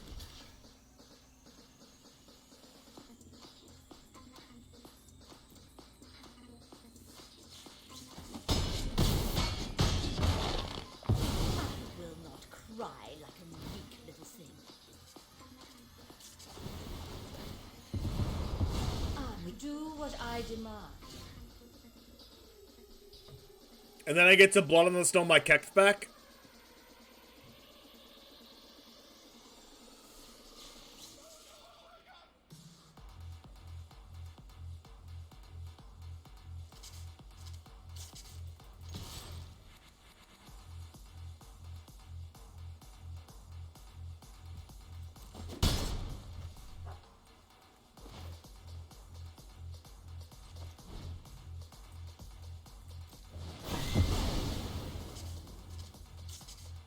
Wait, or my Onyx. Probably my cat.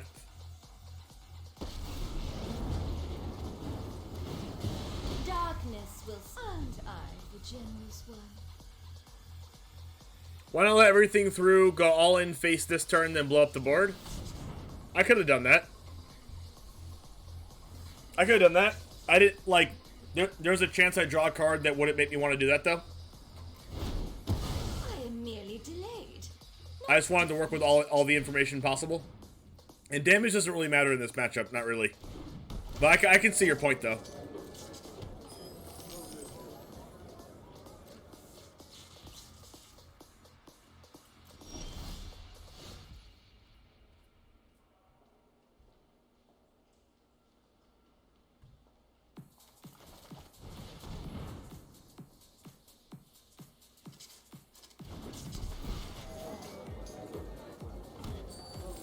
They have a removal spell.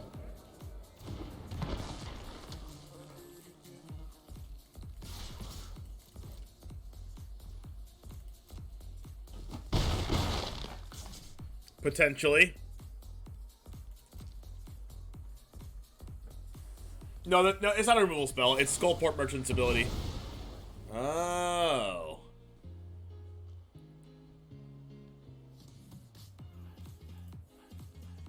I have 2 more Vanishing Verses in deck. Is it worth it? Just to Deadly Dispute for a Vanishing Verse right now? No. If they get a Lulth, they could be like far ahead now. How many Planeswalkers are in their graveyard? I don't think there's any. Nope. Merchant draws another card.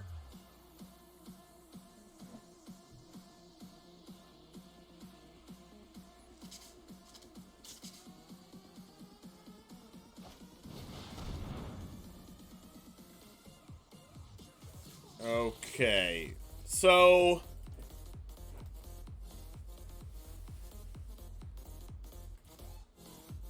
they can bring back the Merchant.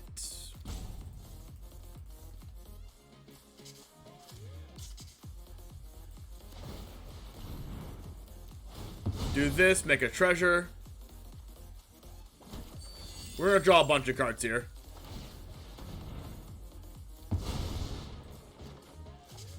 Perfect.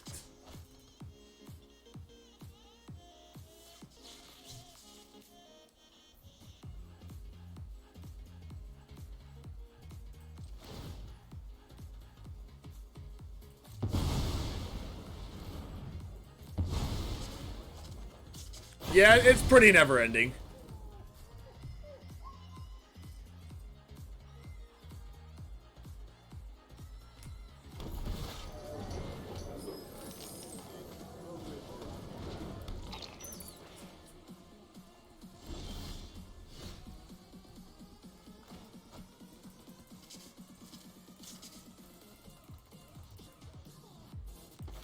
Although I weirdly don't have a creature.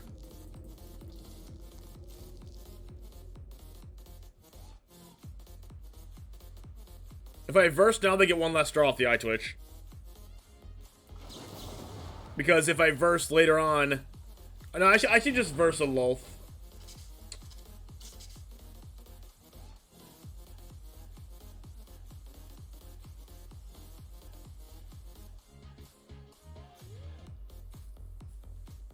If I verse Lulth, they still have Merchant. I guess it's better just to do this.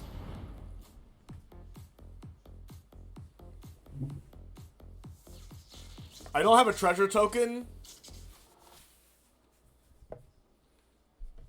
So I guess it could have been better to not use my treasure tokens last turn to draw another card. But I feel like it was the correct play to draw another card. I just happened to draw 3 lands in a row.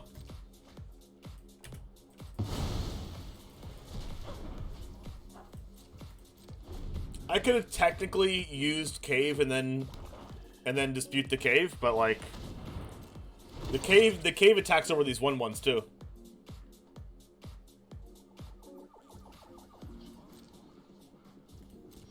Actually, I like that a lot.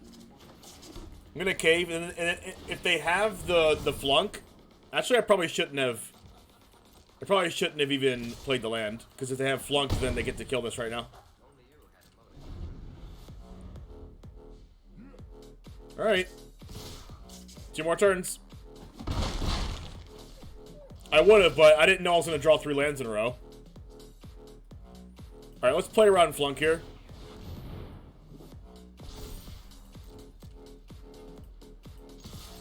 Now they have to have 2 flunks.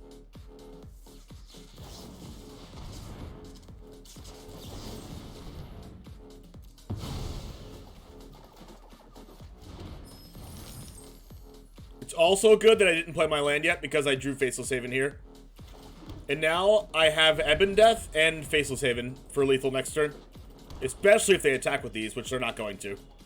There's no way they attack with both, yeah. Attack with 1. Hopefully they don't have another Baleful Mastery. Is this lethal now? Wow. Wow. Ebon Death saves us. Nice. In that match, we basically just, like, used every utility card we had, right? We used Ebon Death to kill them, right? We got as many draws as possible from these cards. The cave was super relevant that game. Amaria's Call was super relevant too. Like, a lot of cards that we're playing as, like, one-ofs or whatever are actually relevant. Oh, not even just that. Our Hive of the Eye Tyrant was relevant too. Right here. Because that actually exiled one of their Lulths, right? Out of the grave, and then they actually had Blood in the Snow, and they couldn't bring back Lulth. So, like, all of our utility cards that were playing for a specific reason, and that reason actually came up in that match.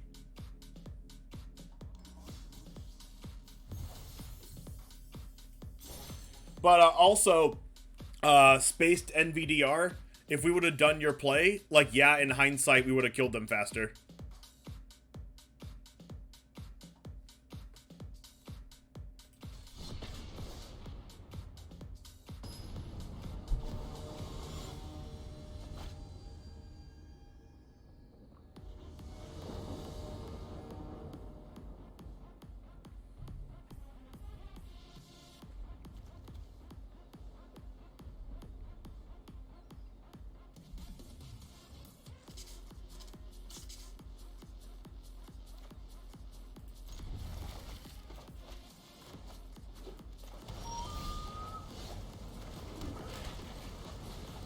Well, our hand is gasoline.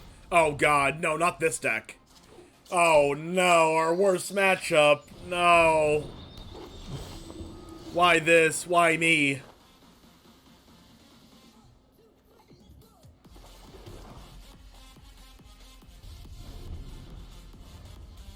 Maybe it's just elves. Maybe it's just elves.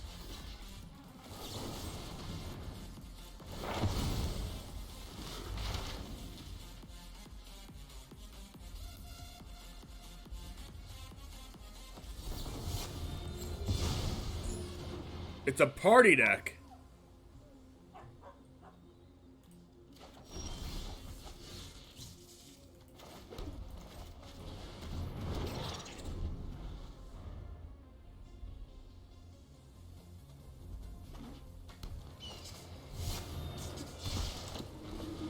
Well, their hand is absolutely insane.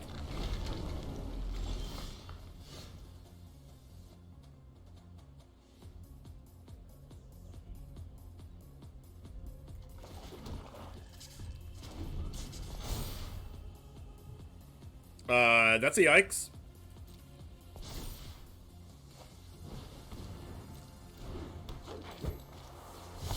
Whoa. Their hand is broken. Like, actually. Wow. This is actually insane.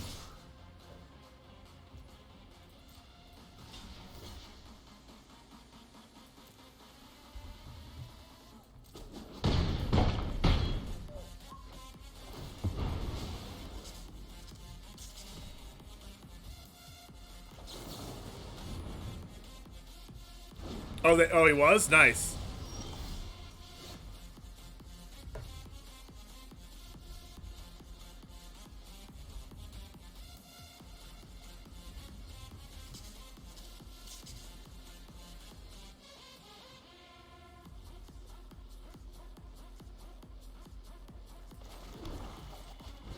I think I'm gonna do the Ebon Death loop here. If they don't, like, stop me from doing it. Actually, they can stop me from doing it, right? Because they can prevent the Ebon Death from blocking.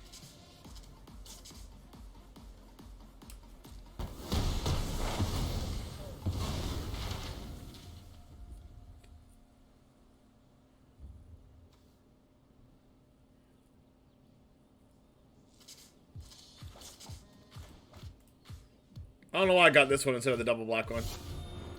No, stop. I think I'm actually dead.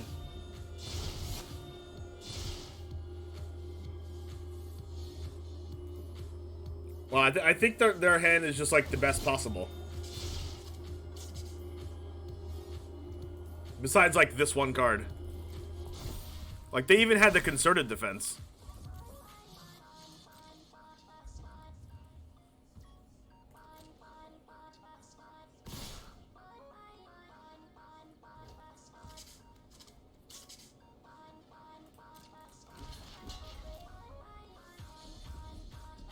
Is this exact lethal?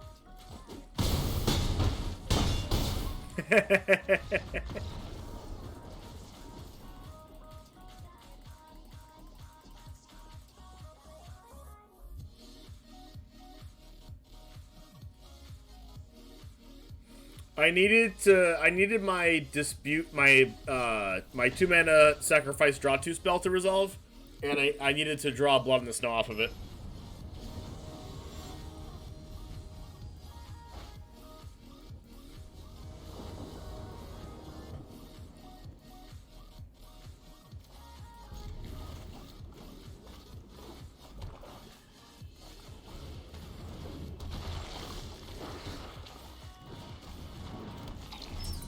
If this is another mono black deck, then we're gonna be here for a while. 9-1? Wow, that's crazy.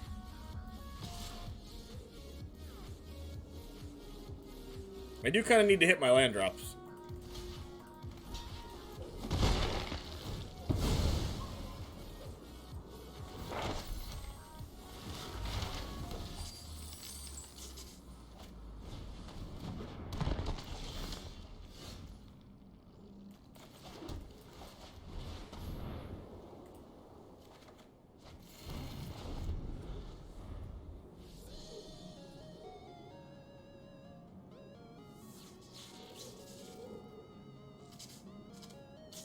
You dropped a game when he mulled a 5?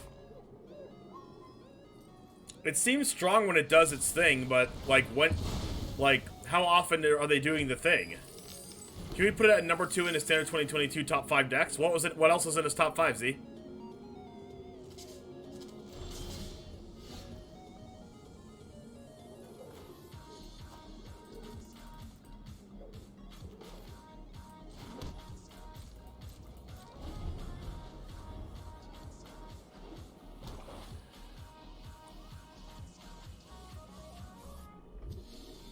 CGB's Black White list was number 1. See, I told you this was the best deck in the format. I just don't like Kaya. Oh, there it is. One benefit from Kaya is that Kaya doesn't die to Vanishing Verse. If the job is wrong, I change the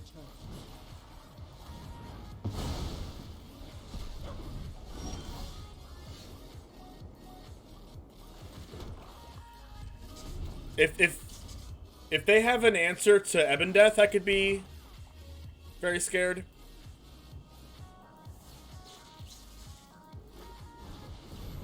That's not exactly an answer to Ebon Death. Oh, please use that. Oh, please use that.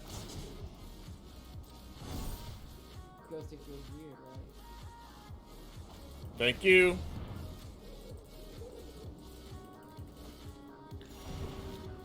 Well, yeah, but it's annoying when it works.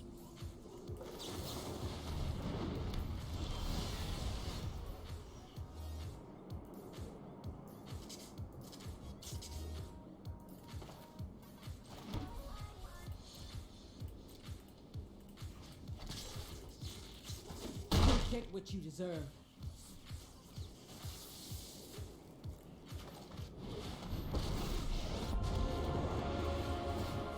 Envy the strong, aren't I, Jim? It's a +1.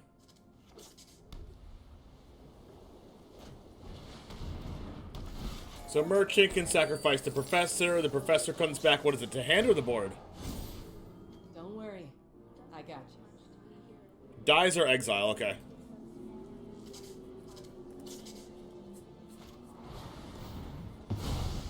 Well, that Vanishing Verse wasn't nice.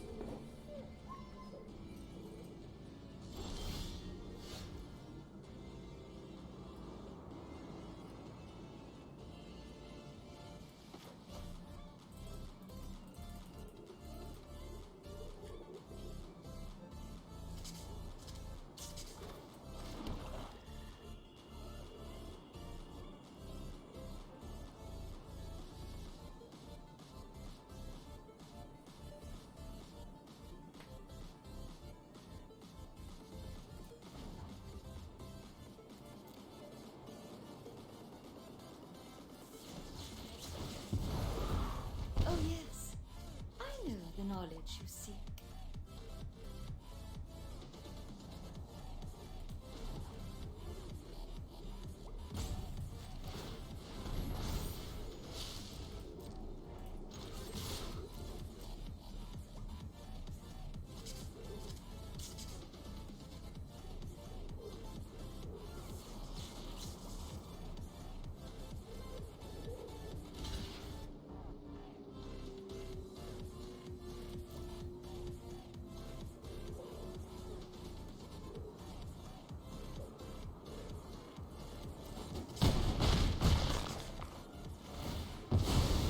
That's it. I quit.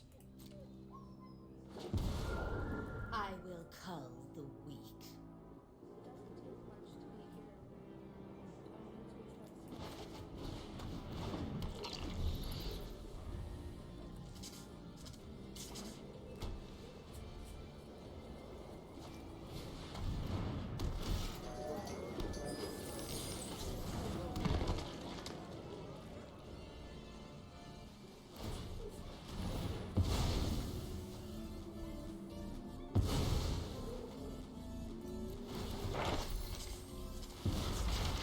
We will slay our enemies.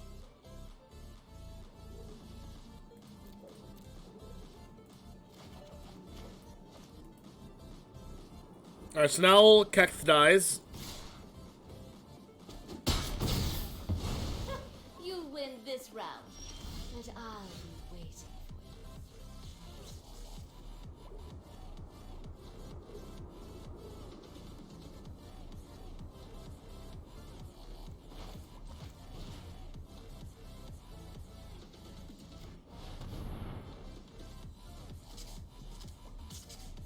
Yeah, the Planeswalker Ren is cool if you have landfalls, but like, it's only good if you play it like before turn 5, right? Because turn 5 is like almost too late, right? At that point? It depends on how good Standard is.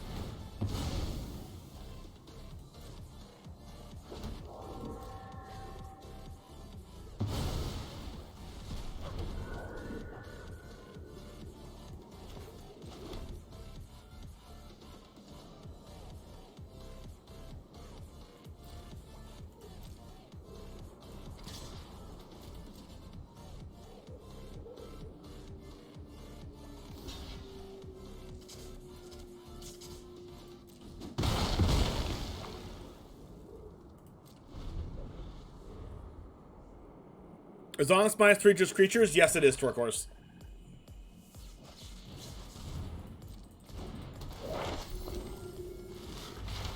Like, Kaya was, like, pretty good there. But, like, when you're playing it when you're playing it in an open board, it doesn't do anything.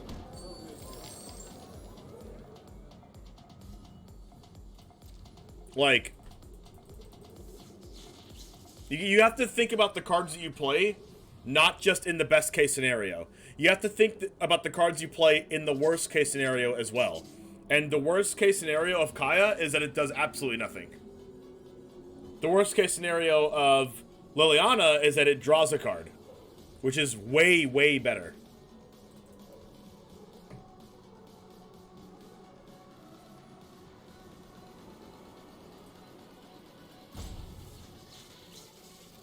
So I can blow in the snow back my Kekth here.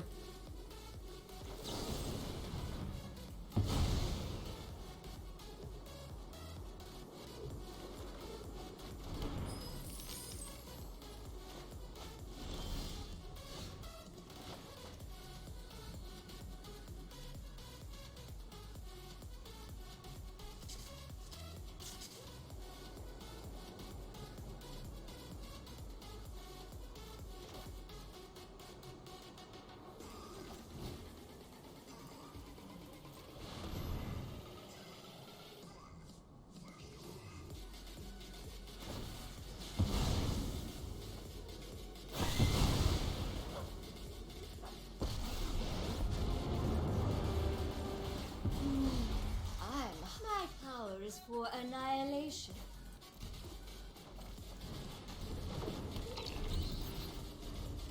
The removal of 13-card hand win con and Ren, maybe even consider to work with Ren ult. Oh, you're saying like if you play them all in the same deck? Ren's +1 will make getting to 13 easy? Well, it makes it like kind of RNG. I don't know if it'll be good, but I'm interested to see what would happen with that. I don't want to play Professor on next, because then if they have blood in the snow, they get to kill both planeswalkers, and I'm not in for that.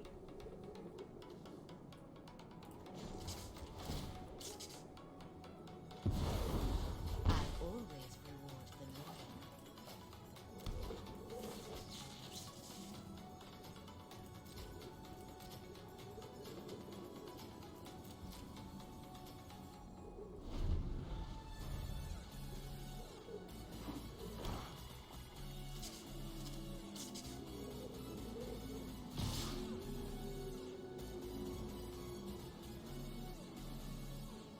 This looks like a blood in the snow.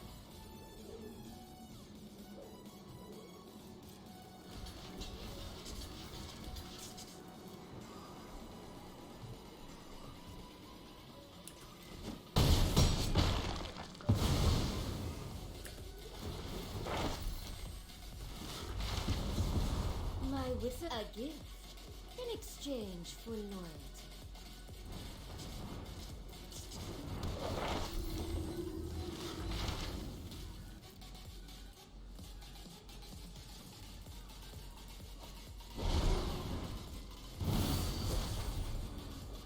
Well, it's not blood in the snow.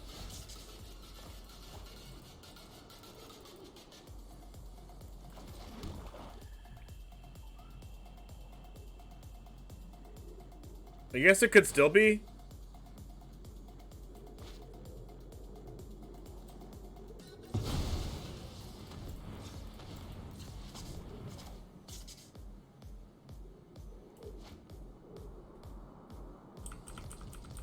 I can't mascot and faceless.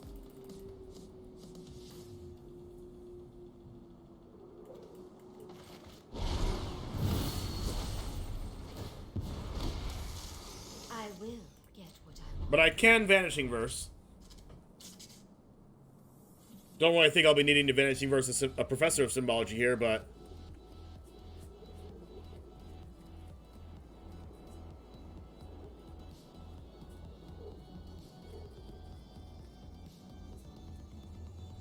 we shall see. There it is. Destroy the walkers. I'm sure you'll miss me. Time to focus. I got a job to do.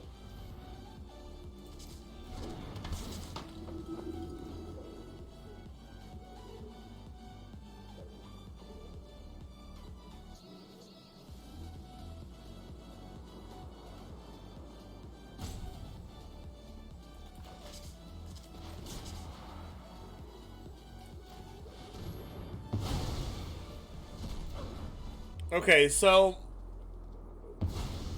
My motivation's withered. that's fine. I might still be able to kill the Kaya. The Kaya. Here, let me. Whoa. All my stuff is indestructible?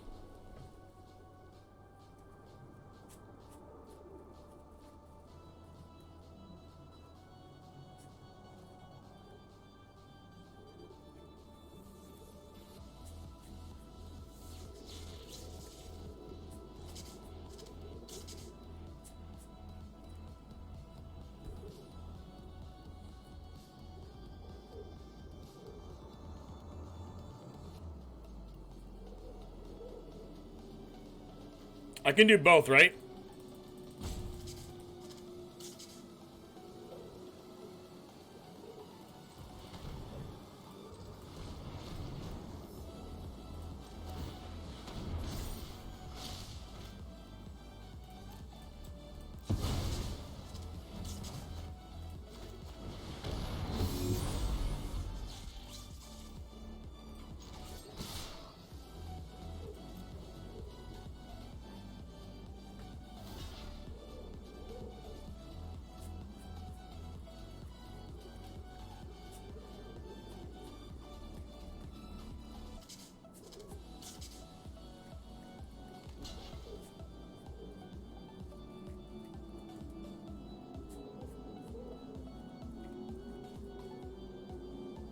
So I don't think Kaya's gonna die, but I do think Kaya's not gonna be able to minus. They'll be able to symbology again and maybe grab, like, a removal spell or something.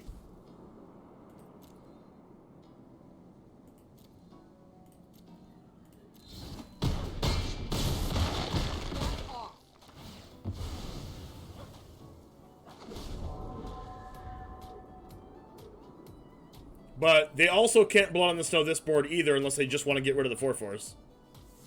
And then I still have Professor Onyx to get rid of one of their 4/4s next turn.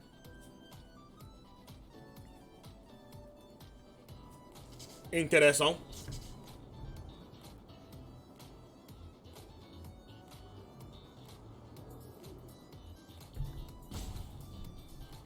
Does Kaya say non-token? It does say non-token. Dispute to draw 2, sure. They drew a Faceless Haven, which is pretty powerful.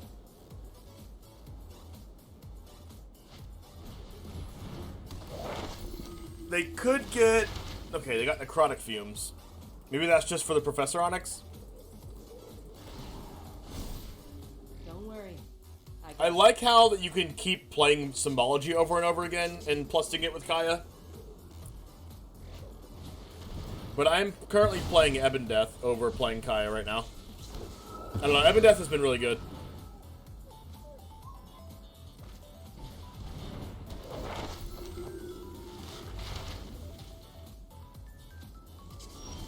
Infinite value.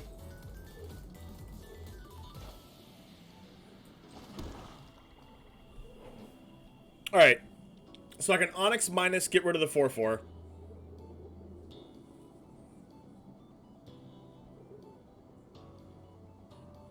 They have 4 blockers.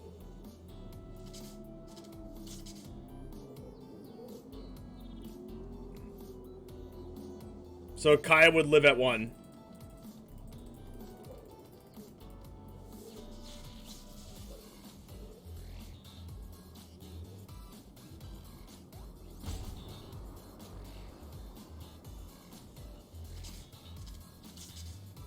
I think.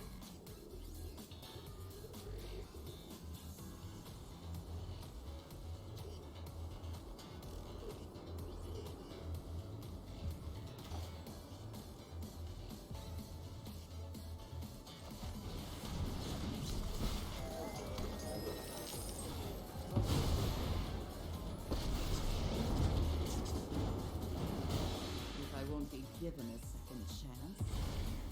It was going to die eventually anyway.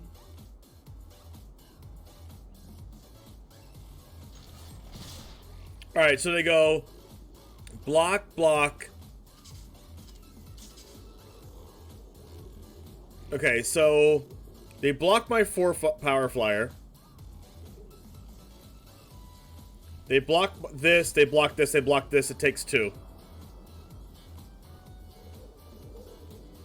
But they have to lose their Symbology and both their 1/1s.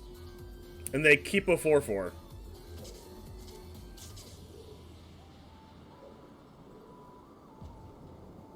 What if I do this?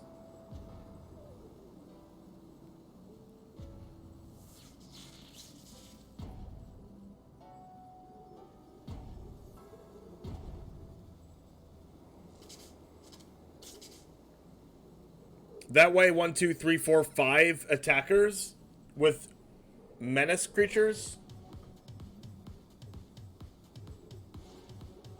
Wait, if I have 2 menace creatures, that means they only need to block 1 menace creature. Wait. If I have 2 menace creatures attacking, that means they go block the 4/4. Block a menace creature. Block this. Okay, so Kaya dies, actually. Math is for blockers. Unless they have Flunk.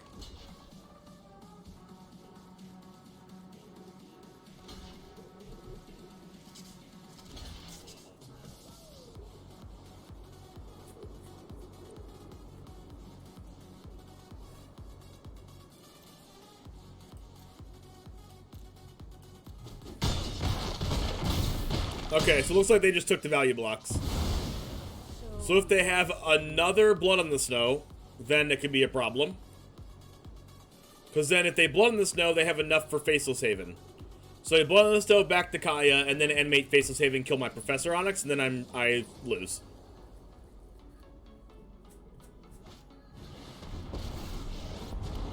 Okay, well that's good for me. That's Professor Onyx to you. You'll learn the power of death. Well, my Professor Onyx still dies, I think.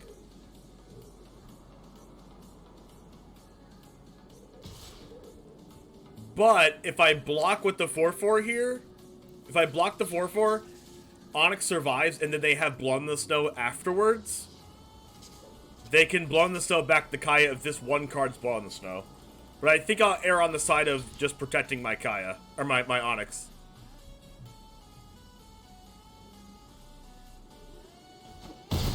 If they really wanted to kill Onyx, they would have animated the Faceless Haven. Wow, I'm actually just genuinely confused.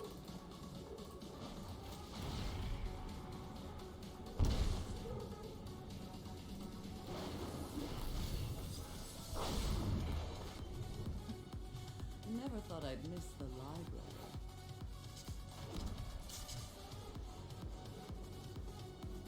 What's in my sideboard?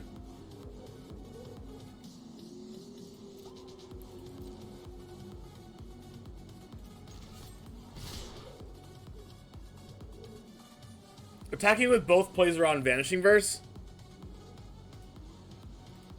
And I have Pest Summoning.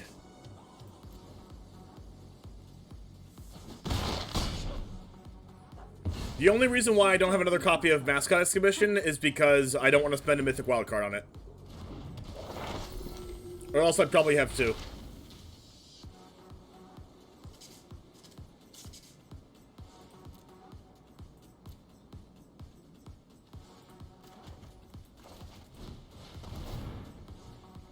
I'm just gonna hope they don't have another a Blood in the Snow. I mean, because if they had Blood in the Snow, they would have played it last turn. Like, it's just an obvious play.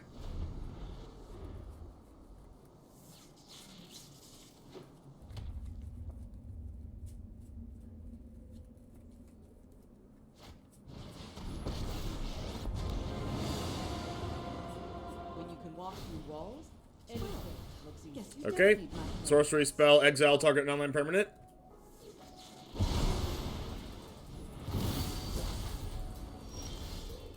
That was a really incredible draw.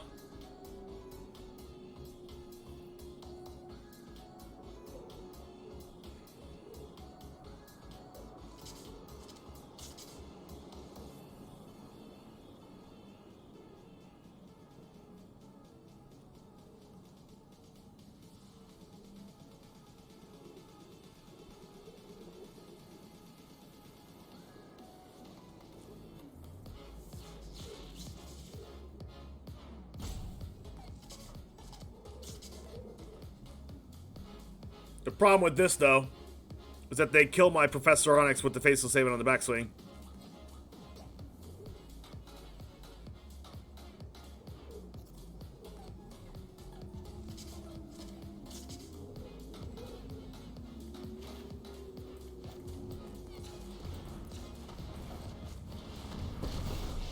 Which means I'm plussing. Witherbloom is just as dark Wow. and musty as I remember.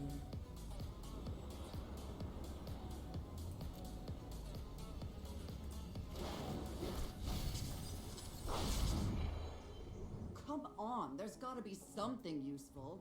Ugh.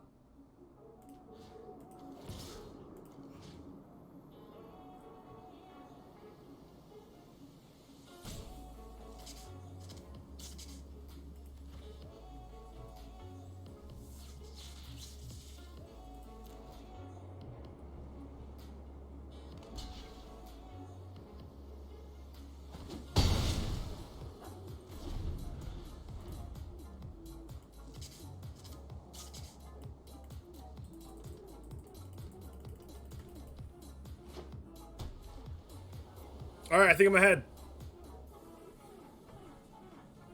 I think I'm ahead now. Oh, man. We're showing that Onyx is better than Kaya here, chat.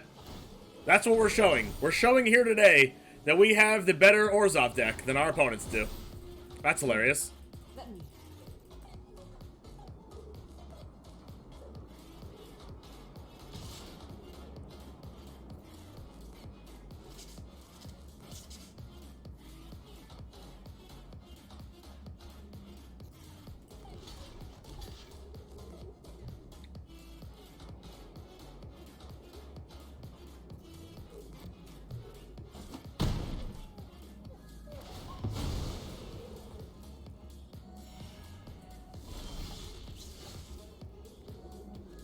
Well, that's actually also good. We have Necrotic in our grave.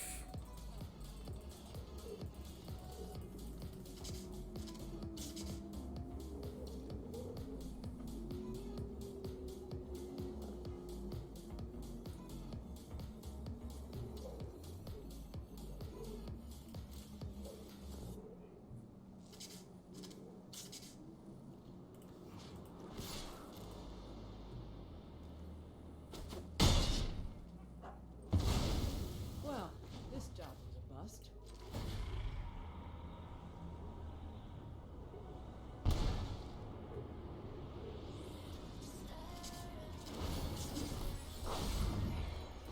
Oh, there has to be an answer here.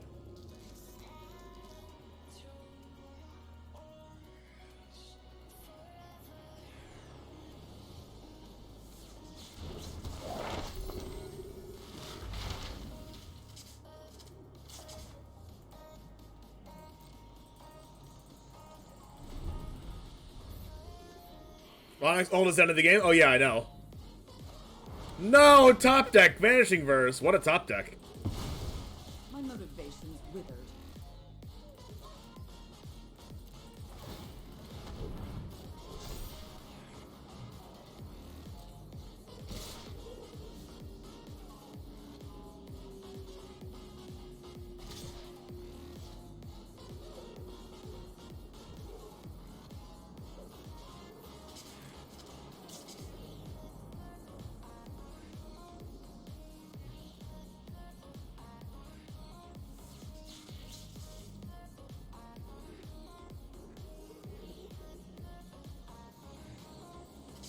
So I'm just gonna blow in the snow next turn, right? No, I'm not. I'm at 4/4.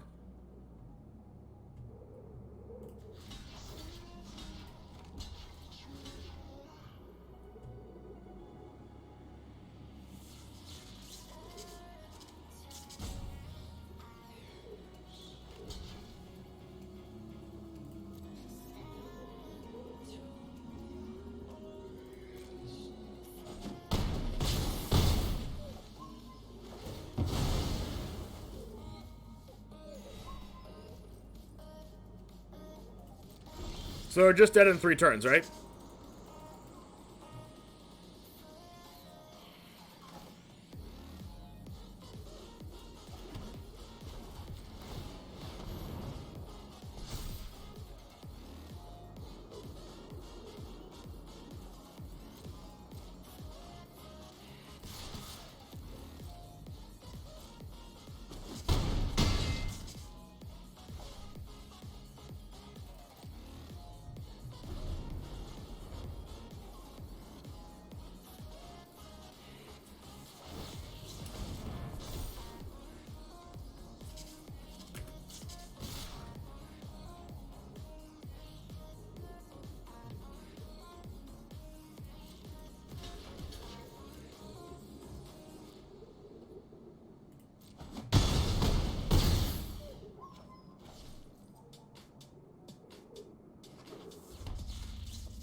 Okay, I know the plan. The plan is to hit them to 9 here. And then blow in the snow. And then hit them 3 times in a row with Cave.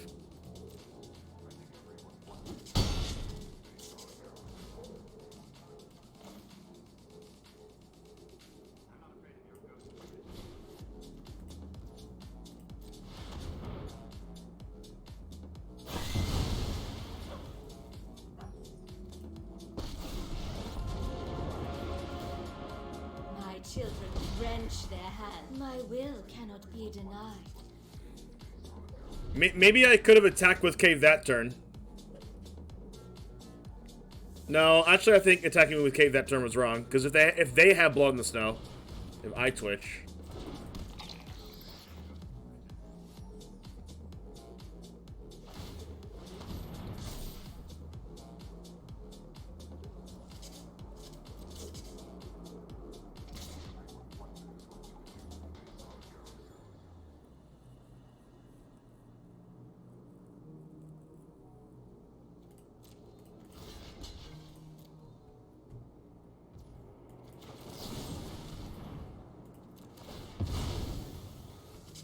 Hey, good evening, Webby. If we blood, I'd recommend killing Haven. Why we didn't? Because they get it back to the hand. Dispute my angel. Oh, could I have disputed the angel there? I don't remember.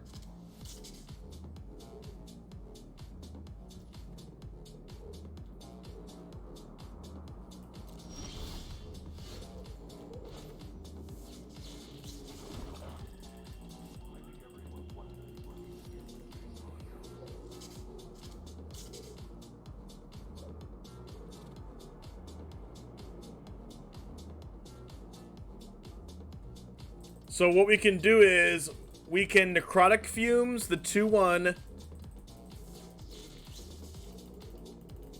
kill it, exiling the Eye Twitch, hit them to 6, play Shambling Gas to block this.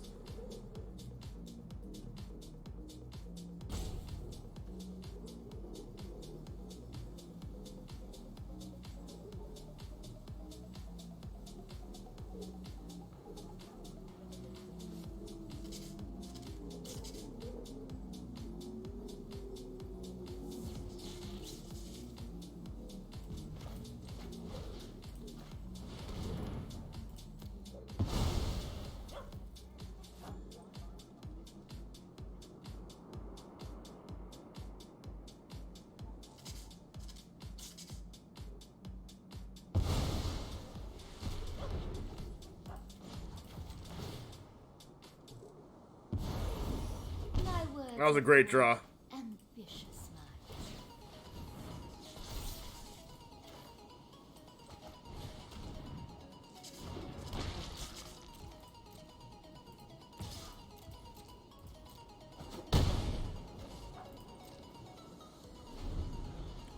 The creature lands are always super relevant in these mirror matches.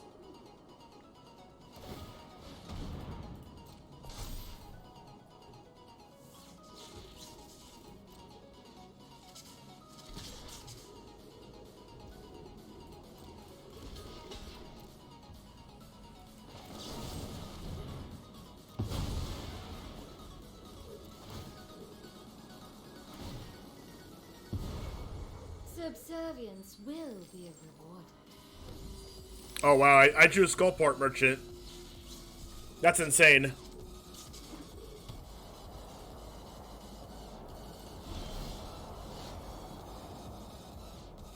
And Vanishing Verse, holy crap.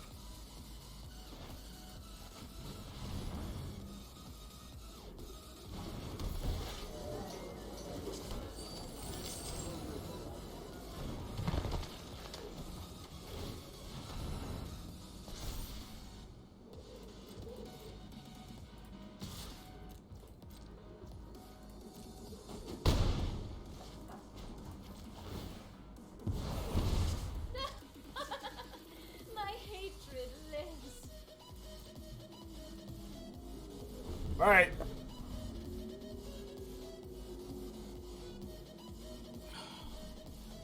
Yes! We did it again! Ah! Gosh, these mirror matches are so grindy and take forever.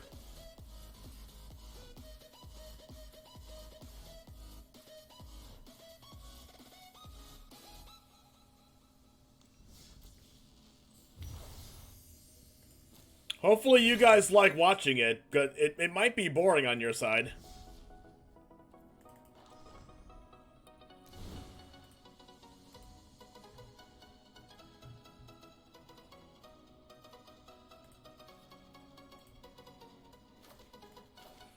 So in that game, both of our Onyxes got exiled. Ebondeth also got exiled.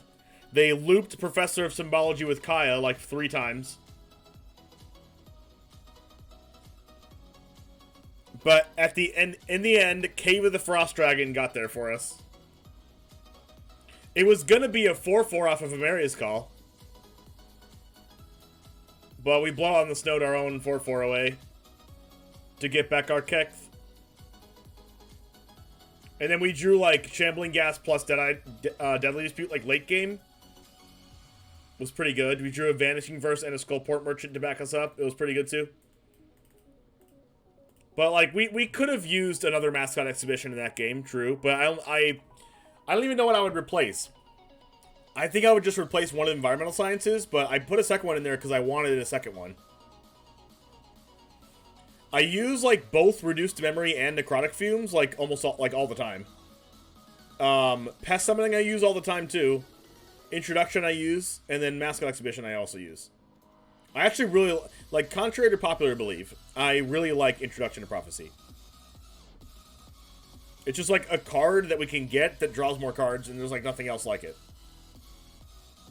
But anyways, the only thing that I would like to have happen in this deck is to play a little bit more Snowland. So like Shine Shadow Snarl. Maybe I would want it to become 4 of the Silver Quill Snow Duel, but having black mana on turn 1 is like the most important thing possible. So not having black mana on turn 1 because you have the tap land is awful. But there are some times in this build where you have Blood on the Snow and like a Lolth in your graveyard and you don't have 5 snow yet. But like Amaria's Call has been amazing. If anything, maybe I would replace Agadeems because like I don't usually use Agadeems. But like it can come up for sure. Like bringing back a Skullport, a Professor of Symbology, and a Shambling Ghast or Eye Twitch is like so good.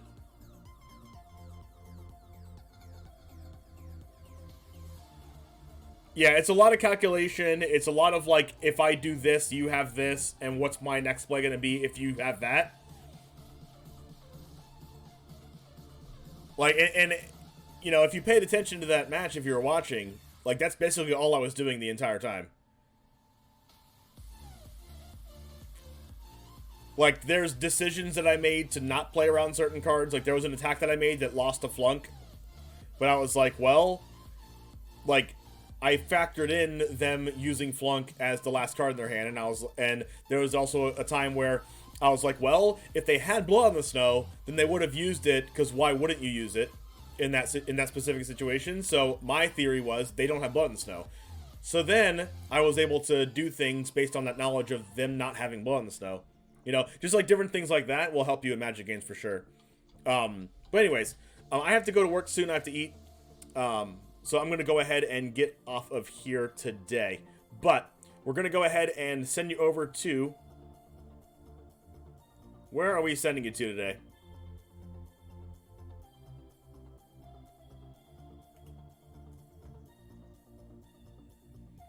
And I can learn a lot because you voice your train of thought. Yes, I really like voicing my train of thought. Because when I wasn't a streamer before that... before I was a streamer... I liked when streamers voiced their opinions, and hardly anyone did that. So, I started watching Jeff Hoogland because he does that a lot. And that's why I liked him. Because I could learn a lot and learn what his thought processes were and become a better Magic player. And no one else did anything like that. So, I wanted to do that too. Alright, so let's go ahead and send you over to somebody.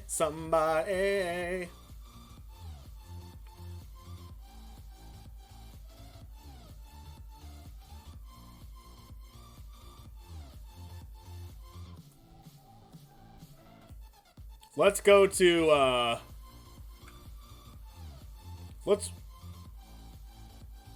if you remember, you appeared here from Anna Chess's raid. I remember, Nuno. I remember, and she's actually streaming right now, so why don't we just go over there?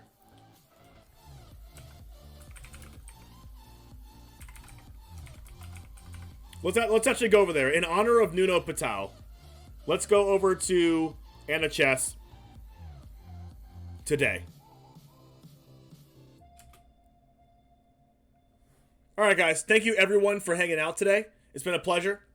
Have a wonderful, fantastic rest of your day. I'm going to go to my actual job. Fun fact, I'm not going to have to work my actual job anymore. If we get more support here on the channel. So, that's the end goal. But have a wonderful rest of your day, folks. I'm going to go to work, and I'll see you tomorrow morning for the Historic Horizons full set review. See you next time. And as always, Goose Gang, out. Let's go!